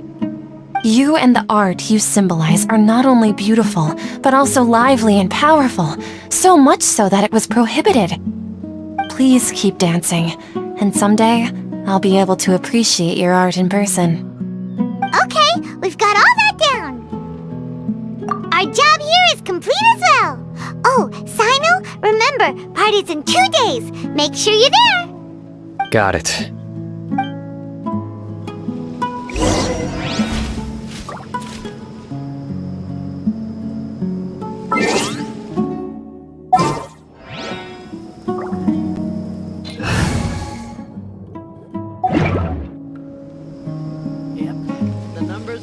Fate is called as such, for it cannot be changed.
Today's the big day! Let's go to the Grand Bazaar and see how the celebration's coming along.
Everybody's already here.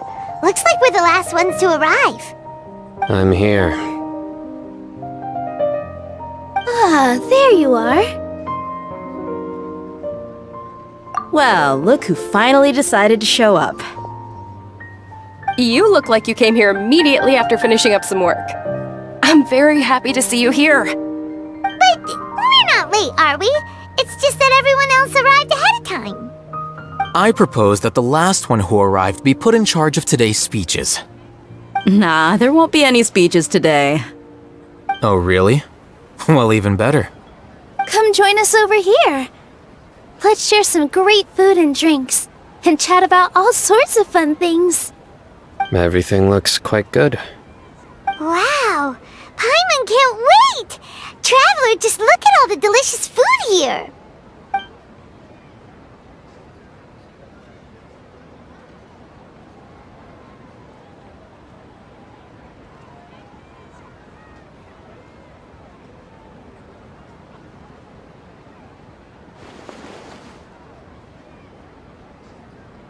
Whoa! It's so delicious! Oh, this grilled meat tastes amazing! The food was specially prepared for you by everyone in the Grand Bazaar. And we have gifts that were sent by the residents of Sumeru City when they heard we were holding a feast. Everyone that came said that you saved Sumeru and wanted me to thank you all on their behalf. Ah, feels kinda nice to be seen as a hero. I could get used to this. Being a bodyguard is also a hero's job. You've always been amazing, Dia. My lady sure has a way with words. Thanks. I'm glad to hear it. And I'm happy to meet everyone that participated in the great plan. Don't mention it. Come to think of it, we've really done something impressive together. It's unbelievable. We owe it to our abilities. And luck. Really? Why do I remember everybody thinking that luck was against us and feeling like we hardly had a chance of succeeding? That's how I remember it too. It's luck that brought us together, and it was luck that let us form a team. Then, it took even more luck for us to formulate a plan and implement it successfully. Moreover, judging from the results, everything worked out well. Yeah, everyone gave it their all when it mattered most. It was almost like a performance. We took the stage and put on our best show. Everyone played their part, and thanks to everyone's efforts, the performance was a great success. So, would you say we're good actors too? It's such a blessing that Lesser Lord Kusanali was able to return to power at the Academia. Yes! Even after being abandoned and neglected so many times, she's finally returned.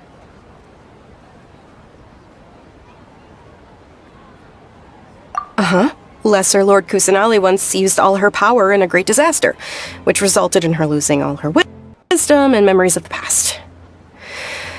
The Academia basically abandoned her because of it. This should be something everybody should remember. Huh? You look surprised. I didn't say anything wrong, did I? No, everything you said is correct. That's good. Something wrong? Yeah, what's with that face? You knew all of this already. Even if those two giants of the Academia are here, I still have to say it. Those sages really have some nerve. 500 years ago, Lesser Lord Kusanali used all her power for the people of Sumeru, and what did they do in return?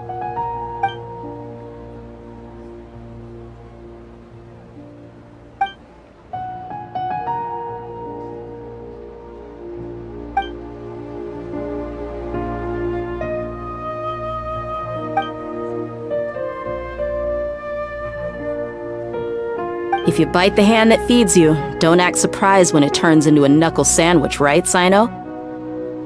Perhaps I shouldn't say this, but their treatment of Lesser Lord Kusanali calls for a more severe punishment. You could simply tell Lesser Lord Kusanali that you wish to have Azar and his accomplices severely punished. I respect our deity's decision, and won't interfere in any way. While we're on this topic, why didn't you accept the Academia's invitation to become the Grand Sage? Are you trying to say that I'm fit to be a sage? Not at all. But every person handling the selection process has said that you are the most suitable candidate to lead the Academia right now. Why? Because he dethroned Azar from power? Could you try to put it another way? This is a good thing, yet you're making it sound like I overthrew Azar for my own personal gain. But seriously though, I always wondered if you had some personal motives behind it. I did have my own motive, but it had nothing to do with being a sage. If the rules of our nation were suddenly cast by the wayside, then it wouldn't be long until chaos ensued.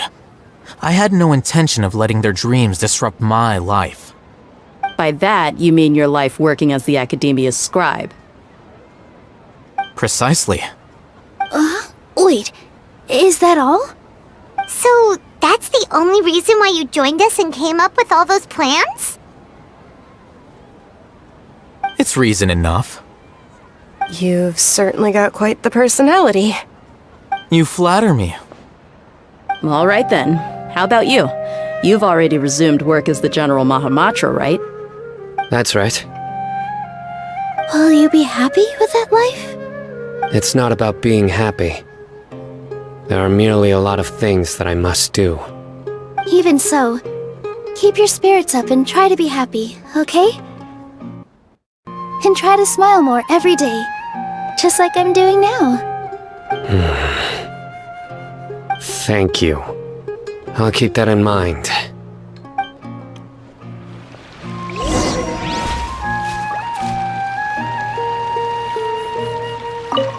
I seldom participate in such lively gatherings, but the atmosphere here is quite good. No, this gathering today has a unique meaning. The Grand Bazaar is lively because the people here feel happiness from the bottom of their hearts, unlike the farces at the Academia.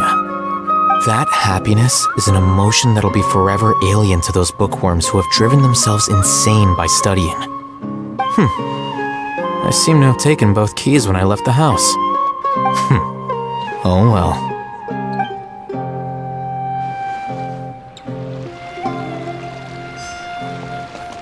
Ah, there you are, traveler. Well, how is it? Are you enjoying the feast today? If there's anything you're unhappy with, just let me know. I'll be sure to take note of it. That's good. It's the first time I've ever invited so many exceptional people to one place. I was a little nervous myself. You see, every guest here is quite extraordinary. It's unbelievable that we've got everyone together here. Almost like a fairy tale. Make sure you live it up tonight. I'll be happy as long as you're enjoying yourselves. I'm honored to have her think of me this way. If I have a chance in the future, I would really like to invite her to one of my performances. I can't explain why, but I just feel elated right now. Thank you.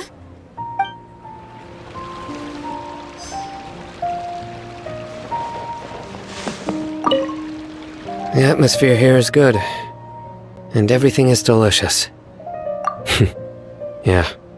I don't often come to such places, but it feels quite good. I have a lot to handle these days. Otherwise, I could show you around. There's always next time. We're friends after all. This feast is pretty good. I like it.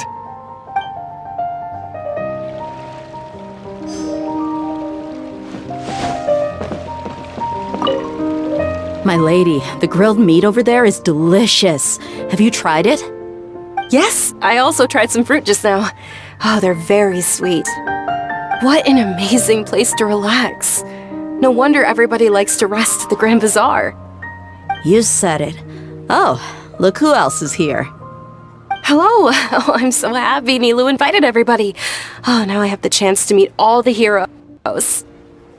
Hey, less of that polite chit-chat and more eating and drinking. The feast is about having fun, not stuffy formalities.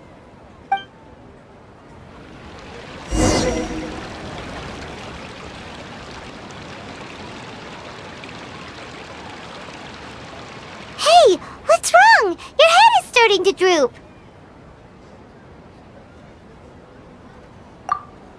Hey, you can't just fall asleep here. Paimon will go find something delicious for you to eat. You'll wake up once you've put something yummy in your tummy. Of course, just wait here for Paimon.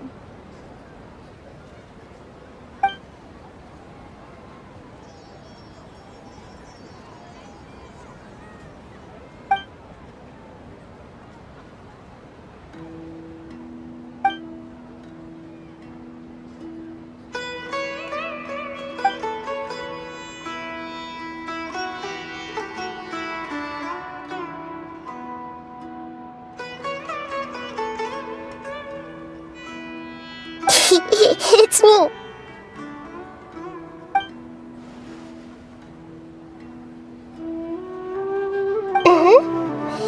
You may blame me for being a bit too self-indulgent. I was thinking about talking with you, and the next thing I knew, I had made a connection with you.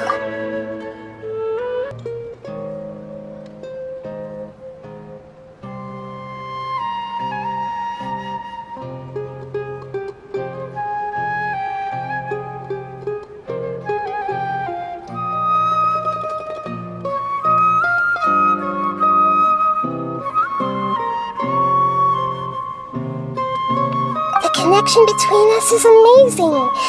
It's like flora and the fence it grows upon. I heard there's an amazing celebration feast today at the Grand Bazaar. I wanted to have a look for myself, so I snuck in.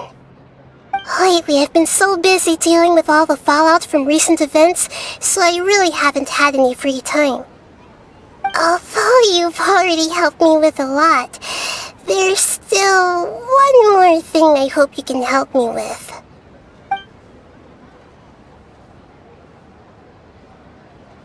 Please say thank you to everyone for me.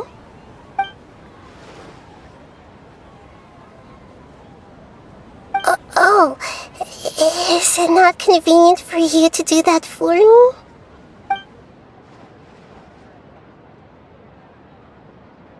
But if I just show up all of a sudden, people will become all quiet and stiff, won't they? What if I end up scaring them and ruining this wonderful feast? That'd be the last thing I want.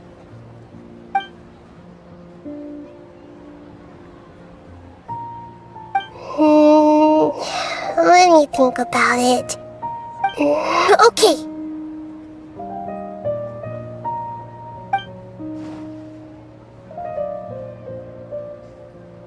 Yes, I have.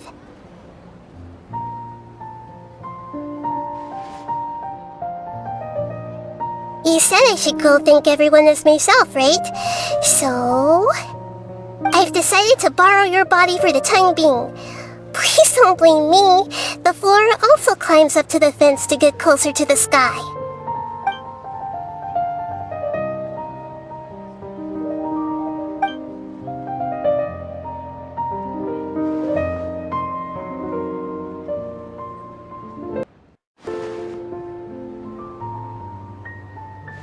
Everyone! Are you awake now? Paimon was just about to bring you the food. It's me. Huh? That voice. Nahida? Hold up, what's going on? I didn't expect to have a conversation with the consciousness of Lesser Lord Kusanali in the Grand Bazaar. Interesting. Is this also a part of the feast? No, of course not. Are you... Lesser Lord Kusanali? Hello, Nilu. You know who I am? Yes, I already know every one of you. Nilu, Alhaitham, Sino, Dia, Paimon, and Dunyarzad.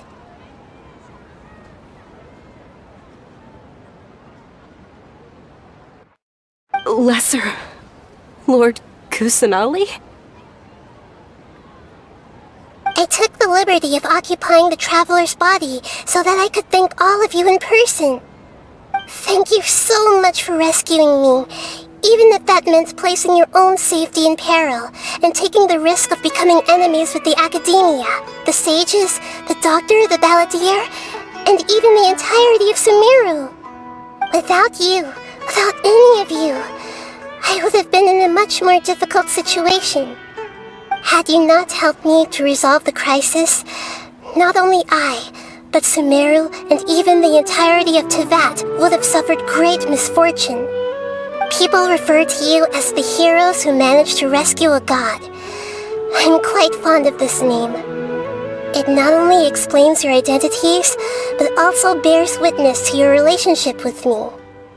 Please, allow me to present to you my most sincere gratitude. Lesser Lord Kusanali, you have done so much for Sumeru, and I didn't even have a chance to do anything for you. You don't have to do this. Dunyarzad, the suffering you endured during your illness is also proof of you being with me and praying for me. Thank you. You don't need to be so ceremonious. It's always been my duty to protect you. This is how the relationship between the Academia and Dendro Archon should be. We just did what was necessary and set things back on the right path. You're an Archon, but you act so humble. You really don't need to be so polite with us. I'm honored to have been able to take part in this plan. I hoped you liked the dance I dedicated to you. Thank you, all of you. Thank you so much.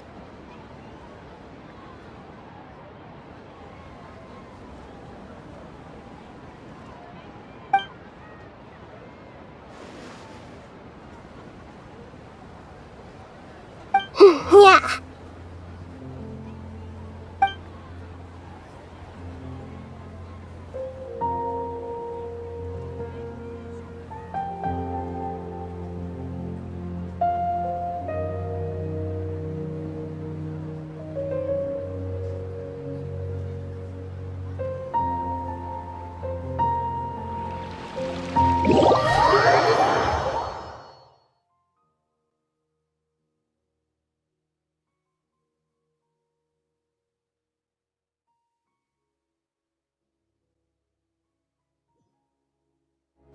Are you awake?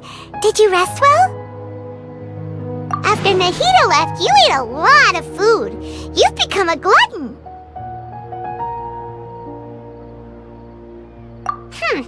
That just means you still have a lot to learn from Master Paimon, the Sage of Gluttony! Alright, since you're awake now, should we go and have a chat with Nahida? She should be in the Academia right about now. If you have any questions, now's your chance to ask.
Traveler and Paimon? What a fantastic night! I'm still immersed in all the happiness and joy, like a candle floating on water. So are we, and that's why we're here to talk with you. Is there anything you want to know?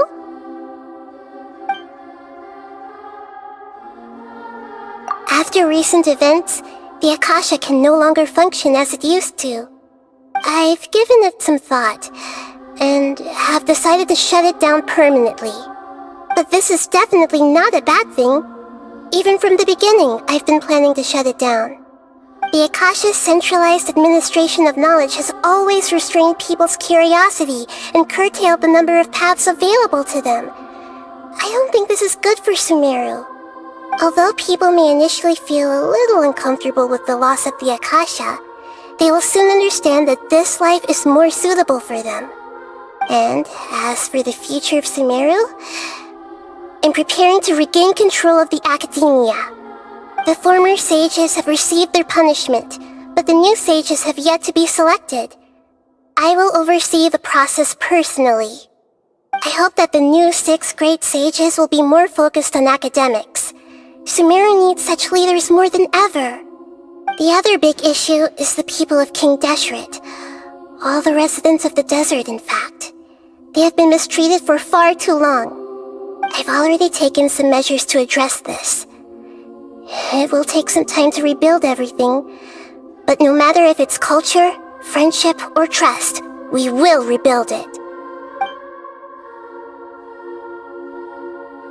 You mean, what happened after the doctor put you to sleep? Not exactly. The top-ranked Fatui Harbingers, up to number 3, possess power comparable to that of gods. I was no match for him in that kind of situation. However, in spite of the bad situation, I still managed to make a fair deal with the doctor. I'm sure you remember the entity that changed your fate. In fact, the Heavenly Principles has been quiet since the Conria disaster 500 years ago. I used this point as leverage against the doctor. I told him that the Heavenly Principles may be awakened if I destroy the Gnosis.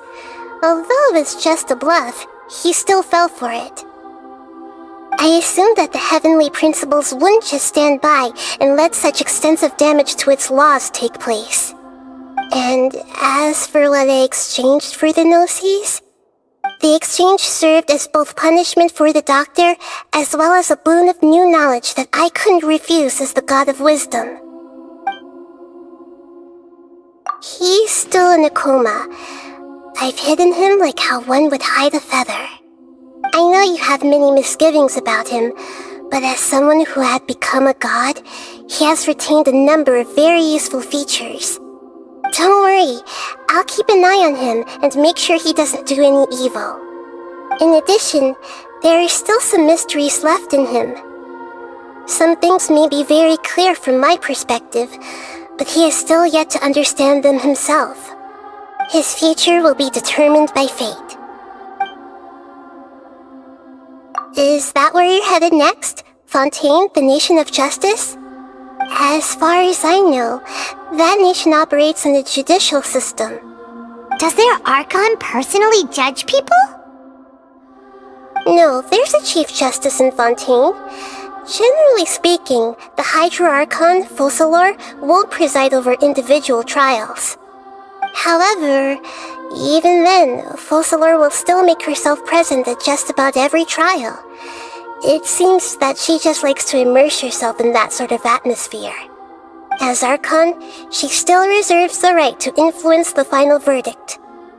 Anyway, let's just say she's got, a very unique personality.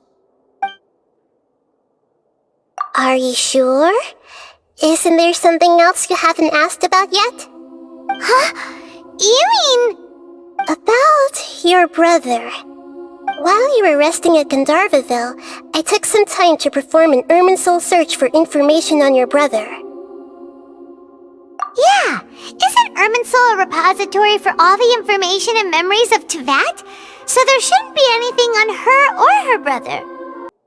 This is true in your case. Irminsul indeed does not have any information on you. However, there must be something different about your brother.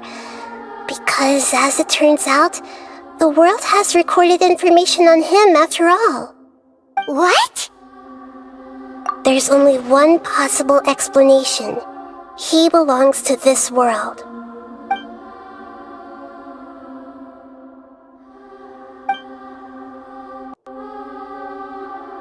But nothing about this makes any sense!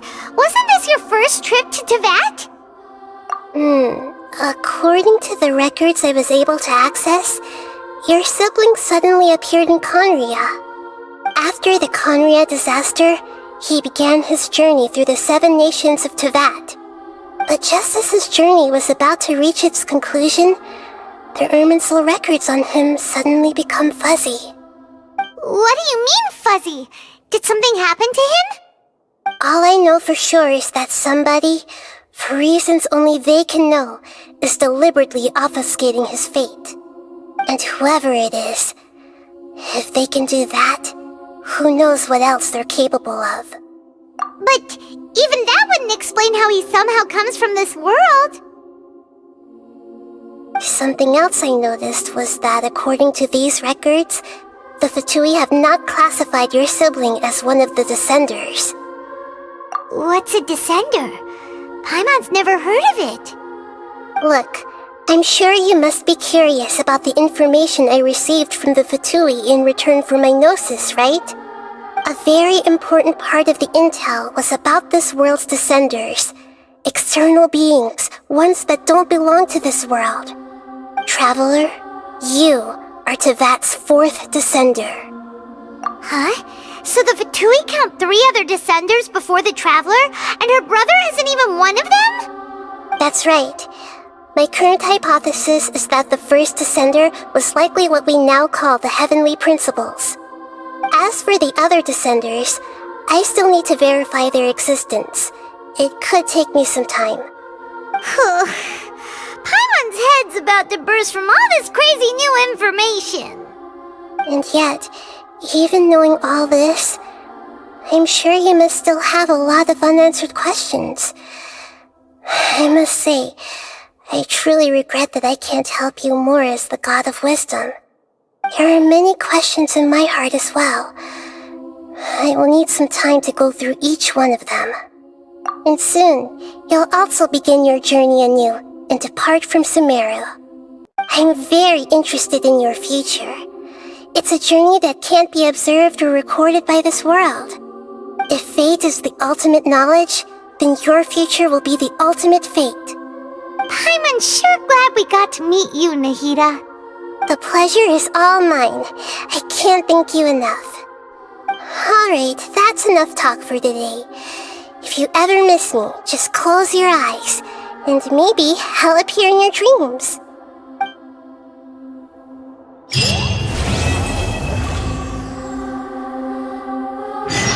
Things in Sumeru have settled down now. Paimon bets people will be coming up with new and interesting ideas at this time. How about we take a walk around Sumeru City and see if anyone needs our help? Paimon has a sneaking suspicion that it just might pay off.